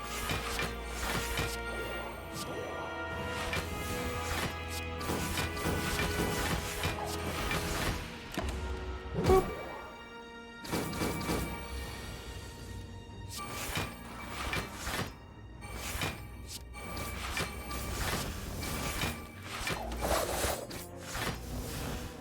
You're gonna die to thorns.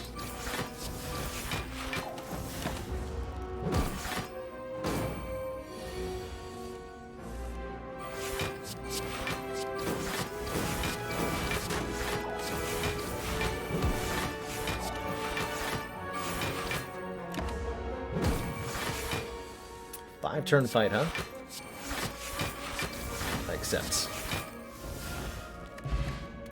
Ooh, +1 to both our strength and our dex with Oddly Smoothstone and Vajra, making us just a little bit stronger. Have we finished the climb challenge? No, Senecan, we are restarting for the 3rd time, as we unfortunately perished. Can't not take damage? No! Tragic.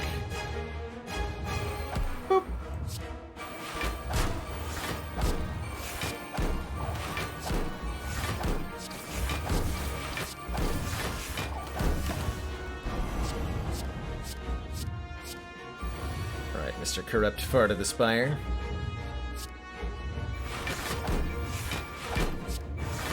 Bring it on. Easy full block, no prob.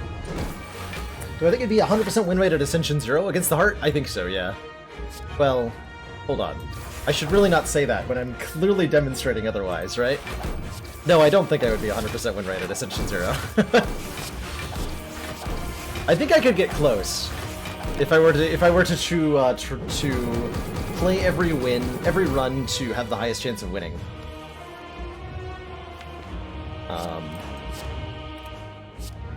But like we've died several times on A0 on this challenge. Now without the heart, definitely 100%. Yeah. Am I saving this for artifacts? I don't know what I'm saving this for. There.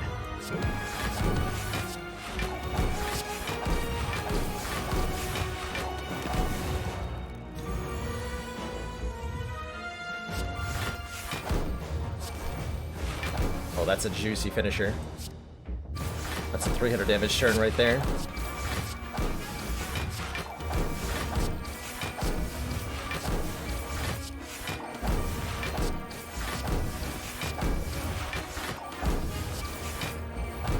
Deal 27 times 10. Got him. Got him. 20 damage to 12 dexterity? Where'd that come from? Oh my god.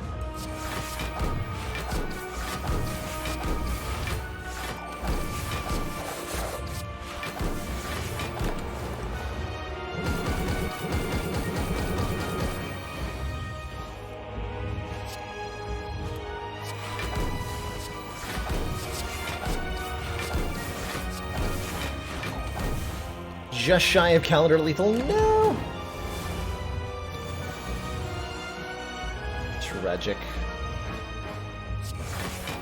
Oh. Only appropriate that Panache get the final kill. A GG. G. Frickin' frackin' G. Okay. We finally succeeded at Ascension 0. Onwards to Ascension 1.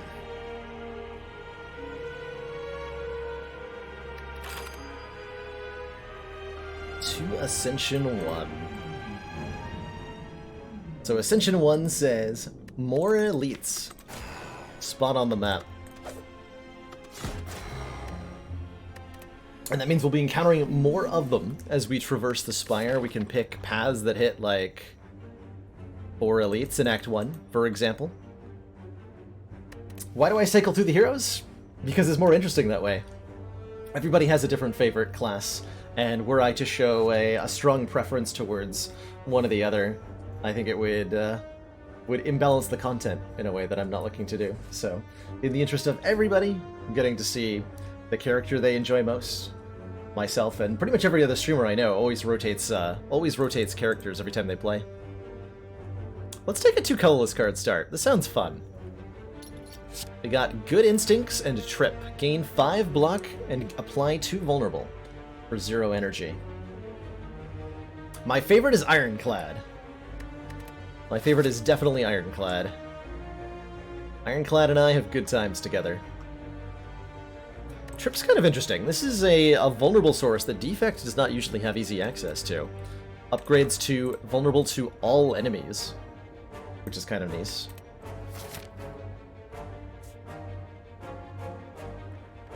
Why isn't it always Thornton? Asking the important questions. Let's see what our first 2 card picks are, and then decide on our path from there. But let's get some card rewards. If we end up with... yeah. If we end up with...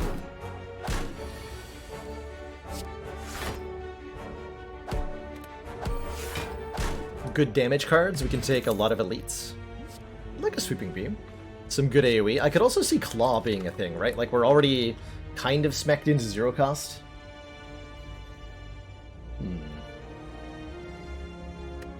No claw is flaw, as they say. Boink. Let's take a Claw. Claw is a 0 cost attack that increases in damage every time you play it, and it increases all copies of Claw when played. So the more claws you have, the more scaling you can do. Cold Snap for some Frost Orbs. Anything that says Channel an Orb is usually really good in the early game. Cold Snap's an okay source for Frost. And a Claw-based Defect does want some help with blocking. So that would be nice. That would definitely be nice. Let's take a Cold Snap.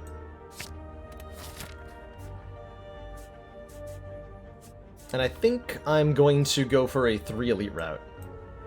Fire, elite, elite fire, elite fire. In Act 1 here. We have no gold, so shops are not that appealing. Said immediately finding a shop. Now I can take, I think I can greedily take the 18 damage here. It's not that much current health. Might require us to rest at a fire, potentially, but...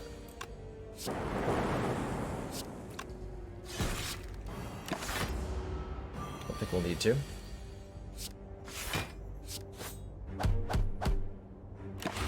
With Wampo.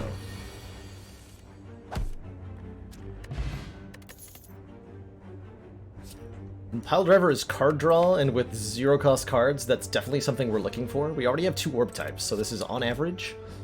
Well, maybe not on average, but is usually draw 2, often draw, and always at least draw 1. Or we could get more orbs into the deck. I'm gonna go with the card draw. That'll support our low-cost deck a little bit better. This fight's scary. I'll kill this cultist first. Thanks. Not good. Next turn we're doing what? 10 plus 9?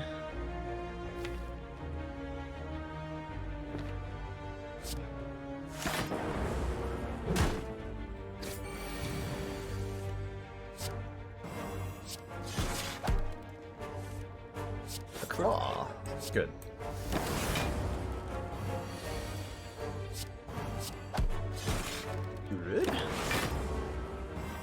34 health's a little lower than I would like to be here.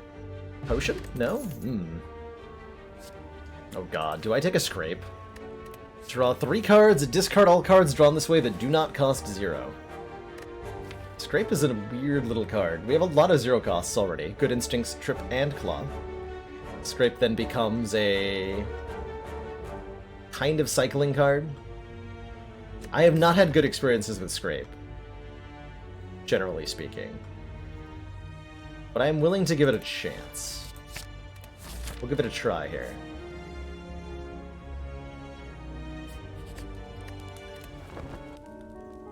It's unfortunate we didn't get any potions in any of those fights, though.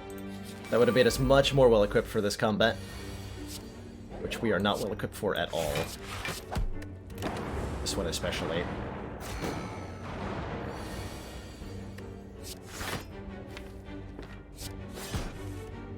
Yeah.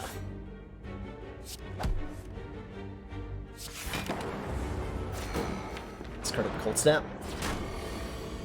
It's a slight oof.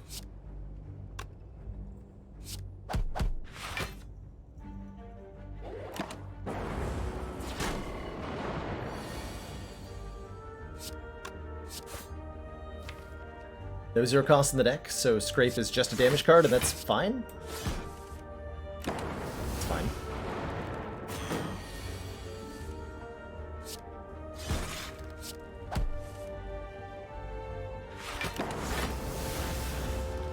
Okay, we lost some health here, but not as much as I was worried we might.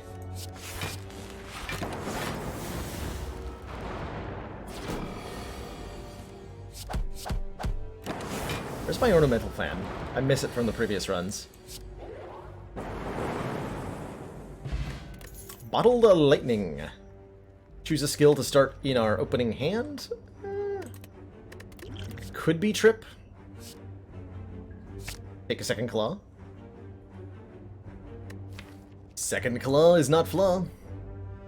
We're starting to need some blocking, though, which we don't currently have. Fighting Hexaghost, well, we don't need it yet. But that's good. Like, could be Bottled Trip, but might just be Bottled Nothing. Could upgrade the Trip?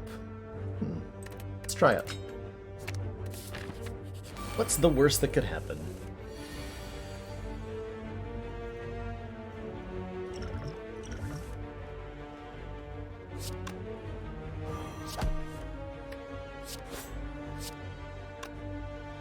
What's the worst that could happen?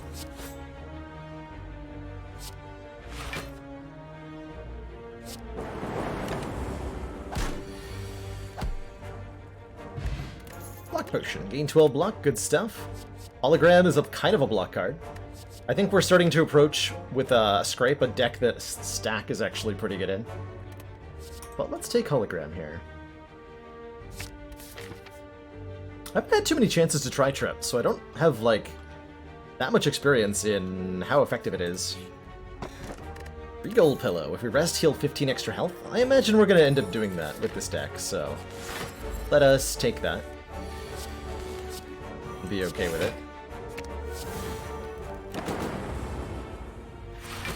Enjoy for your 4 turns of vulnerable nerd.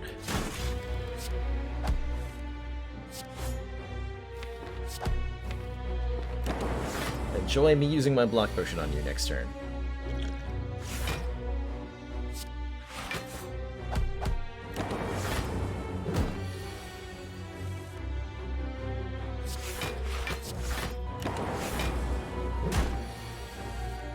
The good part of Bash with none of the downside. Yeah. Exactly. Malbank. Whenever we climb a floor, gain 12 gold until we encounter a shop. Guess we're definitely not going to this shop. We're going to be fighting this elite. And one of these 3 cards. Sweeping Beam is AoE damage. Thunderstrike does damage based on how many lightning we've channeled, and Creative AI allows us to scale in weird ways. Interesting. This is like, we have enough damage. I would really like a block card more than any of this. I don't think this deck wants a Creative AI. Most of the powers are orb related. Like the beam here. We'll upgrade hologram for sure, so we can continue to draw stuff out of the discard pile as needed.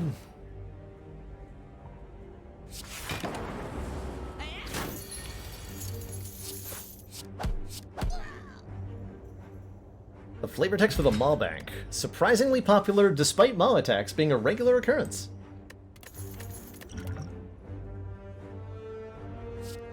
There's a block card. And it's a block card that lets us use the energy we're not otherwise spending, too. Upgrade 2 random cards for 15 health. And then fight an elite.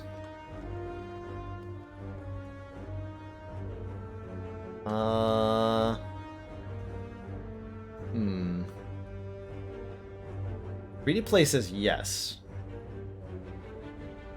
Do I live through that?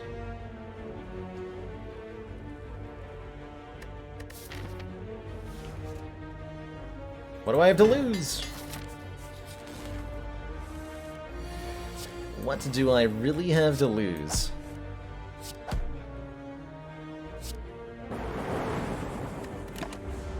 Class ends the streaks most often. So far, Defect is the major dire in the run. It has all been Defect. Okay, these are definitely worth... Well, one of these is definitely worth playing. We might be dead next turn. We might not be. We're not. We are not. This is, with the Fear Potion, enough damage. And if Scrape draws Claw, I don't have to use the Fear Potion. Defect is who died on Ascension 13. So we Scrape first. Bring him to 14, still a kill, yeah.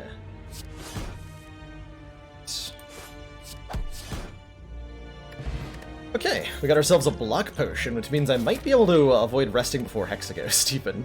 Happy Flower says every 3 turns gain an energy, and there it is, all for 1. Deal 10 damage, put all 0-cost cards from your discard pile into your hand. Neat. This deck looks fun now. We still don't block that well, although Good Instincts will help. Good Instincts will help quite a bit. I'm gonna rest before Hexaghost. 6 health is not enough. 43 health is pretty good, though.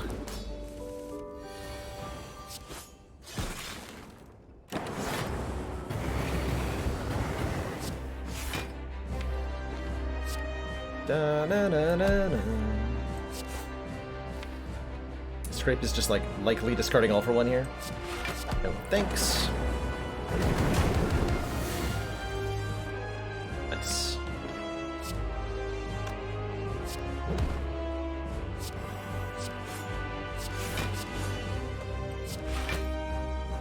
Be back my trip? Blah.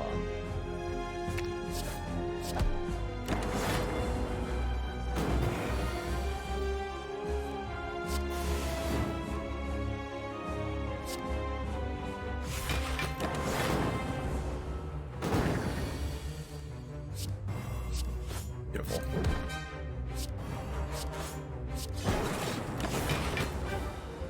so beautiful. Has there been clues as to who the new hero is? Yeah, there is the localization docs were recently leaked on the, well, not leaked, but like released. So we know the name and probably quite a bit more about the new character. But I don't want to say it aloud for anybody who doesn't want spoilers. But if somebody wants to provide a link to those localization docs, anybody who's curious can learn more about the upcoming class.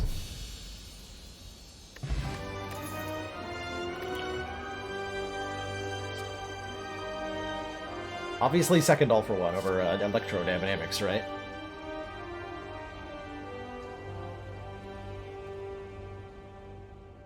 Hey, Perseverance, we're rotating every single run.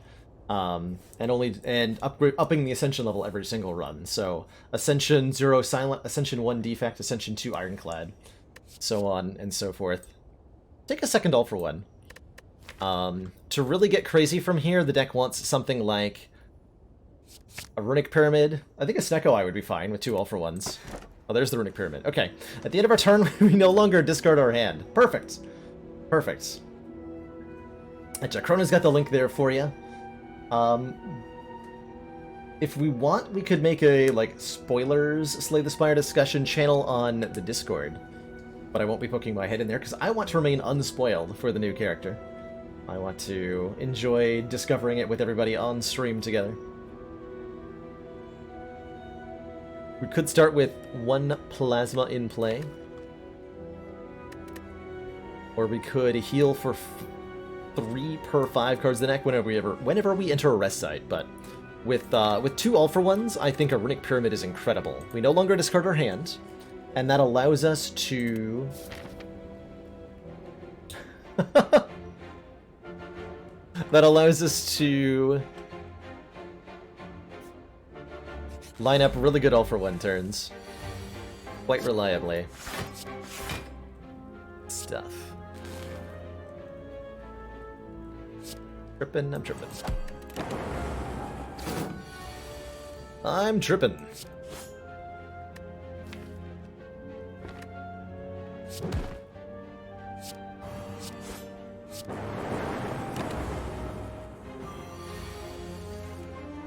Second all for one is just a win. Oh my god. Wow. Energy Potion's great. With a bottled trip, the Sphere Potion's not that good. Good block card? Do I need another good block card? I think this deck wants to be a lot smaller than it is. Alright. What do we have here?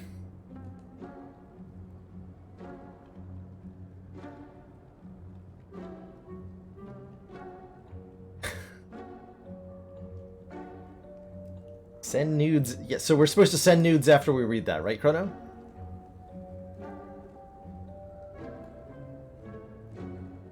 Meal ticket. We could actually just, like, skip and go to this store.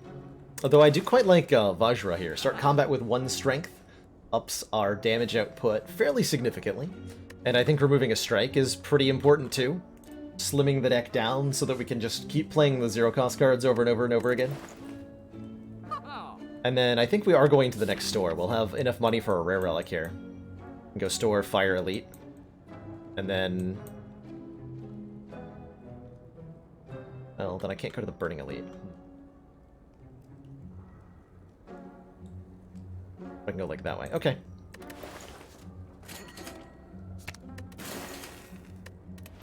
What if I meant to remove Zap? Oh, I always kind of wondered that. When do I remove Zap?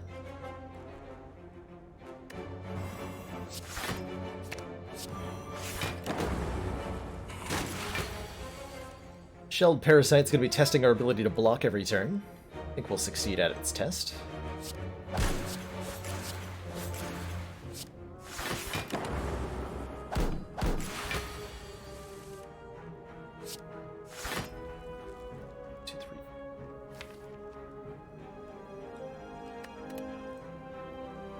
We have exactly enough room, perfect.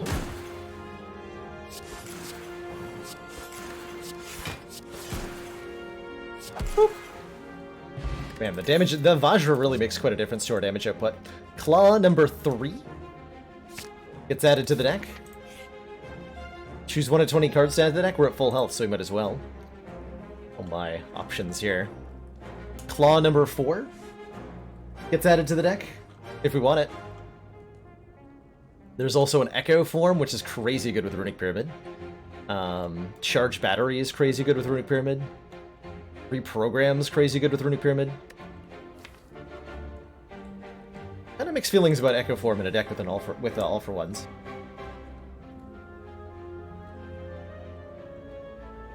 When you're playing a lot of cards per turn, doubling only one of them doesn't have a huge amount of impact. Reprogram Scrape. That's kind of neat, huh? Let's try it. Let's try it. Alright, shop.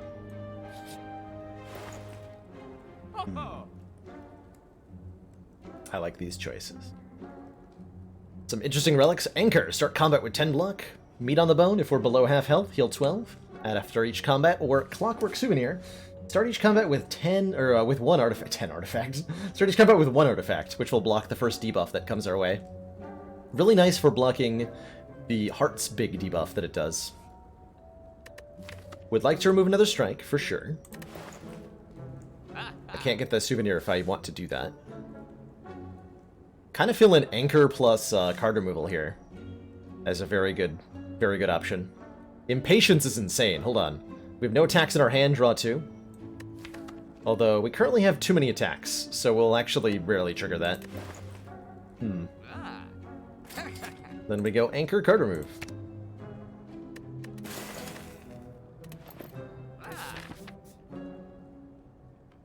And I think I'm fighting this Burning Elite, so I'm actually going, like, this way. Free up our pathing next act. As far as upgrades go, let's get our trip upgraded. 2 vulnerable to all enemies, instead of just one of them. Going into the Elites, where there's multiple foes. Will help a lot.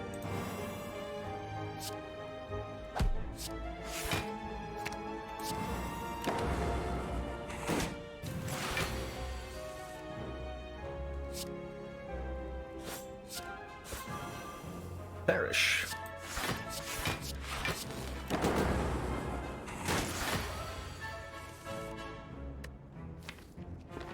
So all for one will get back 1, 2, 3, 4 cards. Perfect.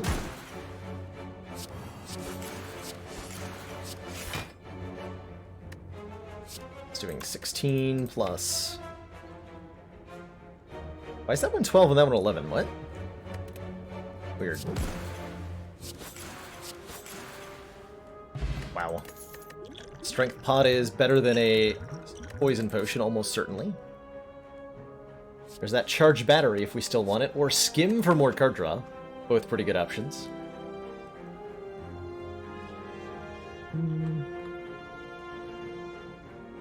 Feels like we could use more block cards. But maybe we just want to keep the deck thin, like I've been talking about, and get our upgrade density up. Our Act 1 boss is Bronze Automaton. We have Reinforced Body for him.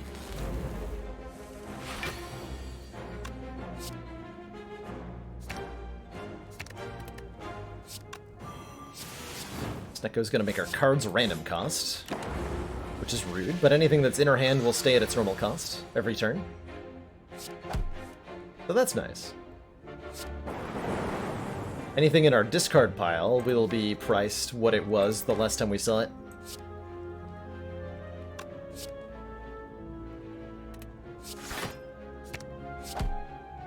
Oh, order. Order! Order in the court.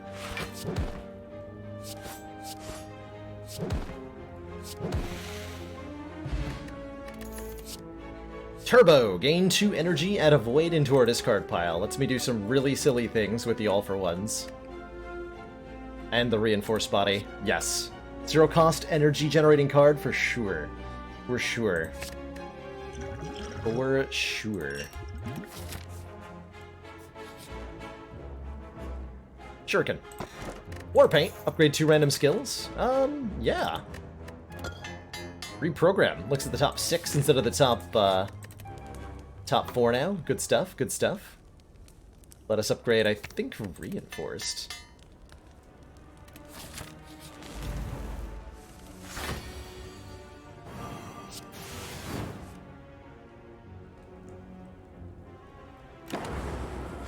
Don't want to use that all for one.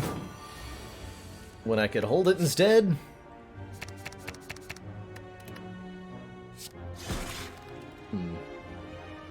Guess I set myself up for disappointment with Scrape there. That's fine. That's fine.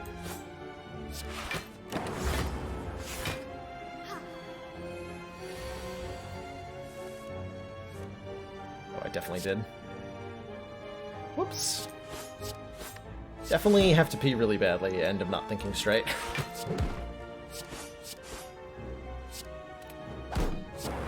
Definitely gonna go for a bathroom break after this fight. Oh my god. The disaster.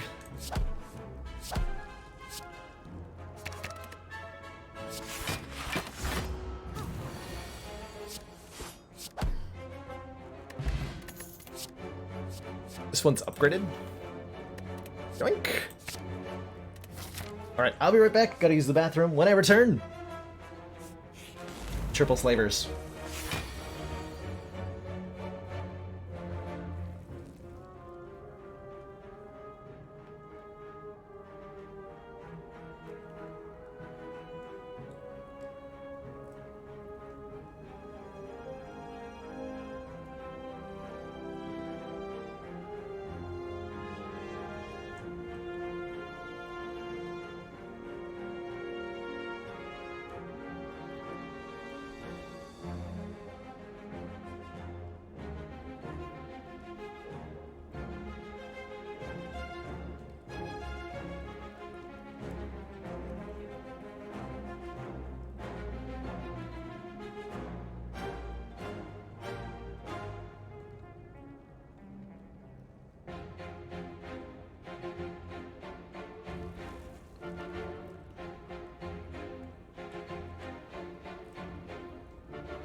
I return!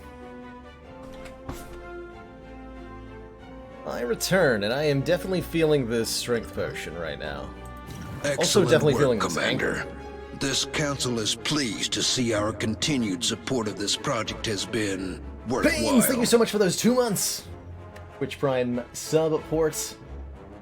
Appreciate the congratulations on making it to Ascension 1. It's been a long time coming.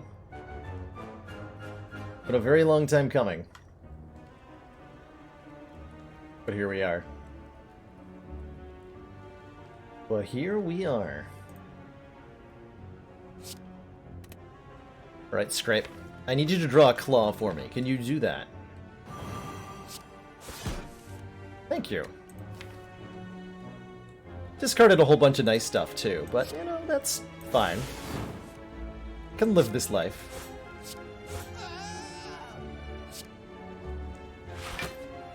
I can definitely live this life. 1 damage. Not too shabby.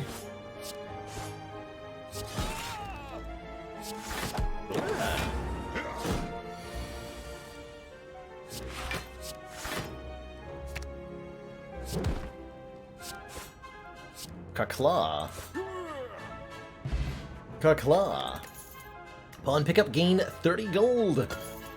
And we're more likely to find relics in question mark rooms. Come on, Tiny Chest, give me another relic immediately. Please. These are all pretty good cards, but they don't fit in with the like, dare I say, archetype of our deck at the moment. nor do they fill a role that we need filling. We have a lot of immediate and scaling damage, so we don't really need a Sunder. We don't really do anything with orbs. We could try doing so with Consume. Mostly I feel like orbs are a scam. Discover a colorful shop with the banner Inspire. Walk in to see what's inside. A man with ridiculous clothing appears at the entrance and tries to upsell you things. We want a removal, 2 random upgrades, which is actually, that's really good for 40 gold. 2 random upgrades for that little. Alternately, removing strike is really good. And if I'm going to remove a strike, I could then pay 30 gold for 1 random upgrade. Sure. Be the full service. Claw plus. Amazing. Incredible. Astounding.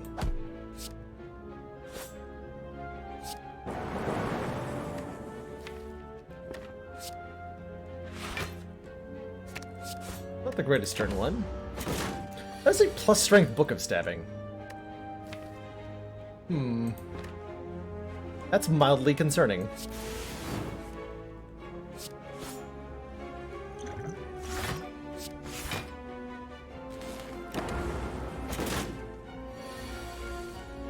Oh no, we're fine.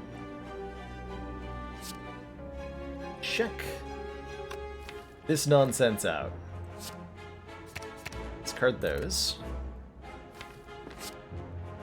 Turbo.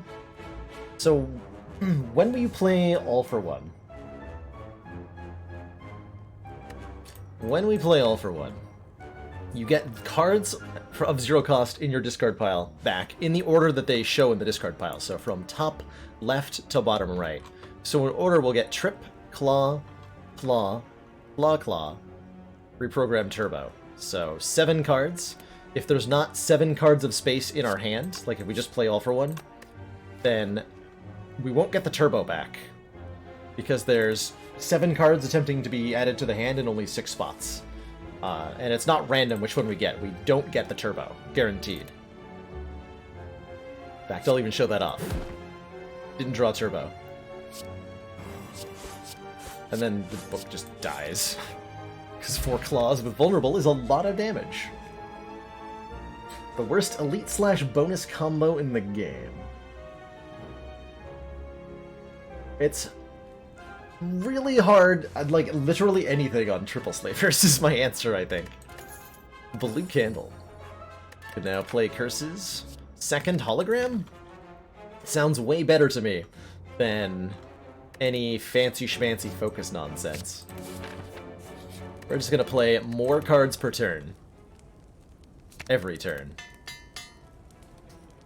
What if it's totally random? And he's just lying to us. What then do you do? What do you do? Okay, now we're just waiting on Turbo. Pretty much.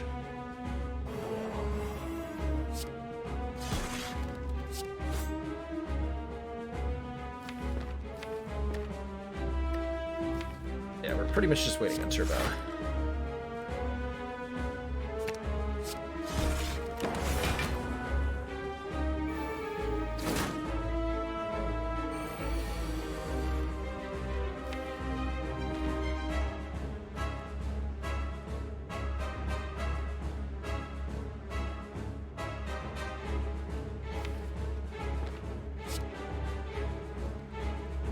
So I want to draw Turbo and Claw if I want to have the silliest possible turn. There's currently 8 cards in hand, and 3 cards in the draw pile.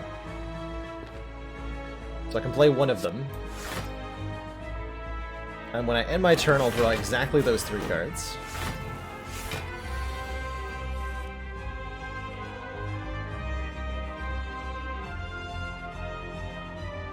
And now very silly things happen.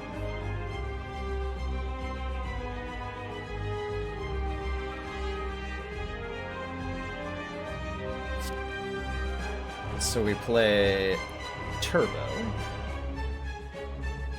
Play our claws. How many zero costs are in the discard pile? 1, 2, 3, 4, 5, 6, 7. The last two being claw. So there are currently, if I play an all for one, there's 1, 2, 3, 4, 5 other cards. No, 6 other cards? 6 other cards. So I need to play, like, Zap, Defend. Now I can get back 6 of those cards. So we only don't get back 1 of the claws. So now I can... Actually, we dual cast and then it's fine. Okay, we'll dual cast all for one, get back everything. Play Trip. Turbo. Claw. Claw. Claw. Claw. All for one. Trip. Turbo. Claw. Claw. Claw. Claw. Hologram and all for one. Play all for one. Trip. Claw. Claw.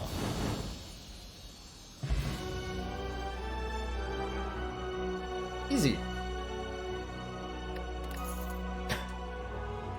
I love Runic Pyramid with all for one. It is one of the strongest, ridiculous nonsense decks that you can create in Spire.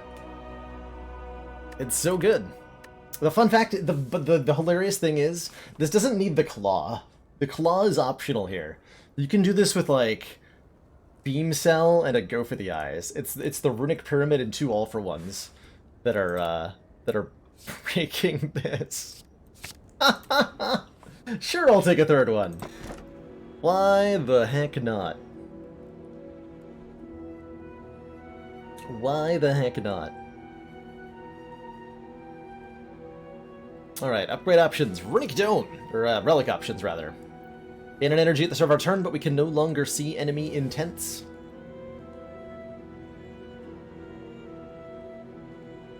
Fusion Hammer.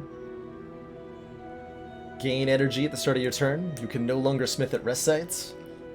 And a Lizard Tail. When we would die, heal a half our health instead, working once.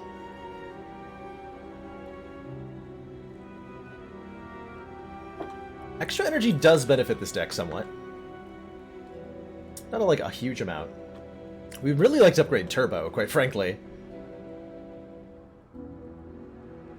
How are we going to block the heart? Is another question we need to start answering. Because we don't have that much block. Although Reinforced Body will help. Don't think I want a Dome. Not usually a fan of that. The lack of intents is rough. Are there any cards we really need to upgrade? Like maybe Turbo? Maybe Good Instincts? But I think for the most part we're fine taking a Fusion Hammer.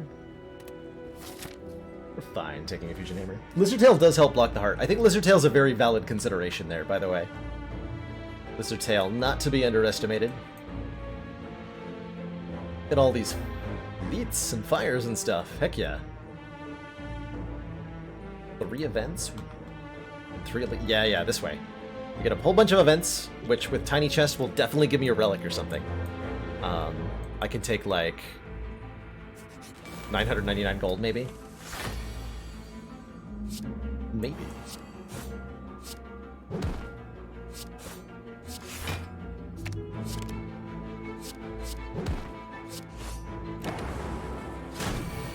And that's the damage we can do on turn 1. Just like an easy 80 with a 1 claw, 1 all for 1, and 1 hologram. I think now that we have more energy, we do want card draw. Skim, draw 3 cards. He's excellent. Tiny Chest, excellent again. Dreamcatcher says when we rest, we can add a card to our deck, which will be several times because of our Fusion Hammer. We're forced to rest here, and we're forced to rest here, and we're forced to rest in Act 3. So this is currently 3 card choices. This is 3/5 of an Ori. And that makes it actually really good. I will take that.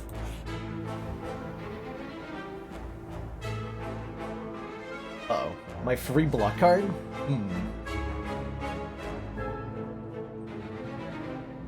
Or I have to lose a claw.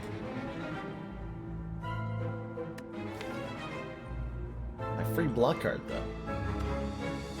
Actually, kind of beat that free block card pretty badly. Don't you dare lose claw. I might have to. I need this good instincts, I'm pretty sure. I'm gonna do it. We're losing a claw. We can get a new claw. We can get a 4th all-for-1. All for one?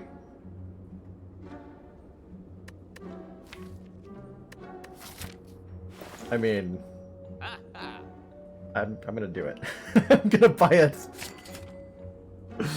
It's a sign! What does it mean? What does it mean?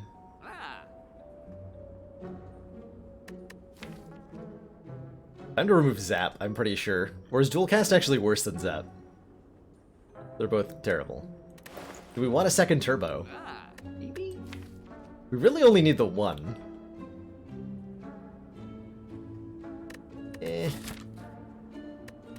Dreamcatcher will give me one.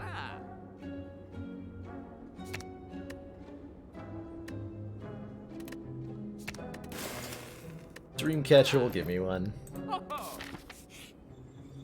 Ooh, Glowing Tesseract. These are often 0-cost cards, and we're about to go to full health after this lead. There's our Good Instincts! Oh, we can get Good Instincts back! Well, I should have lost, Huh.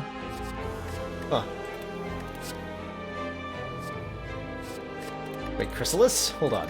Chrysalis. 3 random skills into the draw pile that cost 0. Sure. Let's try it. I don't know that I want another trip. I do want a Dark Shackles, though. Enemy loses 9 strength this turn. Very good card with Runic Pyramid. For blocking the heart. Especially since we have artifact removal in the form of trip.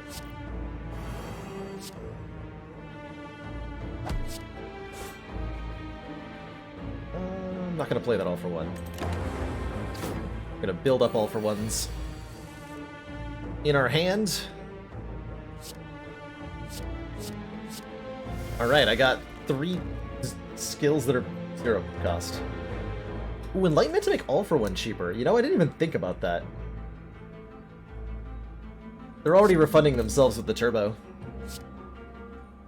So I didn't value it.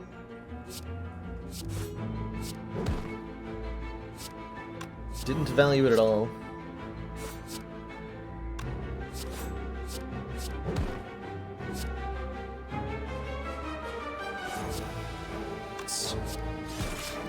Order.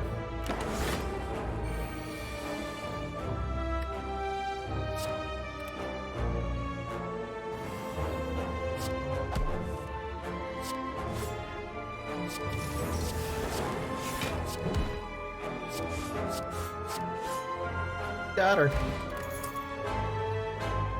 And that's all we needed. Kunai! Every time we play 3 attacks in a single turn, gain 1 dex.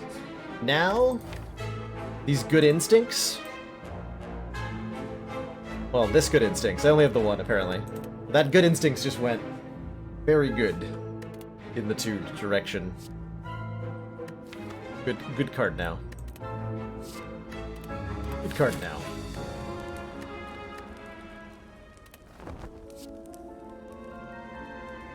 These aren't 0 cost. Great Instincts! Great Instincts. The greatest, even.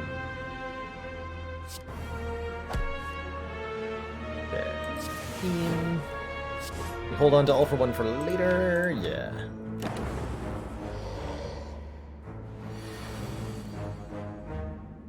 Mild amounts of yikes.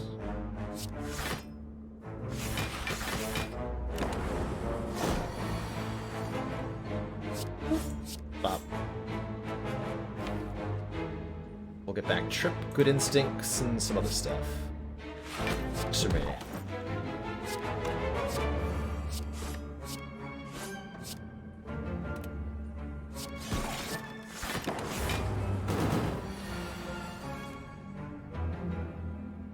Okay, we're full blocking. Man, this kunai though. This kunai go. This heckin' kunai though.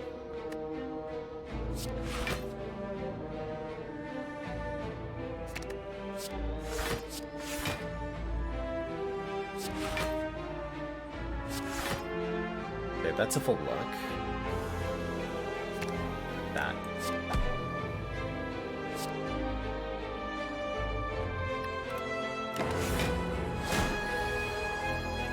Alright. I have 4 all for ones in my hand. Oh my god.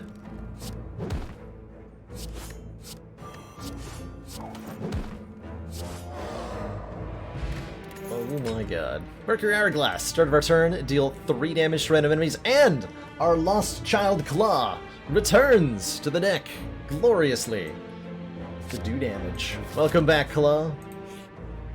No man left behind. No Claw left behind. But every Juzu bracelet left behind. See you later, Juzu. The actual bag of marbles? We could buy this just for the artifact removal on the elites before the heart, so that they're actually vulnerable on turn 1, if we need them to be. Or we could remove another card here. Costs 150, so we have enough. Going to another shop soon? No? Rest in pieces, Metamorphosis. We would remove dual cast, for sure. That's the removal over this Strike Plus.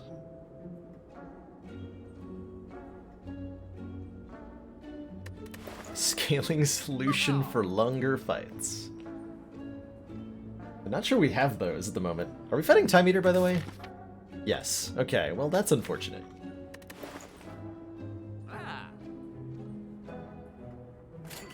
Take the bag of marbles. And you better believe I'm fighting these nerds. Give me a relic. Give me the relic. I demand it.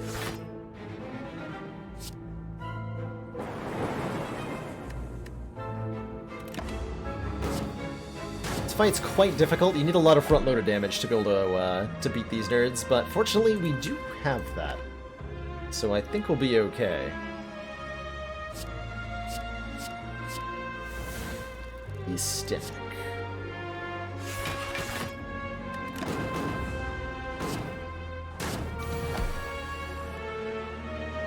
Excellent. That's realistically all I needed. That is all I needed.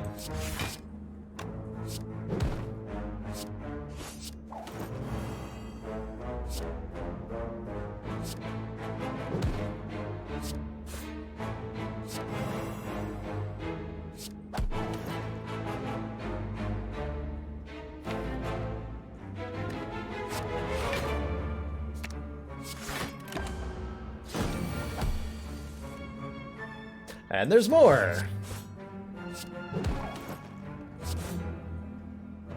Fight, we get the Thread Needle, which gives us 4 plated armor in each combat. Good stuff. More Claw, more Claw.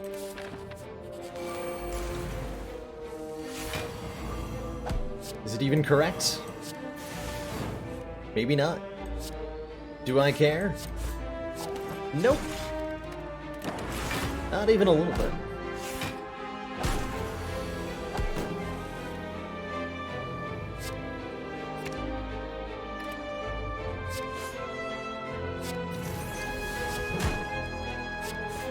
A claw. Tropic Brew. 3 potions in 1. And another hologram. Yes, to more holograms. Don't think we need that beam cell too much, though. Claw Plus seems really underwhelming. Yeah, Claw Plus is really underwhelming, truthfully. The upgrade to Claw is not that significant. But still, it remains in the game. Most other attacks upgrade to +3 damage. Claw is only +2. Doesn't even make the scaling better. SMH. Travesty. Travesty.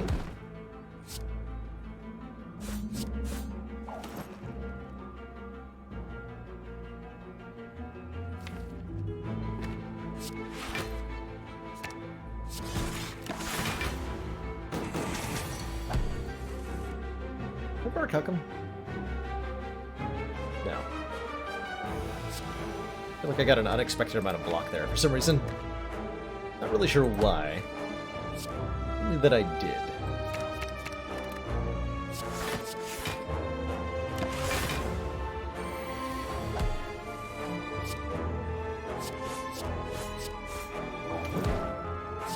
Yeah. Feature card rewards have one extra card it should choose from. Double your energy. Actually, yes. Double my energy. How would I make the claw upgrade better? It used to increase... The upgrade used to make all claws go up by 3. I think it would be fine if it was just plus 3 damage on claw. Same as, like, Slice gets. But is there a more interesting way to make the upgrade cool?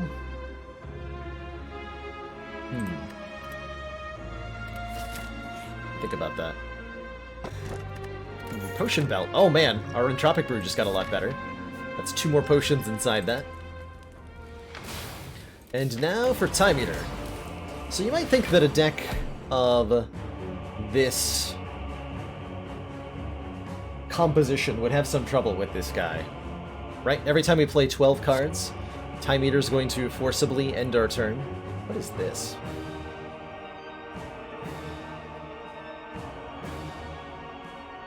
You don't need that many all for ones. This card. Okay, taking a little bit of damage here. Gonna hold on to Reinforced Body.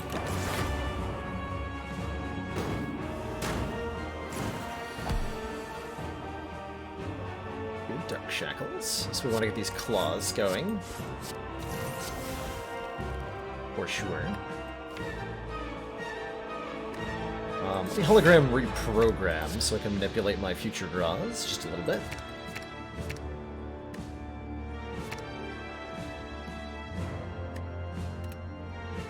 Like so. There's no way I can play... Yeah, I can. It's all for one. Reprogram again. Claw, claw.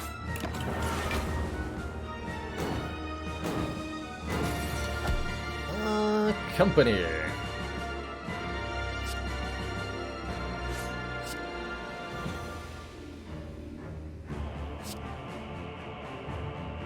I go Reinforced Body, Turbo all for one. Do some hilarious stuff.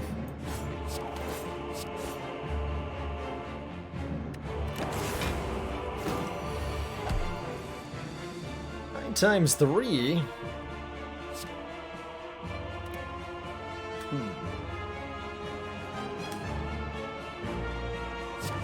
So, Time Eater's below half health, which means he will next turn spend his turn healing up to half and removing all his debuffs. Just pull and play Reinforced.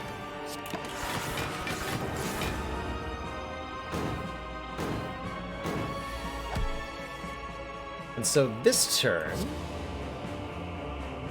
I should actually just be able to kill this guy. I'm pretty sure. Let me get back. Turbo, claw, claw, claw, claw. No claw.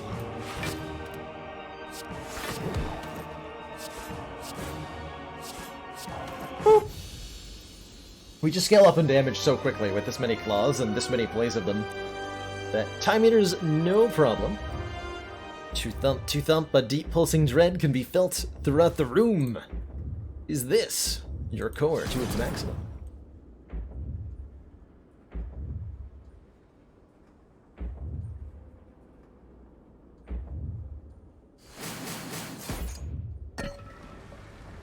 Is this the fart of the Spire?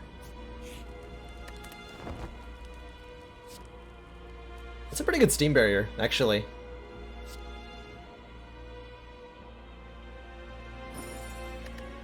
Relic's not bad. Especially with a Fusion Hammer. Being forced to look at cards is pretty good. Take a Steam barrier here.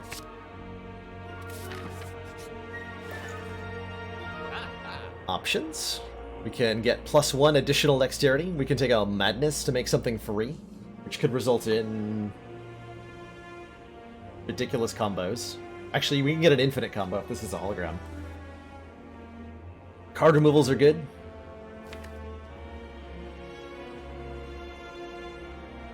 Card removals are great. Remove the few cards in the deck that are dual cast would be the remove here. Ancient Potion's excellent, actually. Flex Potion's excellent. Ooh, I think Ancient Potion's better than Madness. For sure, yeah. Yeah. That's gotta be it. That's gotta be it. Potions! Did you know potions are very good? Potions are extremely good. Boop.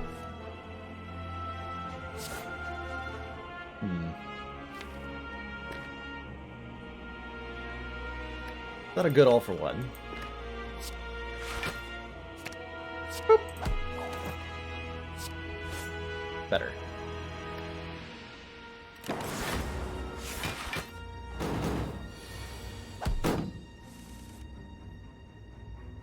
Perfect.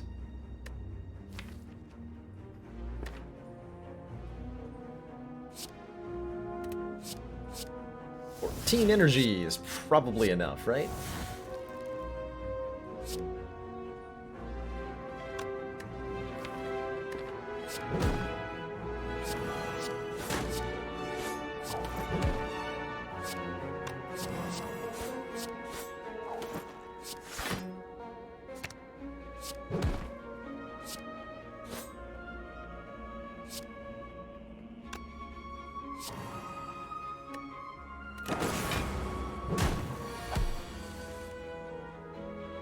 Block X times. Sure.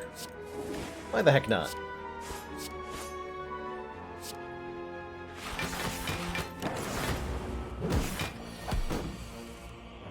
Why the heck not?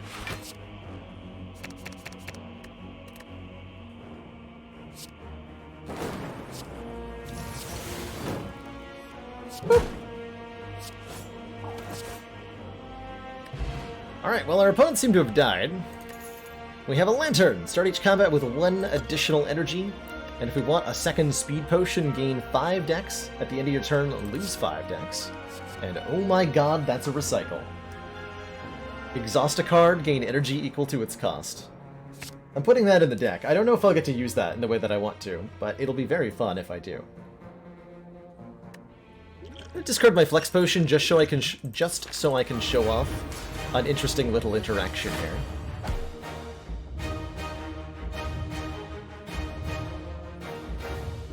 So Speed Potion says gain 5 dex, at the end of your turn lose 5 dex.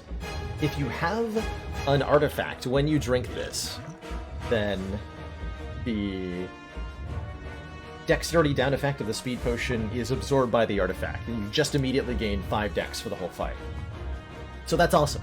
We can use our Ancient Potion to gain 5 dex for the whole fight. But we can also do better than that. If we drink both the Speed Potions first, we get a stacked 10 dexterity down, and then at the end of our turn,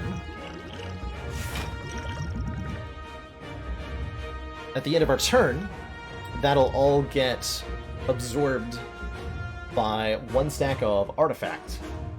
And we get to keep all 10 of that dex for only 1 artifact. Also, I get to use the second artifact to block the vulnerable from the heart here, which is great.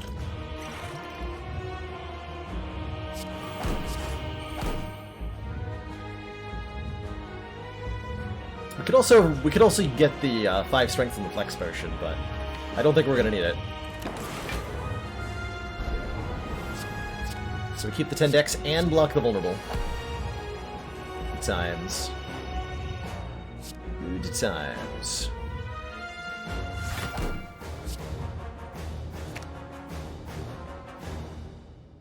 They're all pretty good cards to have, quite frankly.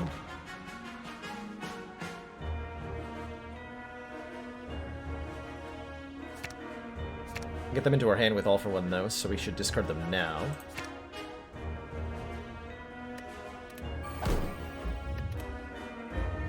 That's better.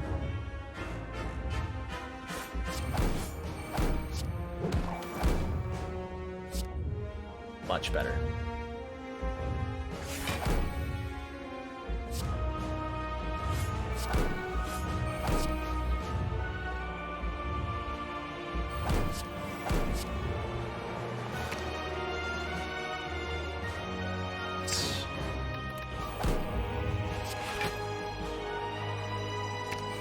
don't have to play that if I don't want to.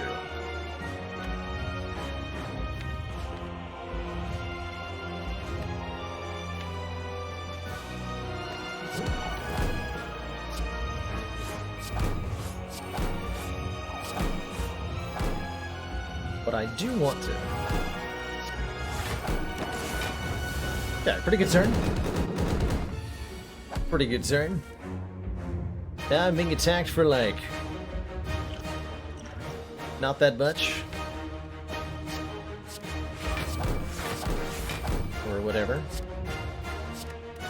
That stupid wound.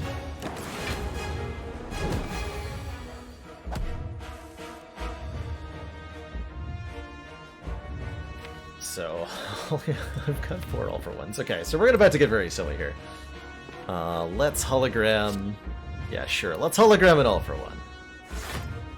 That's a smart decision, but I am not going to come to regret. Immediately. Probably. Man, zero-cost auto-shields is not helpful here. But I appreciate the sentiment. 25 block. Okay, so all for one will fetch back, reprogram, claw, claw, claw, claw. Good instincts, recycle. So I need to have at least 7 slots for you to get the recycle back to get this auto shields out of the deck.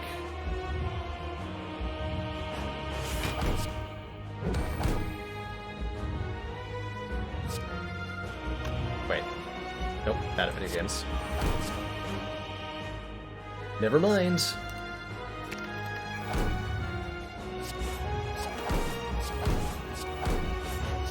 I could reboot and shuffle the draw pile, but I really don't want to with 3 all-for-ones coming up.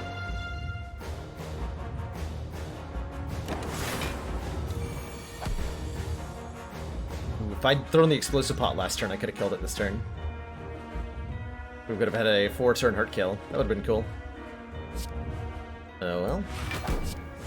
This is still very much fine. But like, hologram... and... what's the order here? Perfect. So we want to draw 2 off the hologram.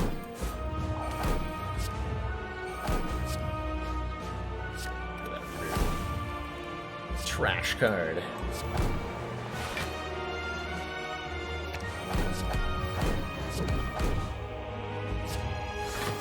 That's where it ends, huh?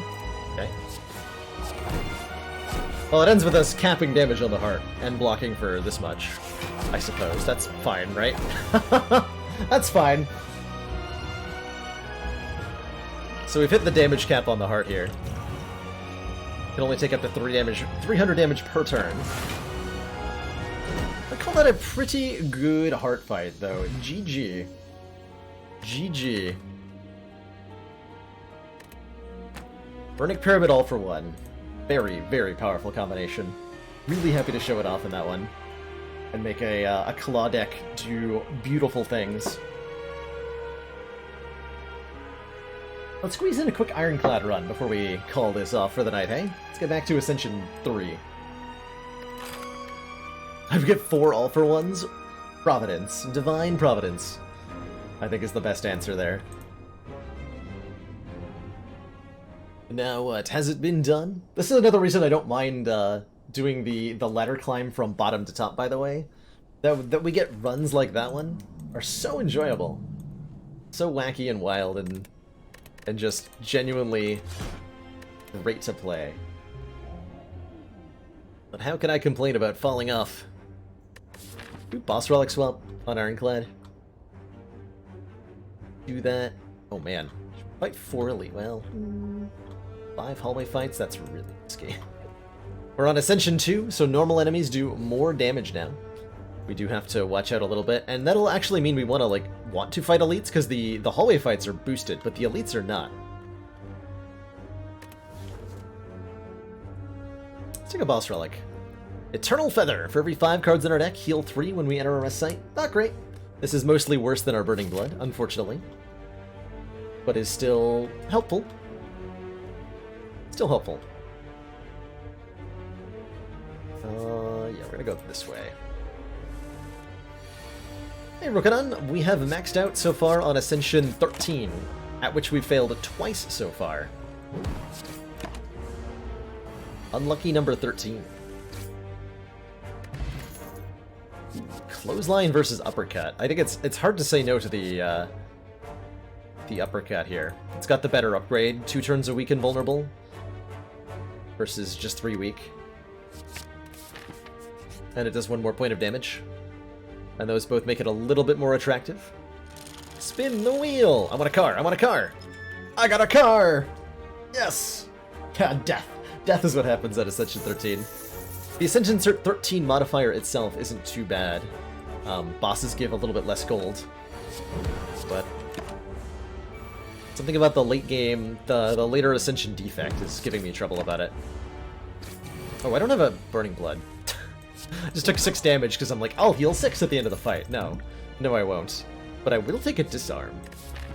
Cause an enemy to lose strength. Works really well against Guardian. Clash would be actually very good here. You know what? Let's give Clash its moment in the sun. Clash says, this card can only be played if every card in your hand is an attack. But it does 14 damage for 0 energy, and that is a lot of damage for 0 energy.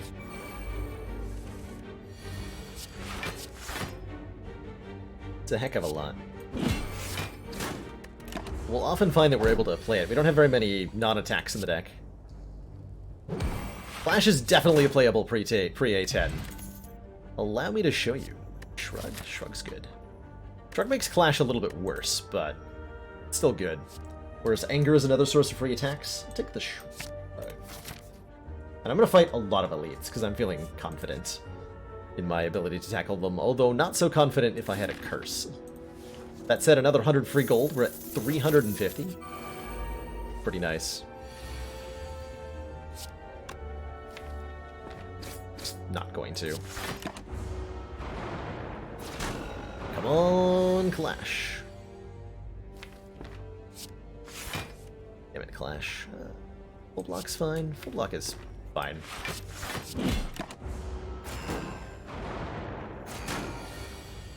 We're gonna lose a fair bit of health in this fight, unfortunately.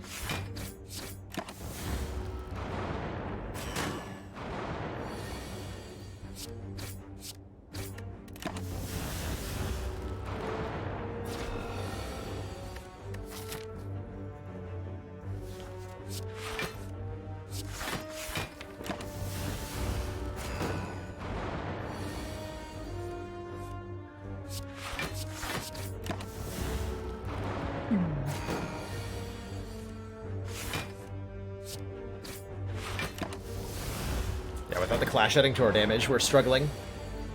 Struggling quite a bit here.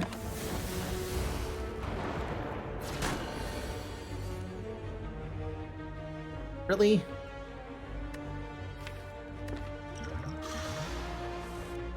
Just to accept that outcome. Fortunately, that didn't work out too well. Fortunately, that did not work out too well. Dang. Dang, dang, dang.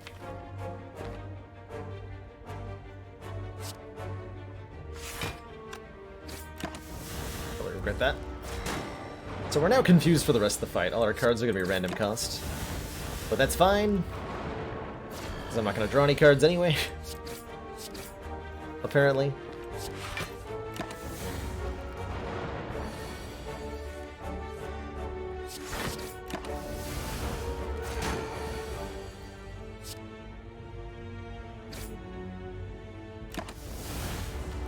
Come on, uppercut.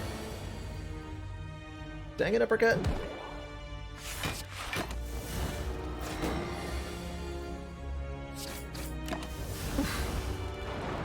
It's a heck of a first elite fight. Alright, we get War Paint, upgrading 2 random skills, and if we want, we can take a Hemokinesis for some real damage. That'll help me through the next elite fights.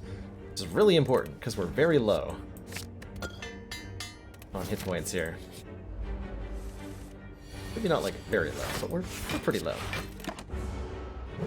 This big slime is not easy, either. I put him at 30, so that would split him. I don't want to split him. Might have been able to get a slightly more optimal split with a slightly different order, but I'm not going to worry about it. I'll take the free kill. Dex Potion's definitely helpful. Headbutt is definitely helpful. Deal 9 damage, put a card from your discard pile on top of your draw pile. Is some hand manipulation, another decent attack.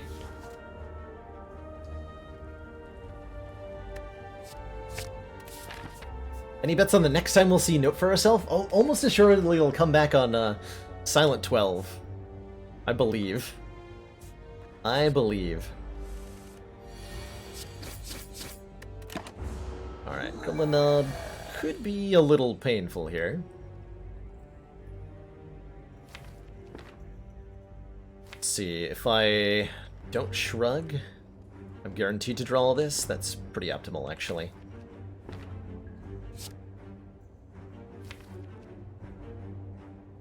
Do I often replace Starter Relic? Pretty often, Dr. McMoon, depending on what I'm doing. On Ascension 20, I actually quite often replace the Starter Relic on Defect and Ironclad, but almost never on the Silent. Sometimes I do it just for fun, sometimes I do it because I think it's the best play. Speaking of the best play, what is the best play here?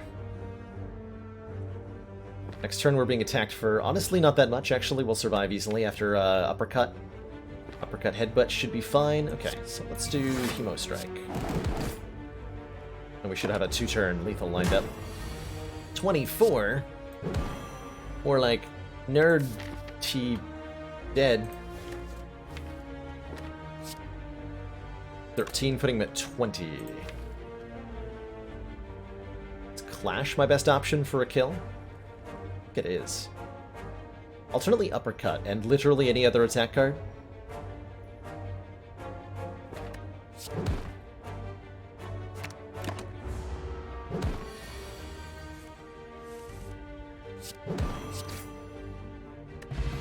Gambling Chip. Start of each combat, discard any number of cards and draw that many is a huge boon to us right now. And I think also a boon to us would be a good block card in Flame Barrier. We've got some good offense, let's get some good defense.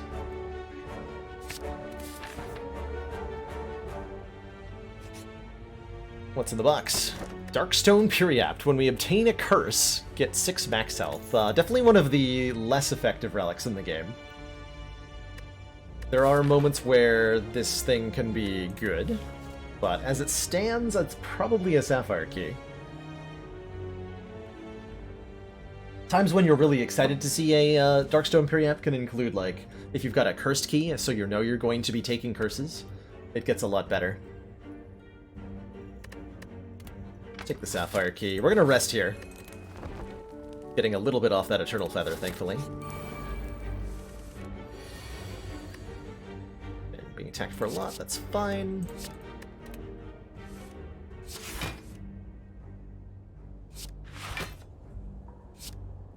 Two, huh?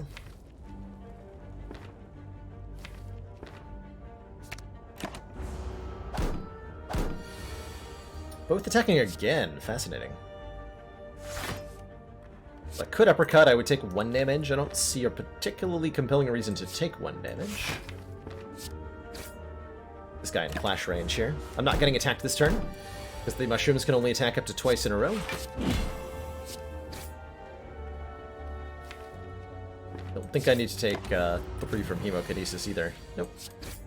Very good fight. We get ourselves a second clash if we want it.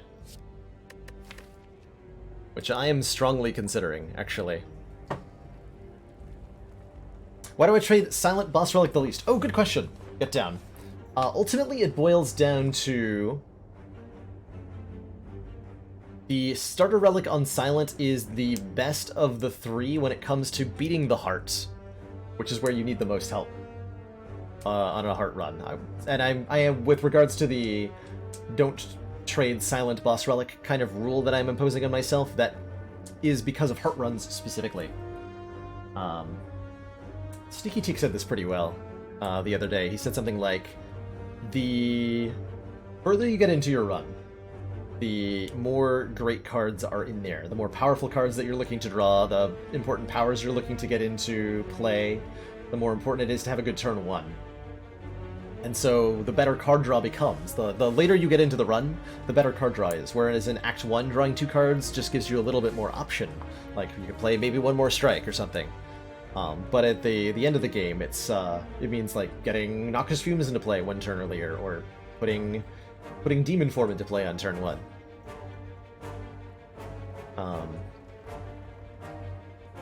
Yeah, it's the same thing as it is a bag of prep, and a bag of prep is really good as it turns out. Is really good. Burning Blood is a relic that we often see as a very good relic, but if you're talking about only Act 4, if your concern is beating Act 4, the only thing Burning Blood gives you in Act 4 is 6 hit points. It's worse than a Strawberry in Act 4, because you only get 1 heal off of it. Trading that for a random boss relic is not so bad a deal. Not so bad a deal. I'm gonna take the second Clash, because I'm crazy. Oh god, I am crazy. What have I done? What have I done?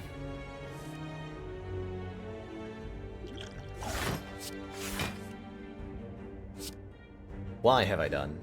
Better question.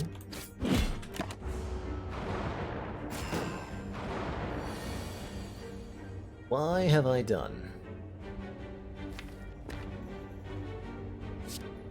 Oh, these are plus strength? Oh god.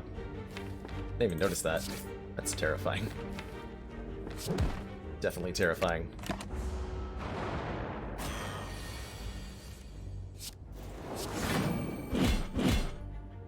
Got him. Man, Clash. What Clash, though?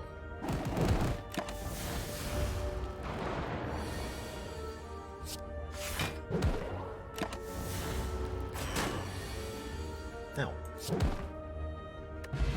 Smiling Mask gives us cheaper removals at stores. Not particularly excited by that. I am particularly excited by Fiend Fire, though. Exhaust your hand to deal 7 damage for each exhausted card. Really powerful card.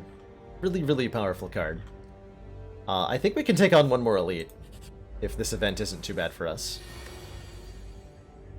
18, 21, 21. Okay, so I just have a kill that way. If I... Yeah, this is... Trade 3 health, get a kill? Yeah.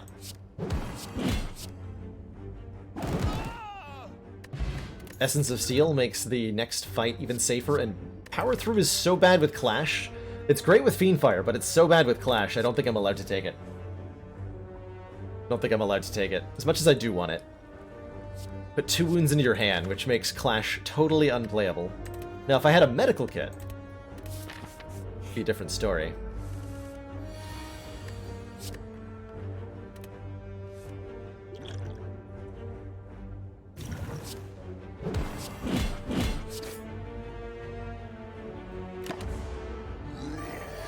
Flash. Juzu Bracelet. Normal enemy in combats are no longer encountered in question mark rooms, and I would love another shrug. Would definitely love another shrug. A little bit more block. Strength Potion, yeah, the Strength Potion was maybe overkill. 33 health I think is comfortable against Guardian if I upgrade. Let's upgrade our Uppercut for the extra weak and vulnerable turns. A lot of upgrades we want in this deck. A lot of upgrades.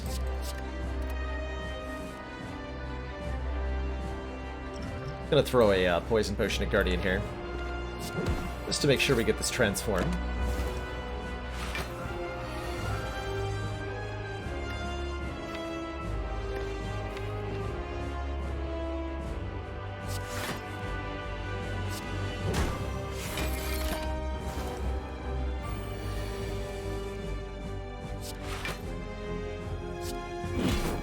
Well, we're trading a little bit of damage against Guardian here. We should be winning the fight from here. Pretty handily, I think. Hope so, anyway. Anyway, excuse me.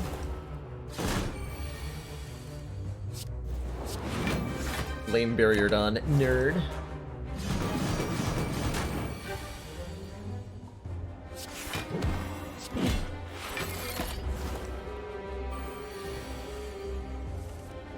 I like the Clash was playable until I drew the defense, and then it went back to unplayable.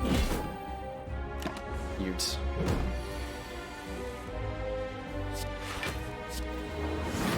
Flash. Surprisingly good card against Guardian because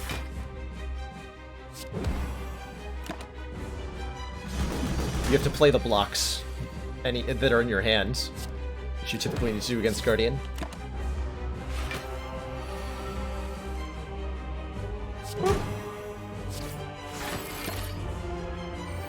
GG, Mr. Guardian. GG. Potion says, draw 3 cards. We have way too much money. But do we have too much offering? Lose 6 health, gain 2 energy, draw 3 cards. Great with Fiendfire, great with 2-cost cards. Questionable with Clash. One of my favorites. We could actually get quite a bit of damage out of Juggernaut here. Hold on. Juggernaut seems fun. Fun way for this deck to scale up. We have lots of block cards. Every time we gain block, deal 5 damage to a random enemy. Could also even try Barricade. Block is not removed at the start of your next turn.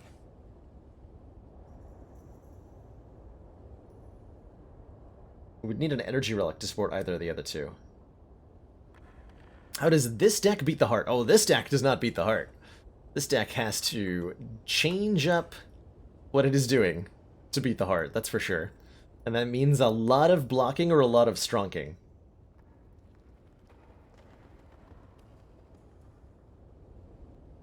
I'm gonna dig this Juggernaut. It's an offering, though. I can kill Act 2 elites with it.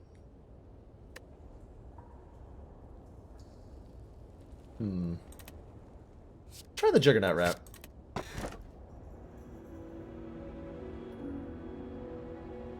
So our 3 options. Busted Crown, gain an energy at the start of our turn, but future card rewards have less cards to choose from. Busted Crown would be tough. Excellent this deck is work, Commander. A few... This council is pleased to see our continued support of this project has been worthwhile. This deck is a few pickles short of a jar, if you know what I mean. Sky Gylar, thank you so much for those 2 months! Council support, welcome back to the Council. Enjoy your renewed access to emotes, the community, and your newfound smug sense of superiority. Thanks for using that September discount. I don't know if the 10% bits thing is even true. He said it was true.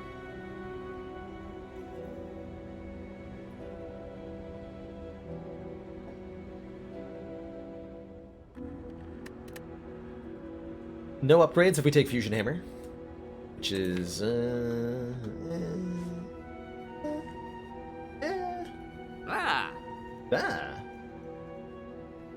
doesn't look like it. Probably update that command.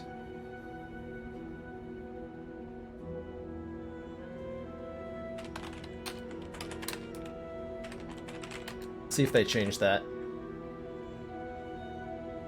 But there's certainly no indication. There we go. Thanks for testing that out, Luminescent, and thanks for those 50 bits. Losing upgrades hurts. We'd like to upgrade Juggernaut, Flame Barrier, Shrug It Off, etc., etc. Losing cards hurts even more, so I'm okay with the Fusion Hammer.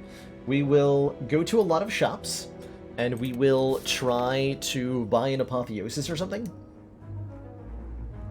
Certainly I'm going to multiple shops. We have lots of money and a Smiling Mask. And holy moly, look at this 4 elite path that we could have taken.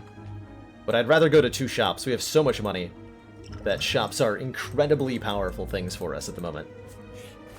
So we must go there, post-haste. Post-haste.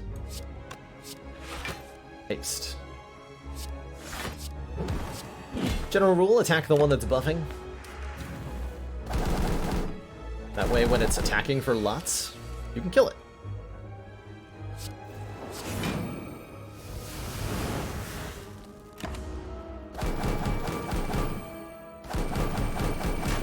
Gets it toasted. Bird nerds. Does bonus bits require the use of the subway cheer mode? Oh, that would make sense if so.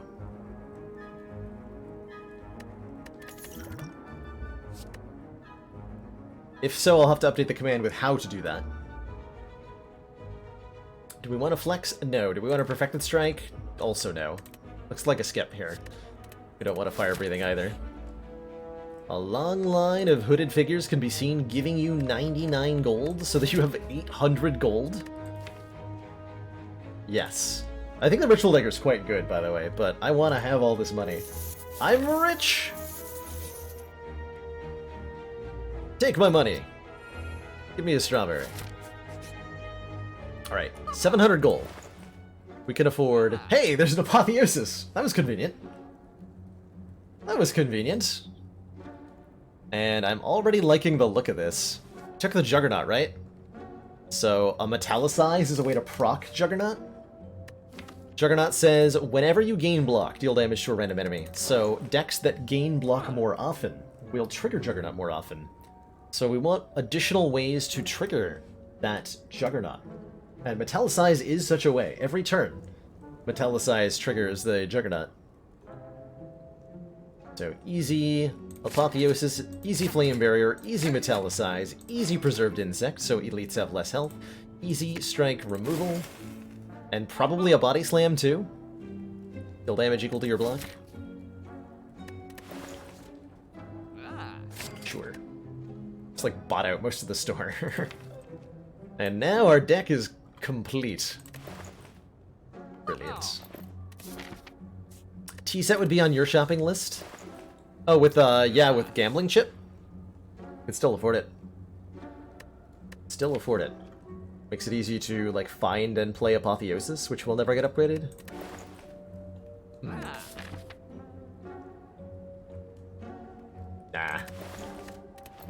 Nah. Rage does say gain block when you do a thing, it's true. I don't have that many attacks? Well, we have some. Don't know that I'm willing to buy a Rage, more accurately. I am perchance unwilling.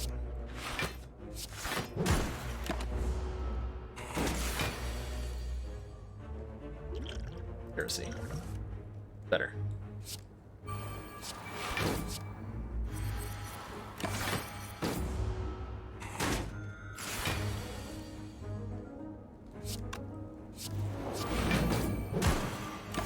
We're dealing 5 damage every time we gain block. Delicious, delicious goodness.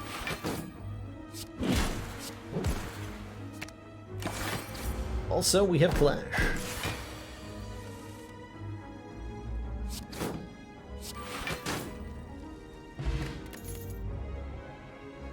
Havoc Plus, play the top card of your draw pile and exhaust it, or Armaments, which is not that useful with Apotheosis, or a second Metallicize. This won't trigger Juggernaut an additional time, but it will give us more block. I like more block. As Calipers would be good here, been called yet. Also you. Yeah, that's way better.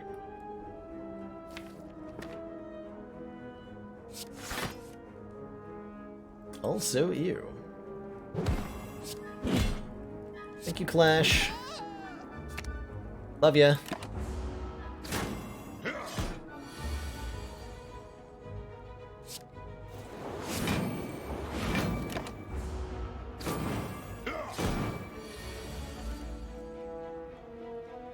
Oh, this is what, 5 damage?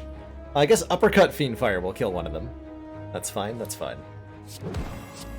I'm not evaluating if there's a better play. Don't wanna.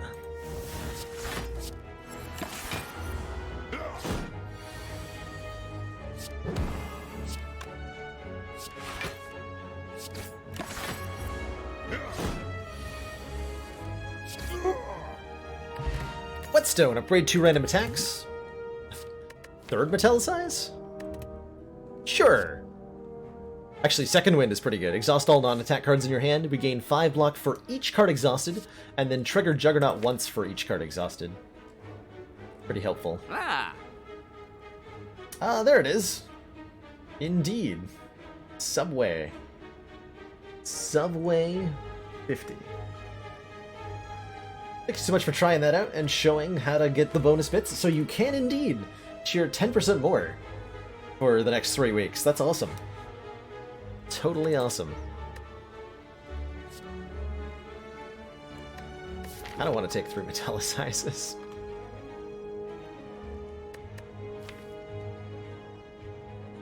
I'm gonna take 3 metallicizes. And upgrade Clash.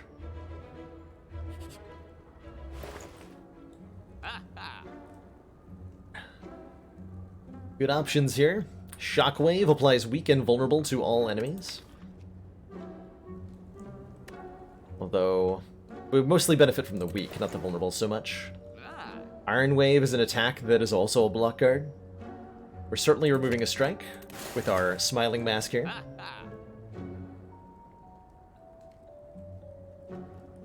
Not a whole lot else of particular note. I'll just take a Shockwave. Great card upgraded.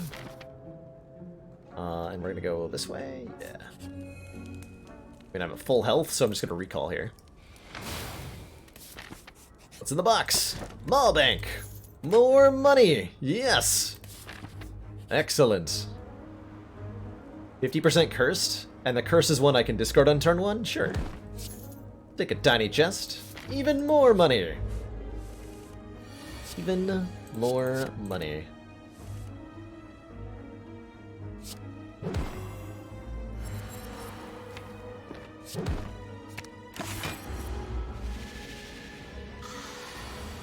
What you got, Snecko Eye?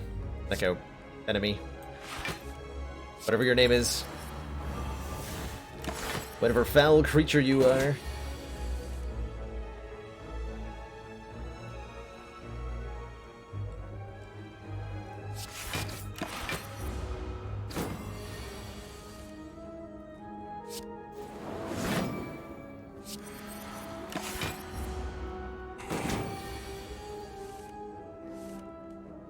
Hello?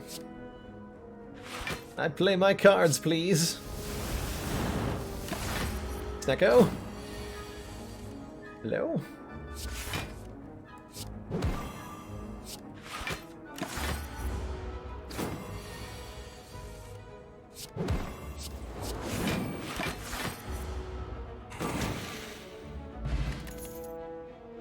Still can't take that card. Still want it, though. Still want it, though. Okay, this guy's gonna be a bit... wow. Okay. Huh. Every single one of them is attacking me on turn 1. Well, it's nice to be able to see that before I discard cards. Oh, beautiful.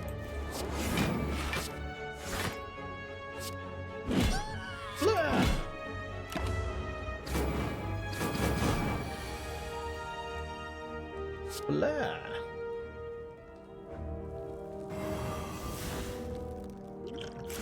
Want to perfect this fight? I demand it. 21, 19, 9. Can't really math, but I assume that's enough. Not enough.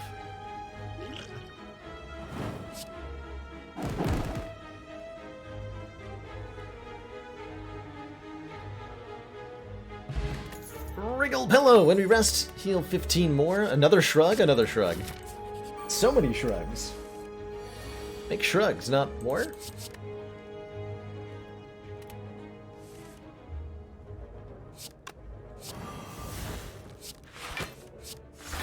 little bit more block than playing the Flame Barrier, although less damage, mind you.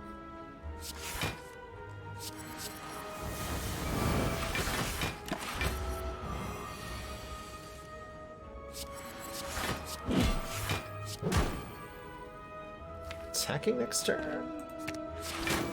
We can get Flame Barrier shenanigans. Aha! Double the Flame Barrier.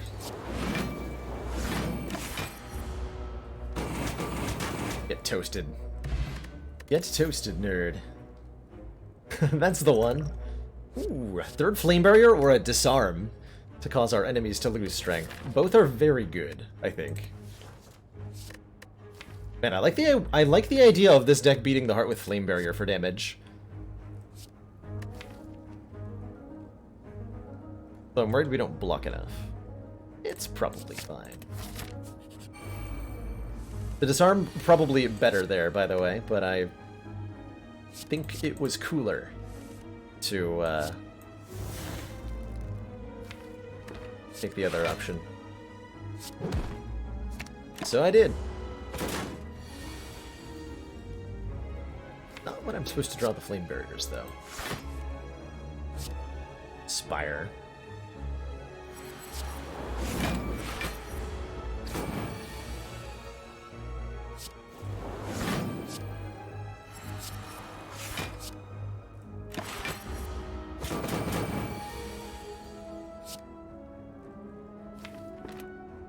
Swift potion. Juggernaut's proven pretty hard to get in place so far, huh? That's okay. Oh, body slam. Somehow missed that that was in my hand. Slipped away from me.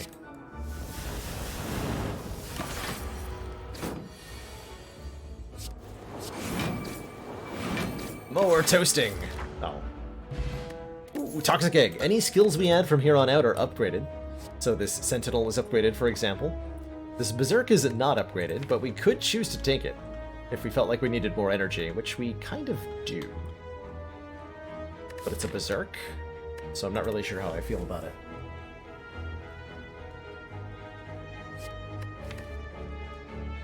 I'm gonna take it. I think we need more energy. I want to see how this plays out. Unless we're fighting Champ first. Champ is a total numbnuts. Hear that, Champ? You're a dork.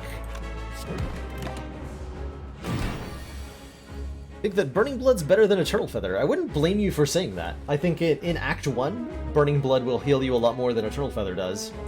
But in Act 3 and in Act 4, the Eternal Feather will heal you for more. So it's... My response to the question, which is better between Burning Blood and Eternal Feather, is which act are you in? Which act do you think you need the power in? I'm reasonably okay having made the trade that we made. Like, I think that this will end up being a good thing ultimately. Even if it's not hugely right now. Champ, stop beating me up. Tell Dad.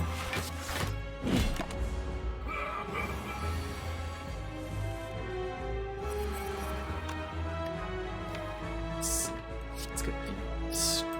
I want to burn out of the deck, actually. Nothing.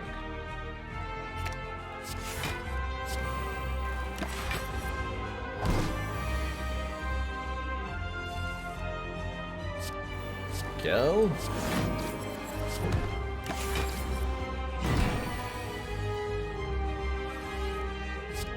Now we're in business.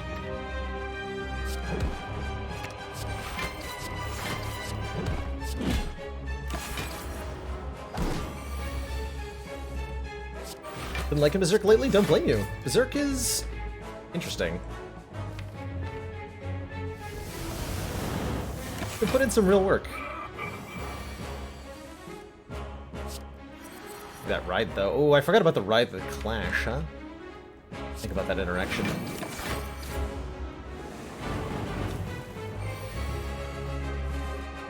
At this Ascension, does Eternal Feather do anything in Act 4? No. Good point, actually. It doesn't do anything in Act 4 until Ascension 5, when you no longer get full health after boss fights. So, well pointed out there. Easy peasy full block, by the way.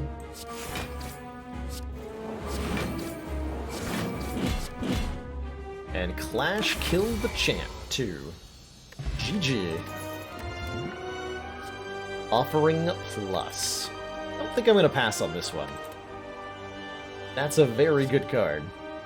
And it'll help speed us up enough to, ooh. Black Star, elites drop an extra relic when defeated. Lizard Tail, when we would die, heal a half health once. Or transform and upgrade 3 cards with our Astrolabe. Getting rid of, what, 3 strikes? We still have 3 strikes. Nothing wrong with that. I do like the double elite relics. We have Preserved Insect and Fusion Hammer. So we should have very little difficulty in beating said elites. And we would like some more relics. Relics are great. Relics are grand. Relics are wonderful. Let's take Black Star. Let's take Black Star. How many elites can I fight? 1, 2, 3. Perfect. We still have Mawbank ticking away. Maybe I want to hold on to my elite fight for a little later in the act. Or not my elite fight, my shop for a little later in the act. We go this elite, this shop will have like 600 gold from Mawbank. Yeah. Yeah. For sure.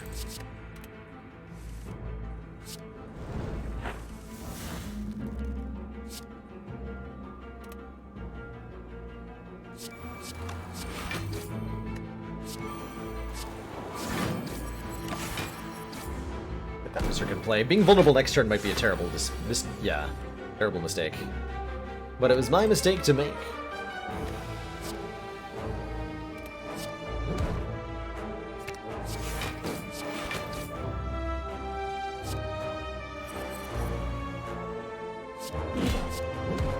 Not that bad.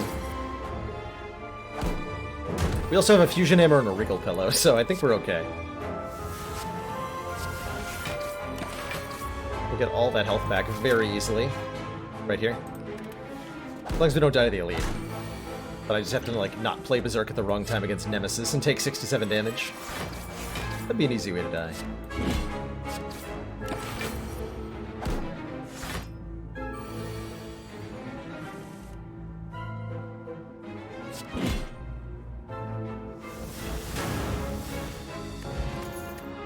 Dex Potion's excellent.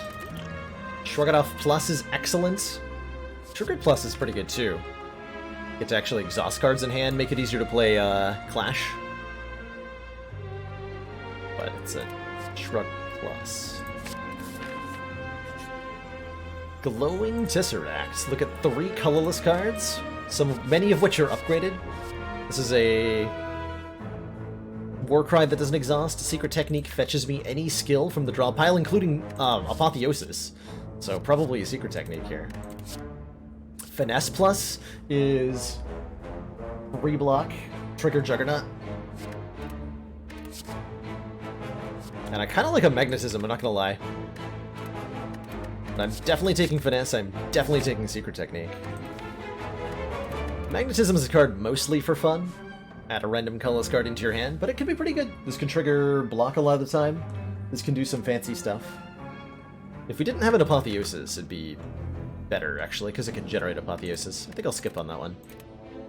I want to be a little consistent here. Tiny Chest, giving me an anchor. Start combat with 10 block, making our turn 1 even better. Gremlin is shuffling cards on a table and says, "Hey, you want a bash? Do you want a bash?" Deep Breath Plus. Shuffle your discard pile into your draw pile. Draw 2. Sure. Sure.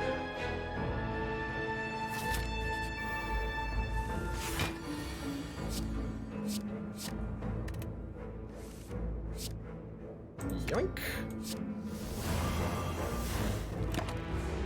Have fun, nerds.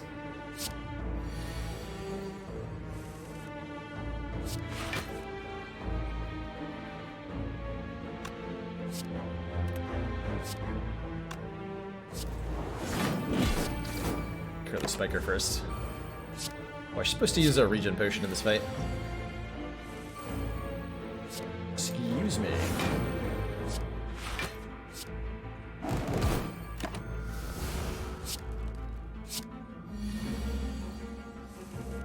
Stop filling my hand with garbage.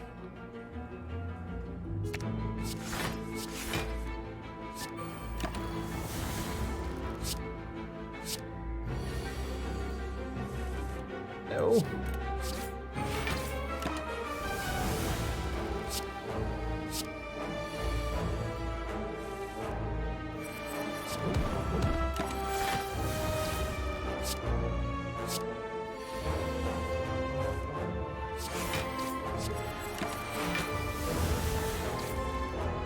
No.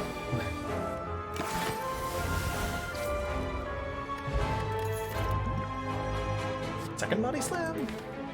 I think we're fine. We have plenty of damage sources in this deck. Oh, nice. The giant head. Why are you still here? This enemy gives you 5 turns to set up, and then starts attacking you for huge damage numbers. Unfortunately for him, we're pretty powerful once we get set up. Just a little bit.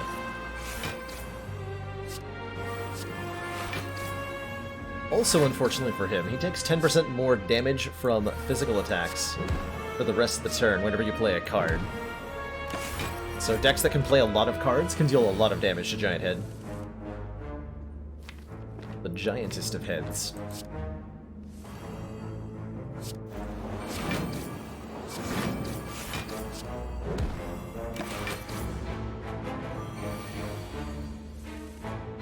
Here's the quote-unquote big attack.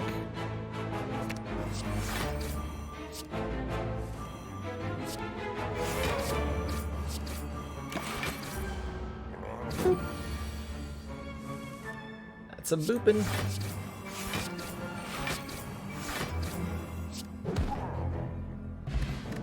And our rewards are Centennial Puzzle. First time we lose hit points each combat, draw 3.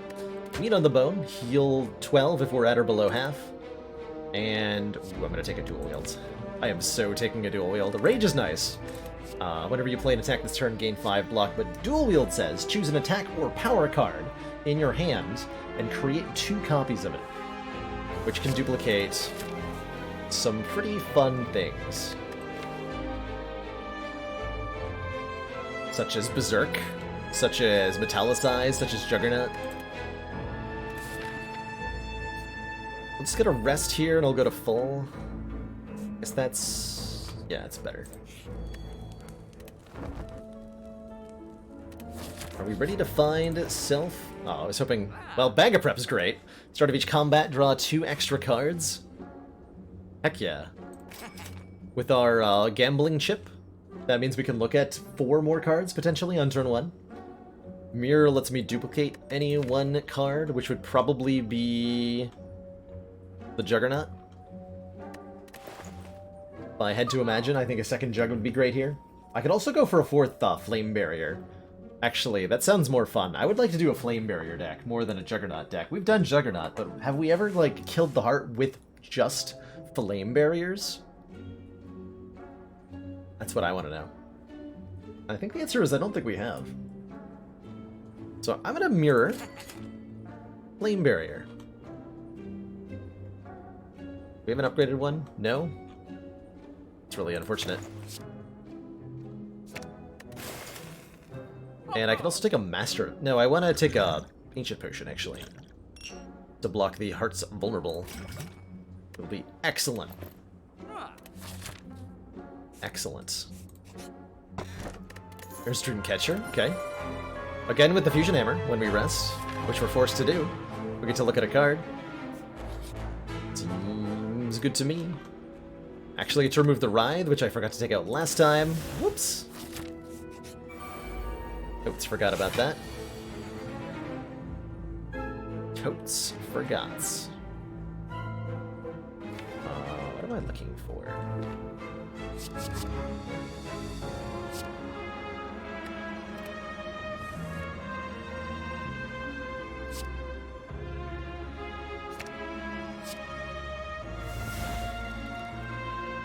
What am I looking for?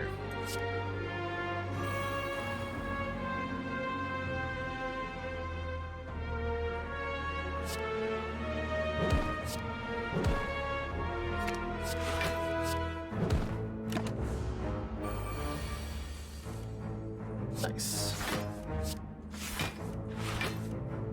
You guys like to block? I like to block. Blocking's cool.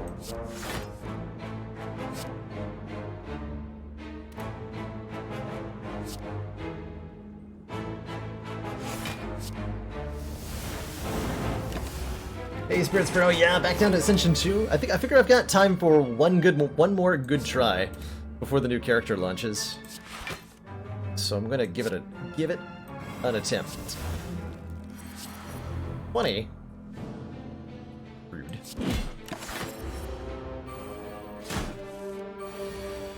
Rude.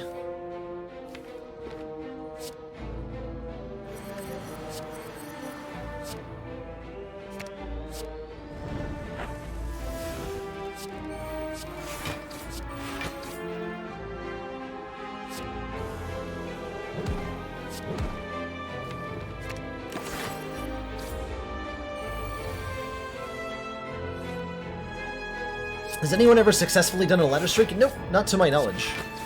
But it hasn't been tried a whole lot before either. There's a new character? Yes, there is, I Taste Like Jesus. The fourth official character is coming to Slay the Spire on beta access. So I do want to manage expectations here. We're talking releasing into the beta branch, which you can only access through Steam. So if you're looking to play the new character on consoles, it's unfortunately going to be a bit of a wait. Full beta art, probably. Highly likely that some cards are going to get removed. We do know that this character is purple, and we know that the localization notes are out, so there's a lot of information available, which we do have a link up for in chat. Read at your own risk, it does contain spoilers.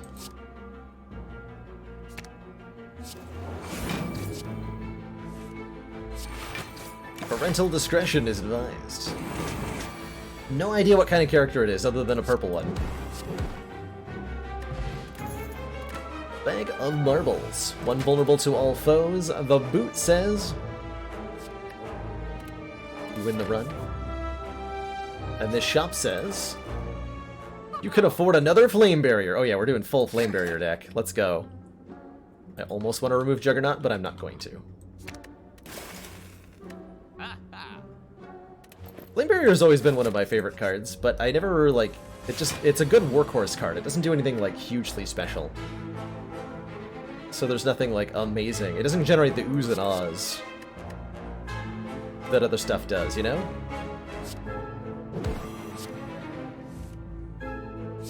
Just don't get that.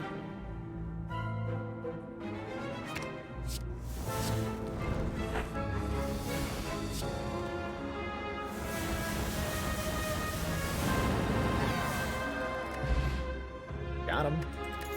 Every 3 turns, gain an energy, and every time we play 3 attacks in 1 turn, gain a point of strength and take another offering. Heck yeah.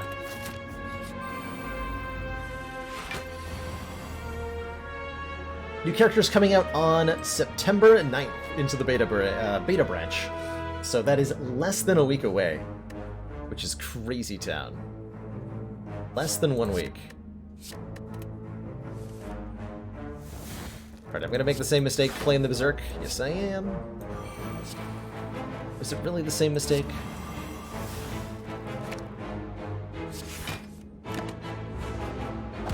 No. Glad you're excited. We all are quite a bit.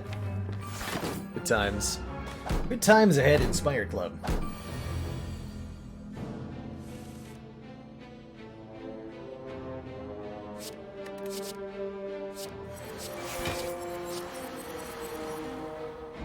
Y'all got any of them there block cards?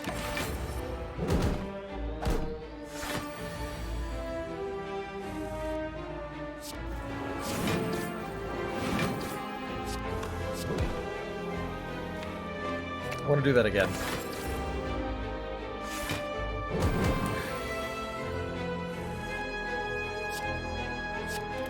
Whee!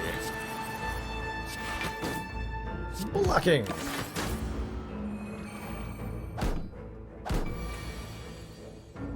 I never got to play Sekiro. I just kind of wanted to. Hit me! Yes! Flame barriers. So good. Is there a flame barrier? Is there only disappointment? More card draw? Yeah, more card draw. Alright, time meter. I see that I have drawn Apotheosis on turn 1. That's really unfortunate for you.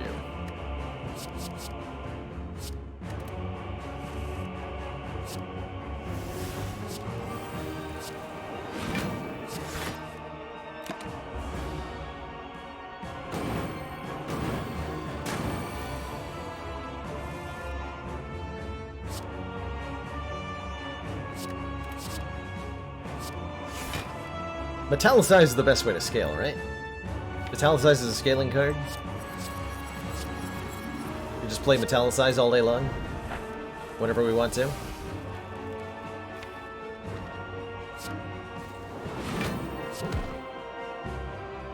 Feels like we can. Oh. I was hoping to dual wield Metallicize that turn. Unfortunate.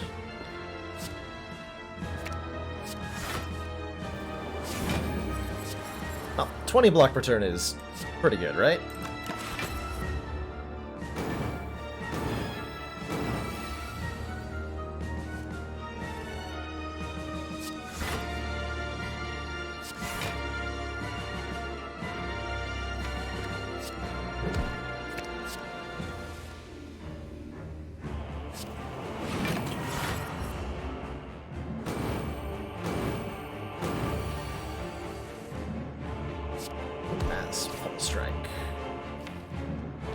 Down here. Secret technique for Shockwave would be nice. It's actually hurt him.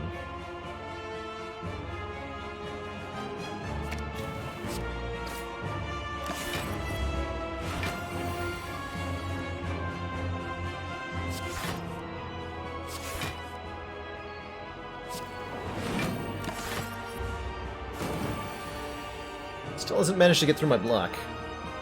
Don't know that he's gonna.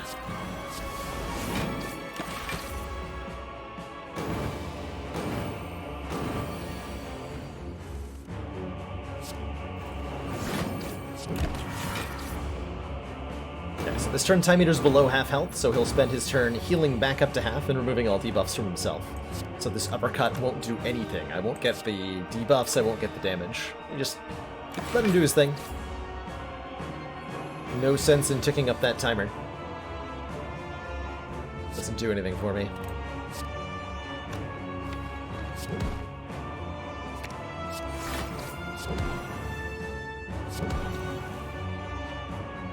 That was the wrong order.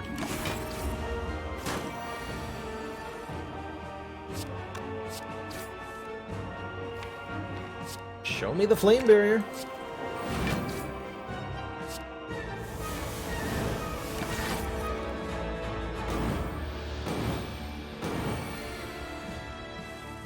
Beautiful, is it not?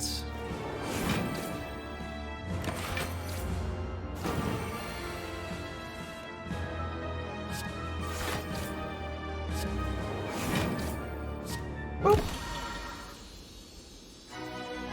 GG time eater. Two thump, two thump. Is this the sound? Ooh. 1-1-1-1-1. Amazing.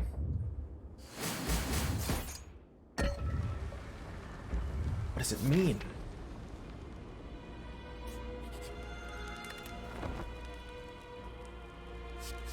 What does it mean? Was the 813 loss a heart loss? Yes, it was. We got to the heart and died at it. Tragically. Disastrously. Scoundrelly.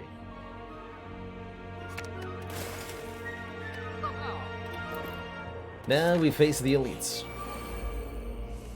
Against whom we'll probably be employing the strength potion. This is an interesting turn one. Already have all the block I need, so we don't need any of these block cards. No reason not to keep Finesse, though. Probably want to find our Apotheosis, but actually, how about instead of that, I get a offering here.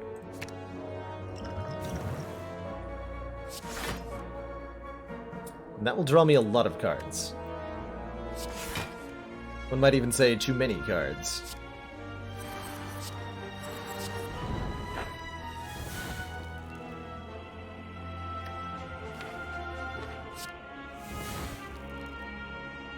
Okay, that feels like it was less helpful than I wanted it to be.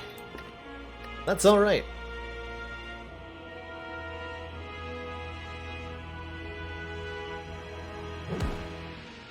Try to kill him first. Secret Technique feels very helpful to have back on top. Are they gonna add a new key for Act 4? I don't think so. But maybe? I wouldn't rule out anything. But I don't think so. Do I play that Juggernaut? I probably have to, right? We have to.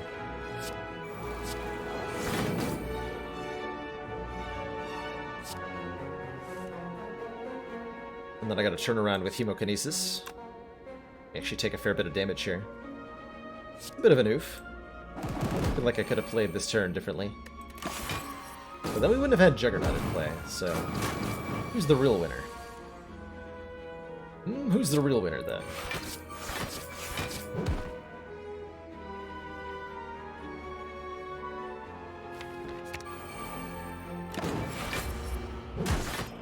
So we're a little lower on health than I'd like to be. That is okay for the moment.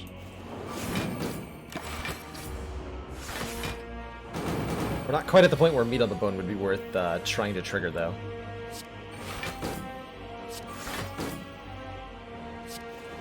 Perfect.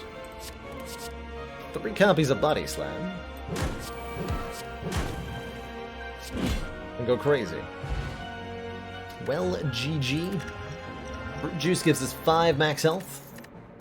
Bottled Flame lets us pick an attack to start in our opening hand if we want to. And we can add a True Grit Plus if we'd like. Gain 9 block, exhaust a card in your hand? Sure, sure. If we were going to have anyone attack in the opening hand, what would it be? Maybe something I want to deliberately gamble away. With the gambling chip, something I'd like to start in the discard pile. Maybe a Clash. Bottle of Clash.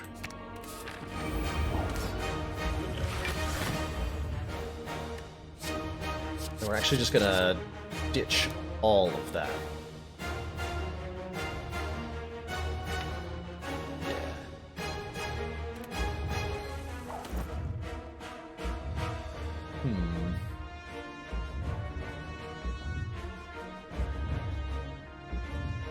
Bit of an oof here. These aren't the cards I was looking to see. We're going to be using our Ancient Potion to block the vulnerable. For sure. I think we just apply a whole bunch of weakened and vulnerable ourselves here. And then just leave it at that.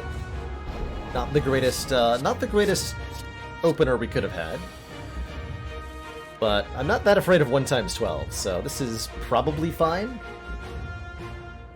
This is probably fine. Oh, I could have drawn with Hemo, that's true. Actually, think about it.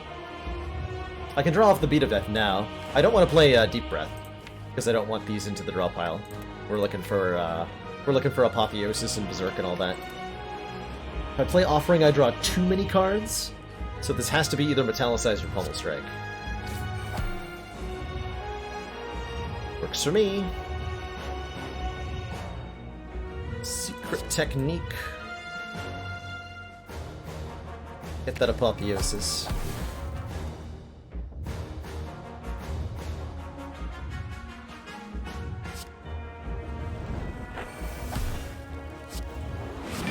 I want to play these Flame Barriers to deal a lot of damage here. I wonder if it's worth offering to do so. Probably is. Because Flame Barrier does 12 times 6, like 72 damage. Maybe that's not worth it.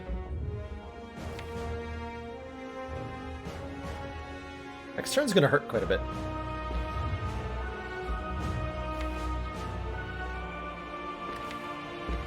Unless I do this. That might not.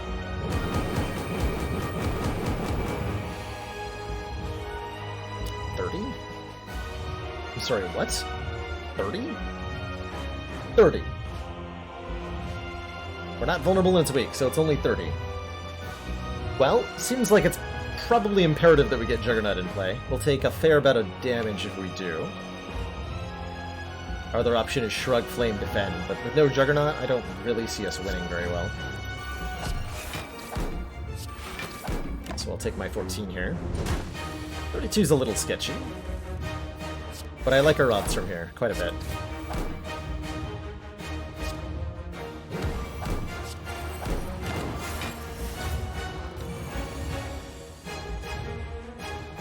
Yeah, I don't think we're playing that Berserk, unfortunately. We're not blocking very well either. Okay, we can get rid of Wound. Secret Technique probably has to get Shrug here, unfortunately. Oh yeah, we're fine now.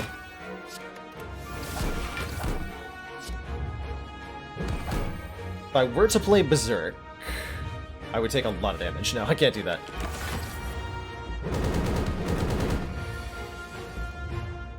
Yeah, I can't do that. Not when this turn's happening. Ouch. Commander, we've just received the support of another council Shibadeen, member. thank you so much for gifting a tier 1 sub to Mr. Andre. Mr. Andre, welcome to the council. Enjoy your new emotes, the community, and your newfound smug sense of superiority. Thank you again for that generosity, Jimadeen. Yeah, is this dual-wield metallicized? It might have to be. We're not dead here, but we are in sketchy shape for future turns, for sure.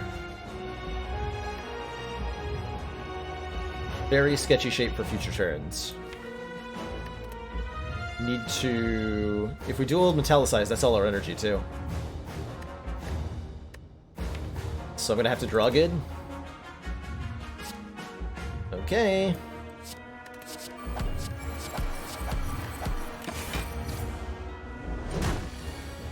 And the weaken's wearing off, so, you know.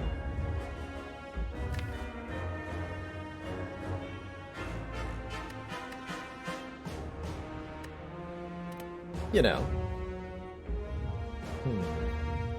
Ash will help remove. Uppercut is weak and then vulnerable? Damn it.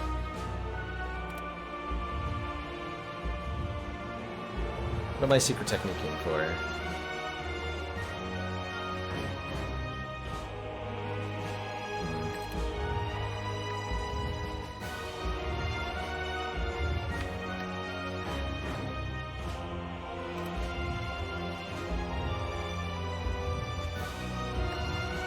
Don't want to offering this turn. I want to offering on a turn I'm being attacked.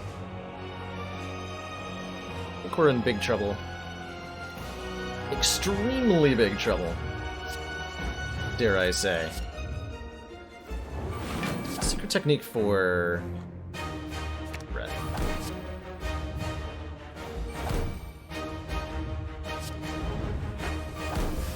Okay, that helps a little bit.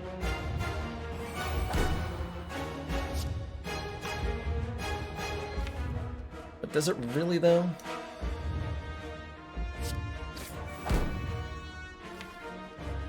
Doesn't feel like it does.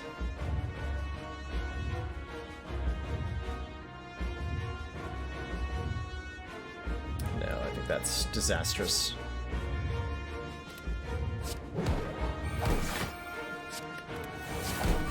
Well, let's see if I can survive the next turn. 34. Dead. Not dead, not dead yet. I am not dead yet, but I really needed these draws. Man, these flame barriers did not line up in the way I needed them to, huh? Oof. Ouch, owie. I think we're dead, chat. We die right here. 6 times 12.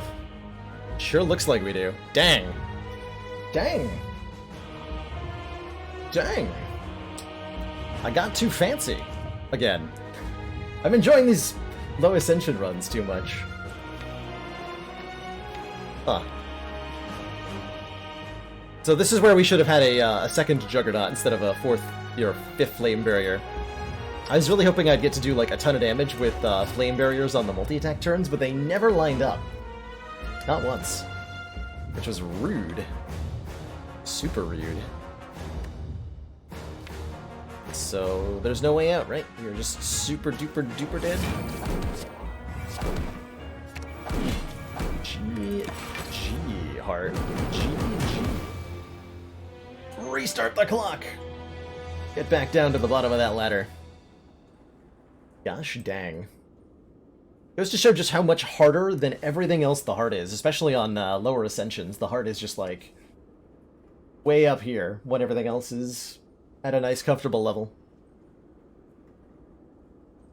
This is the weakness of the block deck. This is the weakness of this deck. If this deck had like a runic pyramid or some way to retain, it would have done a lot better. But oof, GG. GG. I think that is going to be where we wrap things up tonight. We will be back tomorrow to restart the climb yet again.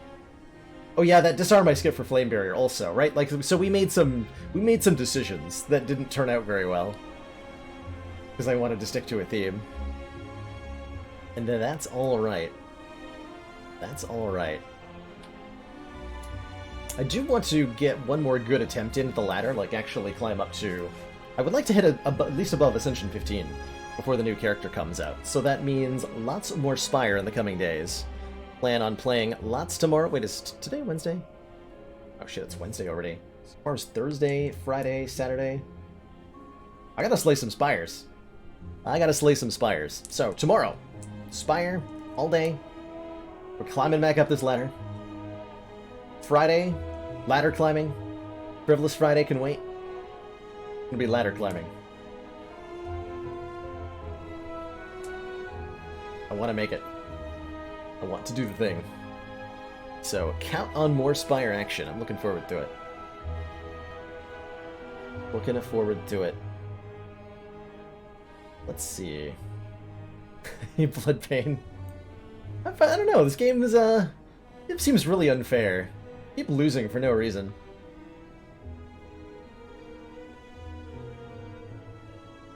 Keep losing for no reason. Just not fair. Alrighty, well, that is where I'm going to drop things off for tonight. Thank you, everybody, for tuning in. It's been great having you. We'll be live tomorrow at 4 p.m. Eastern Standard Time. And I hope to see you all then. I'm going to throw you all over to Sneaky Tate, who's doing some awesome dicey dungeons. He's in the later part of the game. But he's an awesome, awesome streamer. Many of you know him. Really chill guy with an incredibly open and welcoming community on Twitch, so he deserves love, attention, and support. So let's bring it to him. Say hi for me. Thanks for watching, everybody. I'll see you all next time. Ta-ta for now.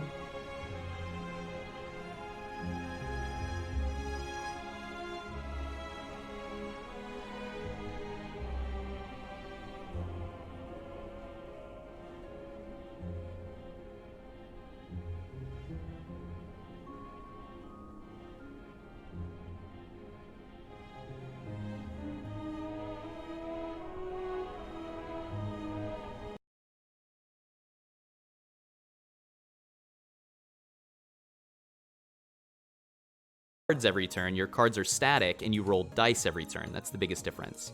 There are 6 different characters in the game called the 6 different dice. Each of them have different class abilities and limit breaks that make them unique.